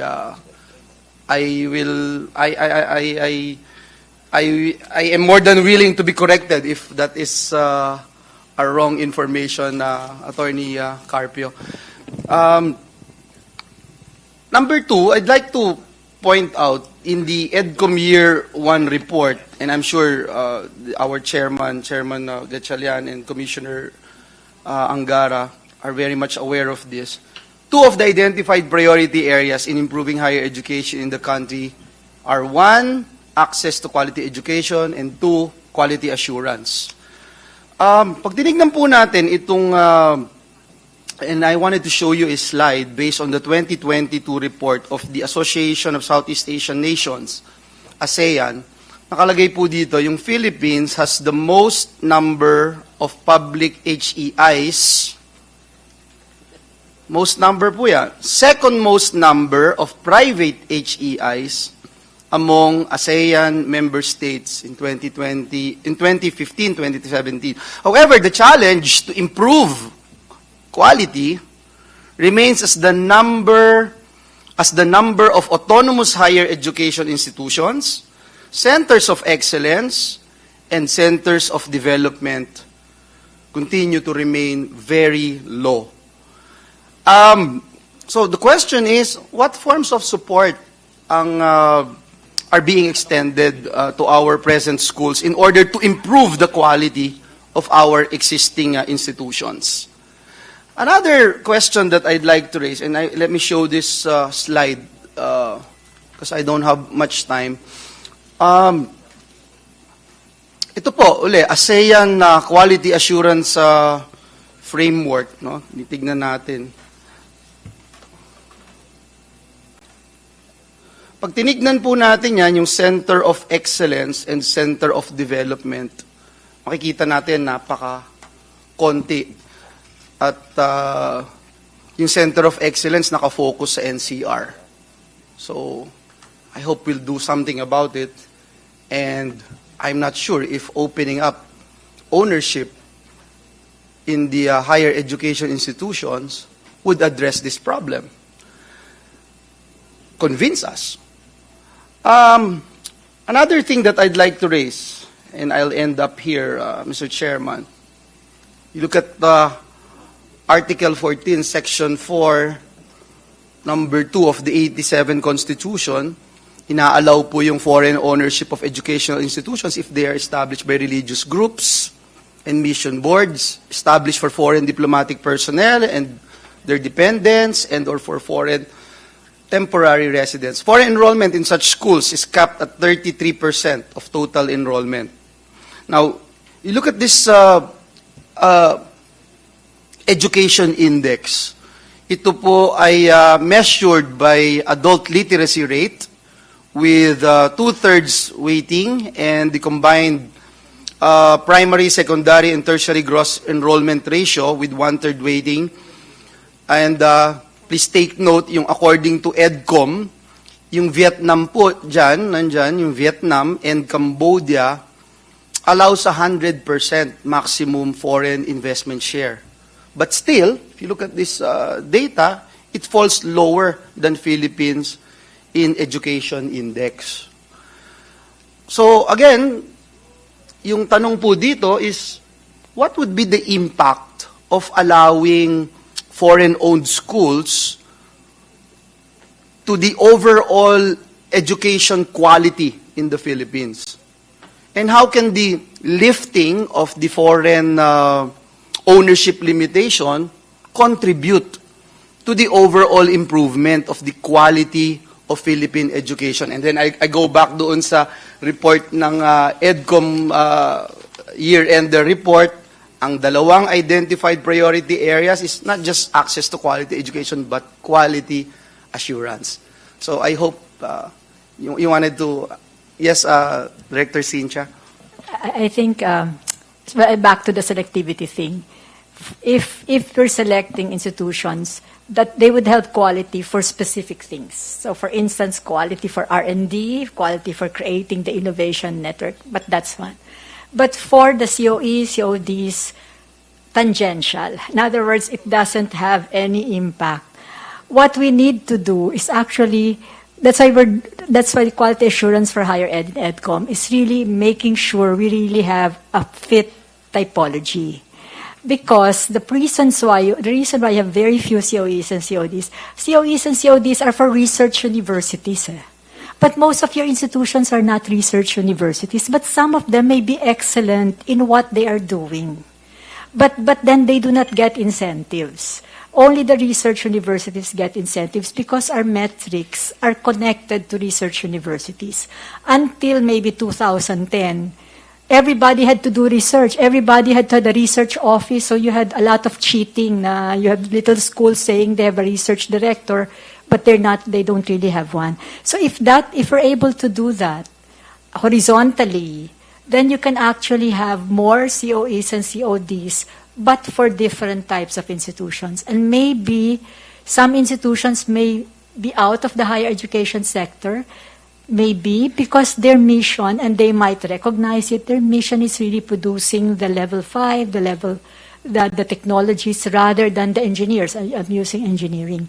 So that's for the quality. In that case, I don't think coming in of foreign institutions will have any effect, unless you have an open market and they come in, and that effect is going to be negative because they will add to the lower quality of Philippine education.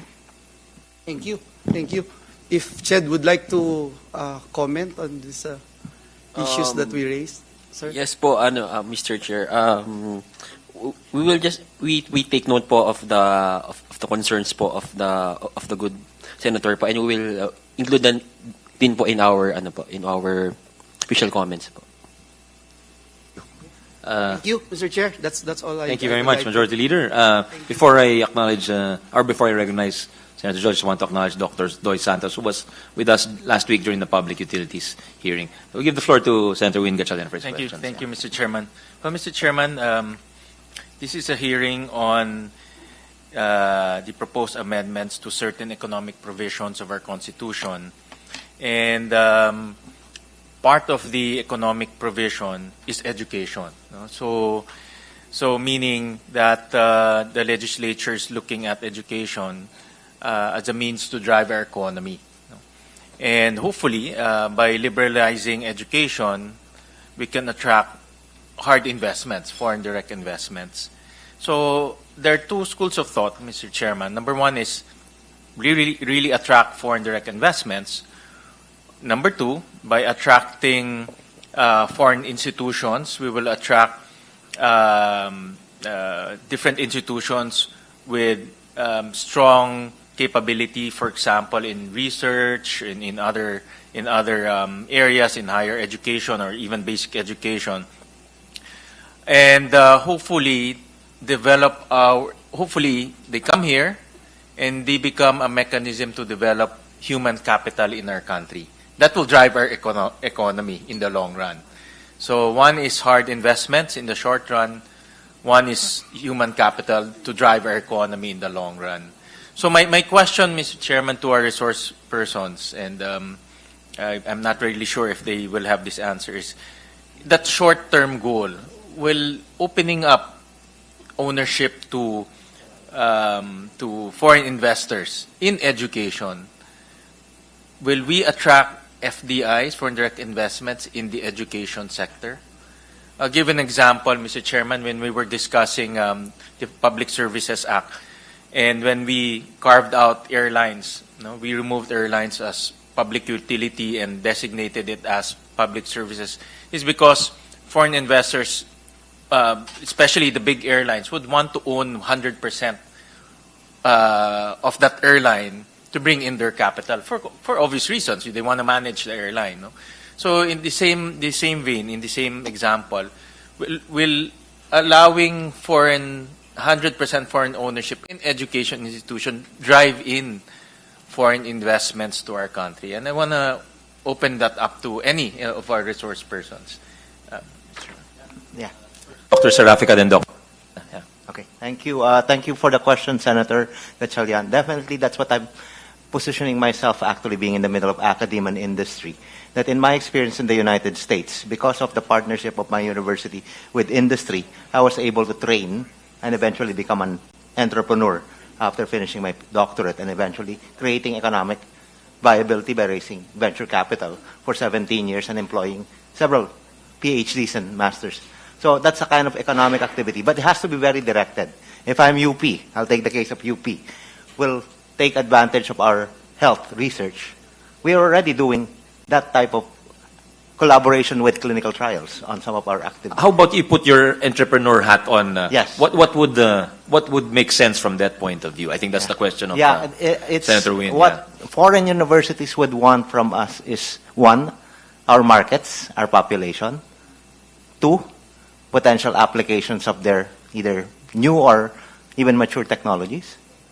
Three is the secondary only, the tuitional, but really to harvest intellectual capital that they can then ship back or use. I mean, there's no really borders now in terms of being able to collaborate. We can Zoom, we can calculate whatever equations we wanted to do in that collaboration, and it can be fed back to the mothership, and it's a collective.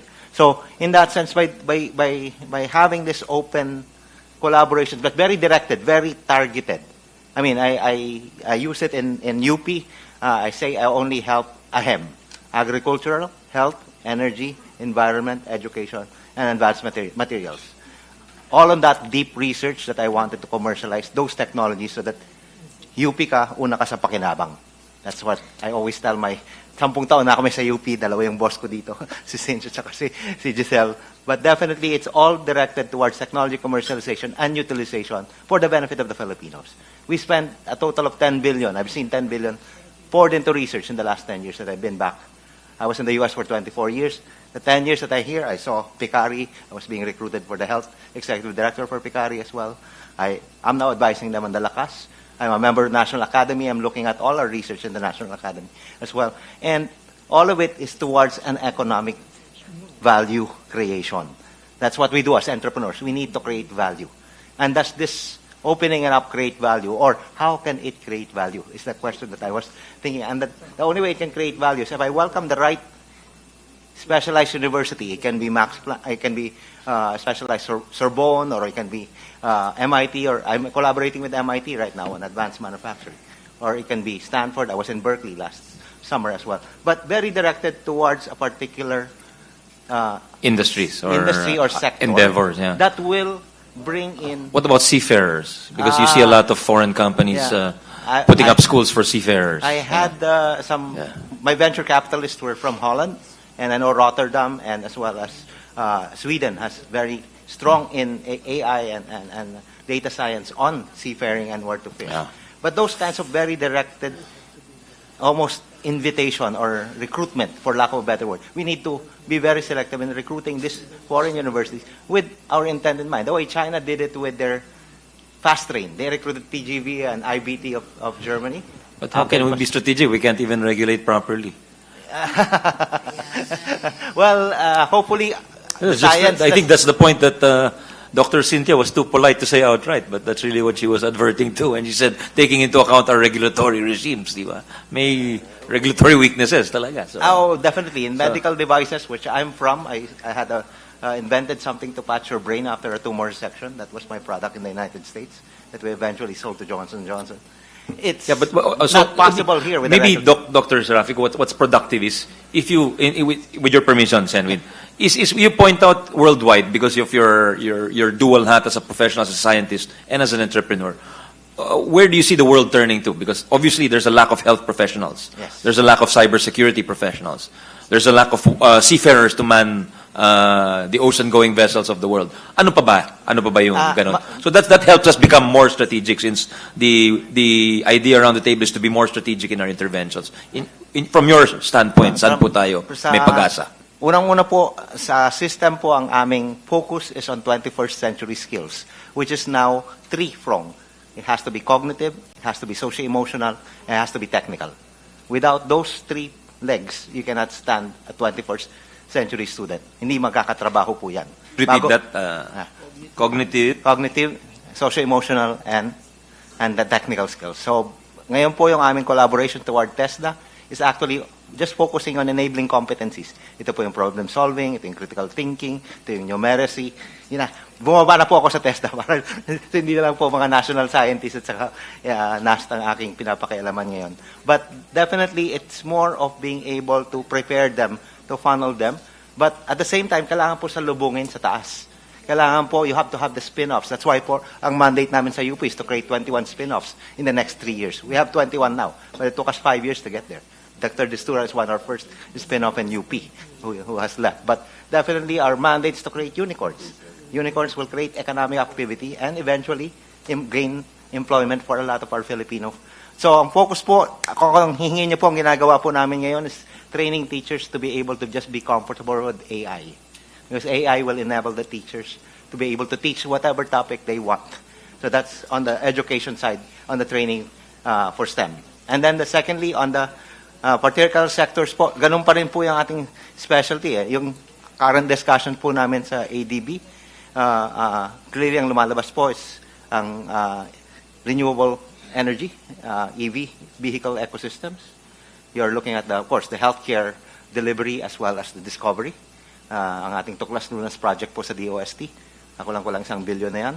At kailangan pong, andyan ang Lagundi, andyan ang Sambong, but we need to elevate our game to be able to have foreign markets accessible with these discoveries as well. And then the other areas, of course, in agriculture, we visited po Israel when I was on the board of DOST SEI.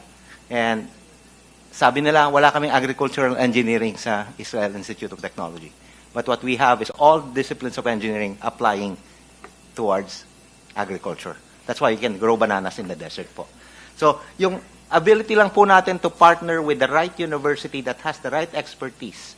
I look at it po from that analogy of the fast train. Tatlong ni-recruit ng China, Shinkansen, TGV, at saka IBT. They all made trains for different sections of China. Nung natapos yung kontrata, labas sila lahat, nasa kanila na yung kaalaman. So hopefully ganun po yung mangyari sa atin. Ma-recruit po natin yung the right universities in the sectors that we wanted to enable. And then hopefully from there, we can get the knowledge, we operationalize and utilize them for a certain period of time, and then we let them go and we create the companies then that would support and adopt all the human capital that Dr. Giselle Concepcion is asking for. Thank you.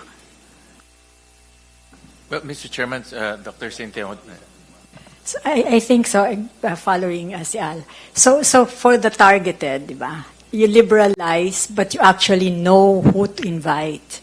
For that, they might not want ownership. They might not want 100% ownership. I'm not sure if you say by law that you can create a law that for these particular institutions, they can have 100% ownership. I'm not sure about that. But for that group, yes. We're not going to attract higher education institutions to this country for many reasons. One, you have even if you have young population, they cannot pay. Your upper class and your middle class is too insignificant to actually pay. So if they come in here, it might be to bring in foreigners, but they will be foreigners who will not be looking.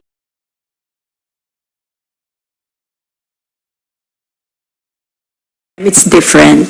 The Europeans, for instance, are not going to come in here with a 100% no, because we're such a vulnerable country. They are, I think and they're already implementing it, they're adopting our schools. In other words, they are saying that this school is accredited by the Belgian, it's just like us.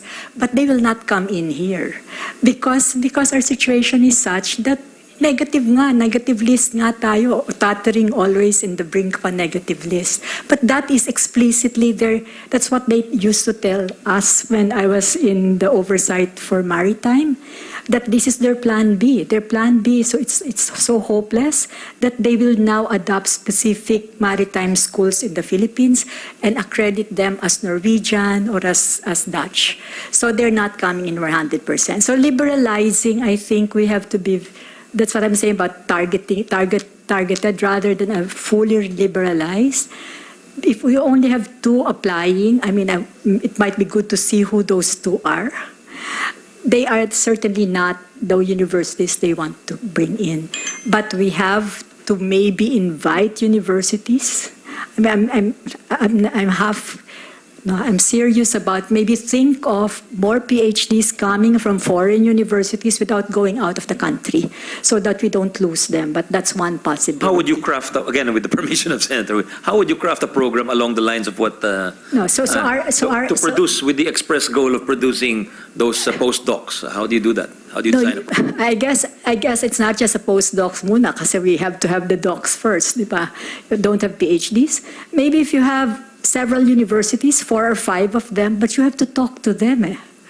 You have to work it out. It's not like they'll come in because they, or maybe they might want to, but anyway, so, okay.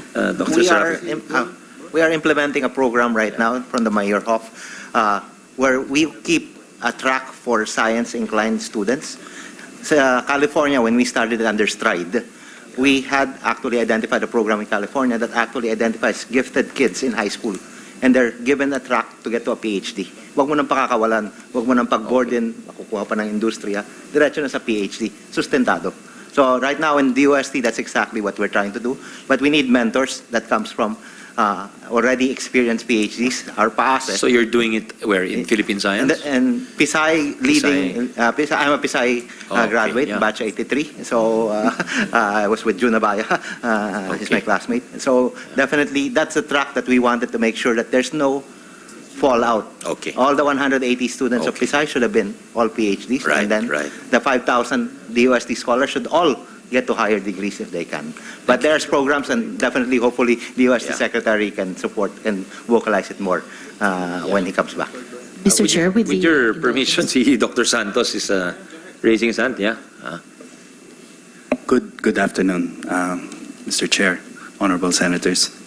Thank you for the opportunity. The question of the good senator was, will 100% foreign ownership attract foreign direct investment? So I would like to cite the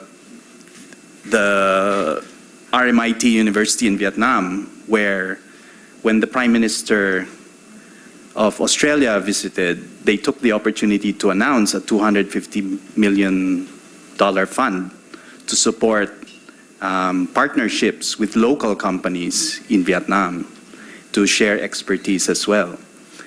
Now, when the Prime Minister... Australia was giving the money? No, sir. Vietnam was giving the money? RMIT University was setting up the fund. RMIT is a... the Royal Melbourne Institute of so it's an Technology. Australian... yes. Okay. It started out as a polytechnic, then became a university. So, if you recall, Mr. Chair, when Prime Minister Anthony Albanese visited the Philippines to sign the strategic partnership, there was no similar announcement. Now, I only mention this because I work in the startup space in Australia, and we're trying to set up a national center for research. I work with a team of PhDs as well. The thing there is a lot of opportunity in green energy, in so many technologies. And as you know, Mr. Chair, the importance of know-how in Ricardo Hausmann's economic complexity model is that it is easier to transfer the brain rather than it's not possible to codify the know-how, it's tacit knowledge. So people-to-people exchanges, collaborations, that is the way of the 21st century. So this is what I was talking about, Mr. Chair. It was part of my slides last time, but the contrast. So we, for many reasons, should actually be at the forefront of this, Mr. Chair, because of political, cultural reasons. Politically, we're a democracy. We speak English. We're predominantly Christian. But could you take a step back, Dr. Santos, and tell us why did they invest that in Australia but not in the Philippines? Sir, because they already had a presence there. Is it because there are a lot of Australian companies manufacturing there or in locating there? Maybe. So it's always about the why, diba? So why? I think that was also presented by the good honorable Senator Majority Leader in his chart, where Vietnam and Cambodia were actually lower. So they recognized the gap. They opened themselves up. This is in the 2000s, and so they welcomed the foreign university there. Now, I was told, because I was just in Vietnam visiting one of the faculty there, that during COVID, they used to send students to Australia. But when COVID, the lockdown happened,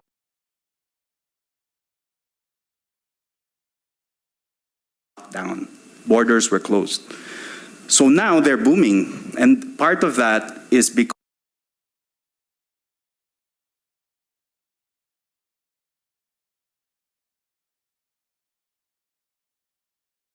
there the fashion, they have technology, they have all sorts of departments there.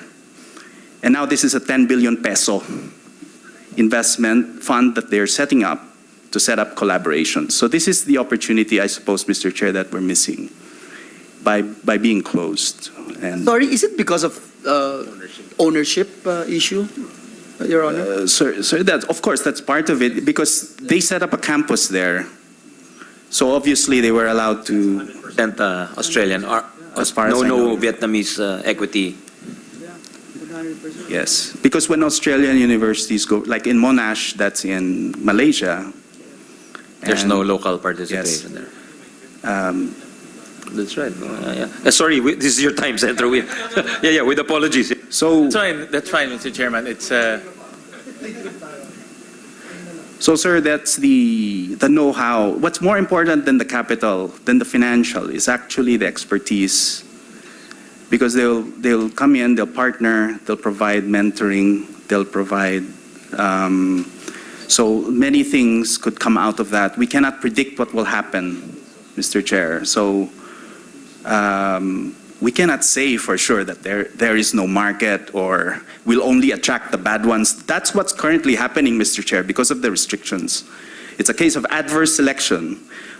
When you make it, just like with the POGOs, when you make it illegal to come in, the only people that will come in are the shady ones who are willing to risk and pay off, engage in corruption.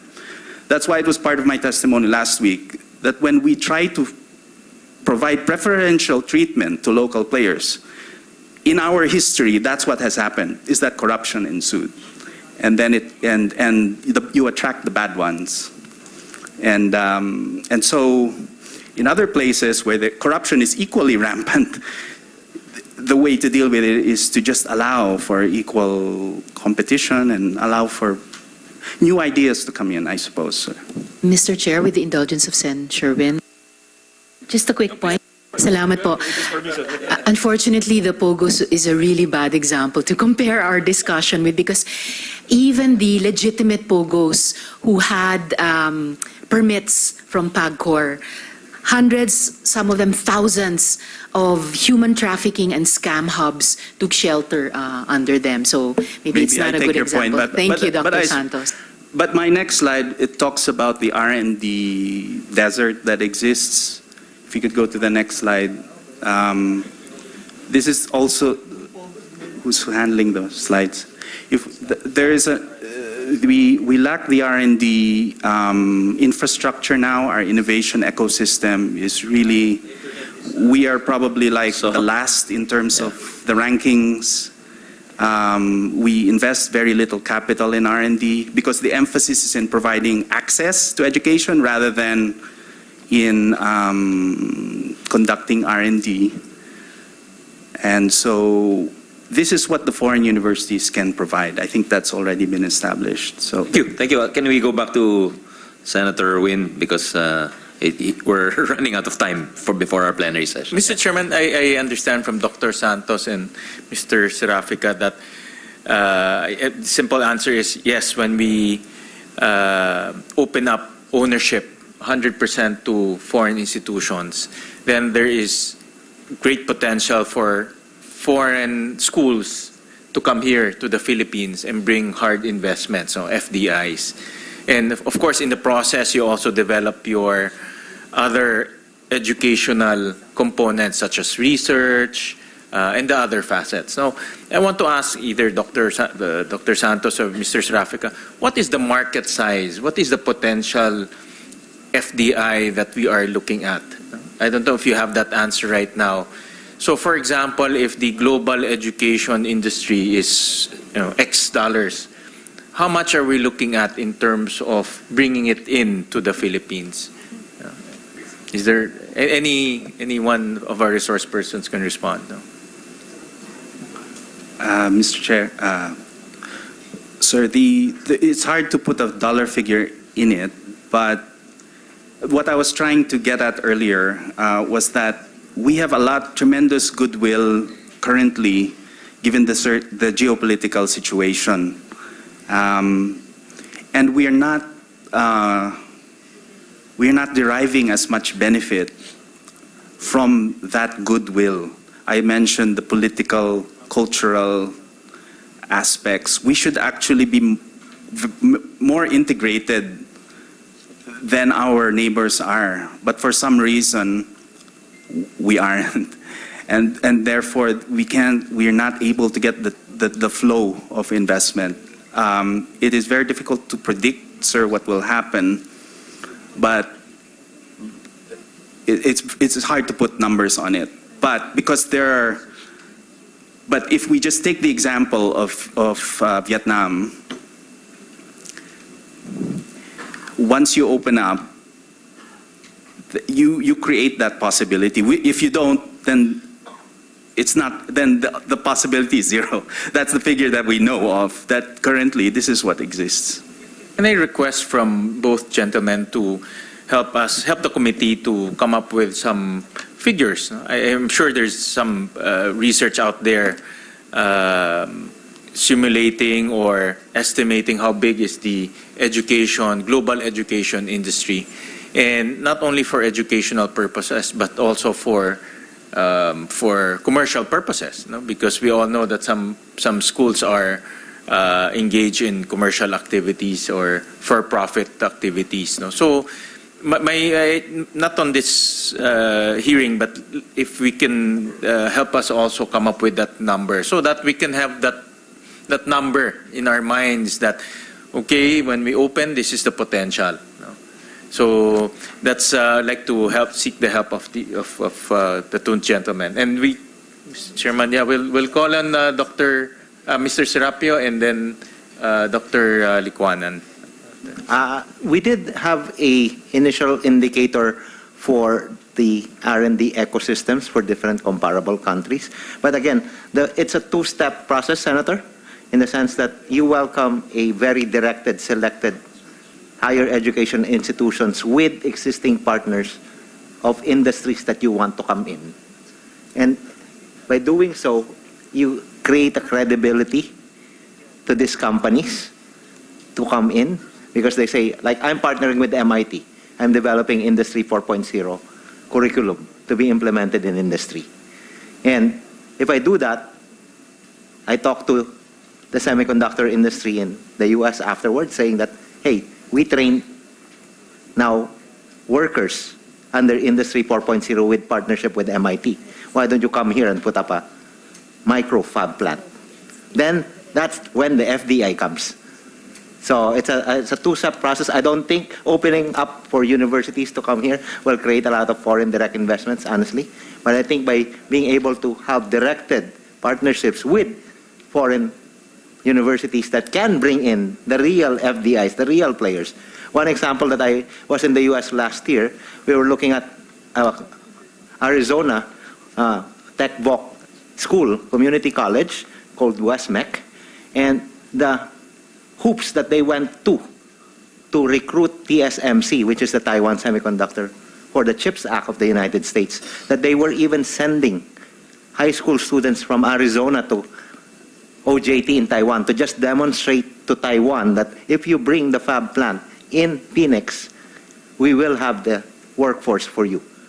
But that's a kind of almost like a three-level chess game or three whys. Why are you doing this? Why are we opening up for foreign directed? It's because we wanted to be able to get the expertise and eventually recruit the FDIs that they're partnered with in their own respective countries.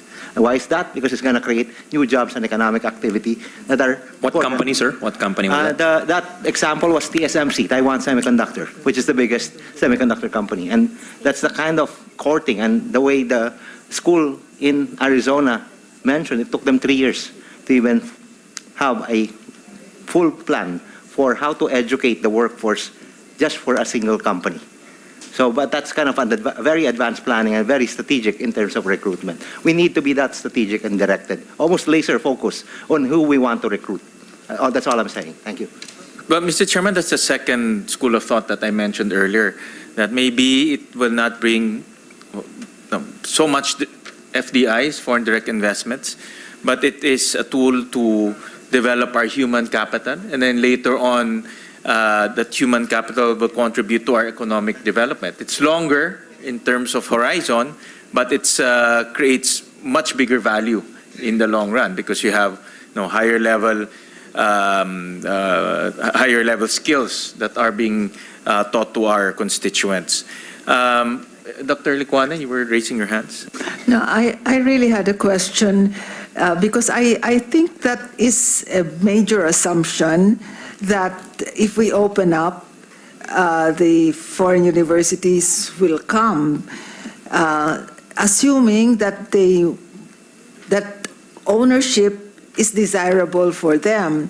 But if I were a foreign university, if I can get what I need and what I want, why would I risk ownership if I can get it through partnership? So I think that is the assumption that we are making, which I would question, that they want to own. Wouldn't you, if you were an investor, less want to lessen your risks because of all of the risks? We are a country that is a high risk, high gain. Let's face it. So if you can just partner and work out innovative programs and get your end of the deal, why do you need to own? That is, I think, an assumption that I question. Mr. Chairman, do we have anyone from TESDA present? Father Inocencio was the one sent by Secretary. If not, Mr. Chairman, I'd like to ask anyone. Yeah. We have TESDA man here. Ah, yes. TESDA man, yeah. Yeah, definitely, Mr. Chairman, the most experienced and the authority in TechVoc. No, Mr. Chairman, I don't know if anyone can answer this. Can TESDA schools be owned 100% by foreign companies? There's TechVoc schools because TESDA school? TESDA's 123 training institutions, and now TESDA is the private deliverer of TechVoc. They cannot. 60-40. That's what I asked that because when the chairman mentioned about cybersecurity, and cybersecurity, you don't need a diploma to acquire knowledge and skills in cybersecurity. All you need are vocational TechVoc skills development institutions. But a lot of these institutions are also foreign run or foreign trained or foreign developed.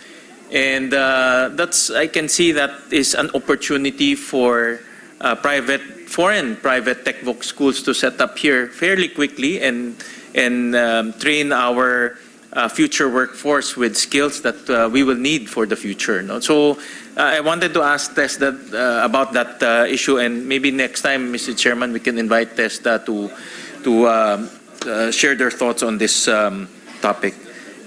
Mr. Chairman, I think we're running out of time, but my last question for this session. Senator Win, just to put on record, yung Tibet pwede dun sa transnational law kasama sila that they can actually partner with the foreign institutions. Not ownership. Not ownership. Not ownership. So that's one opportunity that I can see for private tech foreign. Transnational allows ownership, but only 60-40. Only 60-40, correct. Mr. Chairman, again, I would like to throw this to our esteemed resource persons. With your permission, I was informed, see Dr. Coelho is raising his hand. Perhaps it's in response to your question. Yes, Mr. Chairman. Maybe we can ask him. Dr. Coelho? Yes, it is. Thank you, Mr. Chair. Senator Gatchalian, I appreciated your question because I think that's one systematic way by which to evaluate this. May I suggest to the subcommittee to get in touch with the Board of Investments? I know that this is an educational matter, but they are experts in terms of evaluating investment opportunities, around the globe, including, of course, in Southeast Asia. And I think that they would be very helpful in this regard. It's a good idea. We'll do that. Along with this. I Googled Statista, and I got this information here. In Southeast Asia, the total revenue in education market is projected to reach $44 million in 2022, and it's growing at a rate of about 11%. That's CAGR, 2022 to 2027. I think it's important for the subcommittee to be educated in the investment potential of education in Southeast Asia, and BOI can help with that. Thanks. It's a good idea. Thank you, Dr. Coelho. Maybe you can do 5 minutes. Is that all right? And then we can wrap up because majority leader is kicking my leg under the table. So, yeah, thank you. Mr. Chairman, this is an easy, I think, related but easy question for our resource person. Best practices. Dr. Santos mentioned about Vietnam earlier, and Vietnam, I understand, allows 100% ownership for educational institutions. The United Arab Emirates also allows 100% ownership. In fact, there are some foreign schools that operate in the UAE, NYU, Abu Dhabi, Sorbonne. I think Dr. Sarafrica mentioned that earlier. And then London Business Schools. Maybe not the super well known, but foreign schools that cater probably to very specific market and specific niches. So I'd like to ask the body for best practices that we can look at. Do you have, aside from Vietnam, aside from the UAE, what other jurisdictions allow 100% foreign ownership in educational institutions, and they are actually reaping the benefits? And also on the other side, maybe the disadvantage to 100% foreign ownership in educational institutions. Any from the body? Dr. Cynthia? Senator Win, Singapore. Singapore is really reaping it. But as mentioned earlier, Singapore invested. Singapore has different arrangements. There are some arrangements where they fully cover everything. NUS, Yale, NUS, Duke University, or they invited the Institute of Munich, the Technological Institute, to develop their engineering. But they allow private institutions, but they're very, very, very selective. And in recent years, there's a study that says in recent years, because they already know, in the beginning they were inviting because they wanted to develop strategic areas. And now that they have the human resource for it, they already know exactly what they want out of the ones who are coming in. In fact, there's one institution that was not complaining but saying they're now being told to actually develop nursing. So the fields are very specific. So it's very Saan po yan, Dr. Bautista? Singapore. They're very targeted, but they're earning from it. I mean, they're gaining from it, even in terms of their high value, because that's, for them, their human resource is their only resource, and that they have to always be in the high value chain. And because of that, they have to get the institutions that will make them high value, and the ecosystem is something that the government is really pouring its resources into. Just to conclude, one of our greatest potential is the command of English, and I think by attracting some of these foreign institutions to come here, we also attract their own citizens to come here, learn their academic requirements, at the same time also learn English. I remember attending a graduation ceremony by, I think it was Perpetual Help College, wherein 40% of the students there were Chinese studying MBA, the other 40% were Indians studying med school, and the 20% were Filipinos. And the reason for that, partly for the popularity of that school, is also they learn English when they come here. No? So at the same time, they pick up that skill that will enable them to be successful in their field in the future. Probably they will work abroad later on. So that's also one aspect that I'm looking at, Mr. Chairman, in this discussion. So I'll continue my other question, Mr. Chairman, in the next hearing, but thank you very much. I think that's a good point, Senator Gatchalian. I think UP has a lot of Indians, di ba? Sa med school, a lot of Indian enrollees, no? Hindi na. Dati meron eh. I remember who was our resource person back then. He was telling us that there was an interest from from India. Yeah. So, yeah, any last words? Yes, Dr. Gonzalez, let's keep it brief, the last words, yeah. Senator so, yeah, we have session at 3, actually. I shared my innovation proposal with you when we visited you, and I talked about it earlier. And I think that one way that we could invite the foreign experts over for know-how and knowledge and know-how is through that Philippine Advanced Innovation Institute for Industry. So it would be focused on our priority areas of development in industry. And in fact, a PPP arrangement there, again, not ownership, but partnership, including with foreign industries, would be possible because they have an interest to make their investments, their FDI here grow. For example, the BOI now has over 1 trillion peso investment or promises for investment by the German government, 390 billion pesos, the Netherlands, US companies, 330 billion pesos, local companies, 300 billion pesos, etc.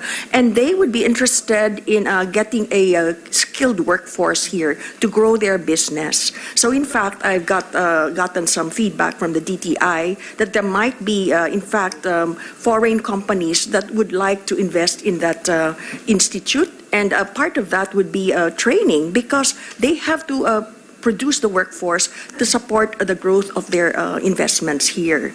And well, Intel left us many years ago, and they needed our master's and PhD graduates from physics. They were very happy with our graduates, but there were just like a handful of them, and they needed more. So that plus our energy cost and other bureaucratic problems, they decided that Vietnam is much better than the Philippines, and they're gone. So that's just an example of the ecosystem that we're trying to create here, and that needs to be improved by a lot. So thank you very much. Thank you very much. We'd like to thank you to our colleagues, Senator Win, Majority Leader, Senator Risa, who was here from the start, Senator Bato, and Senator Tolentino earlier. And to our resource persons, thank you very much for taking the time to share your thoughts with us. We'll suspend the meeting till next week. Thank you very much.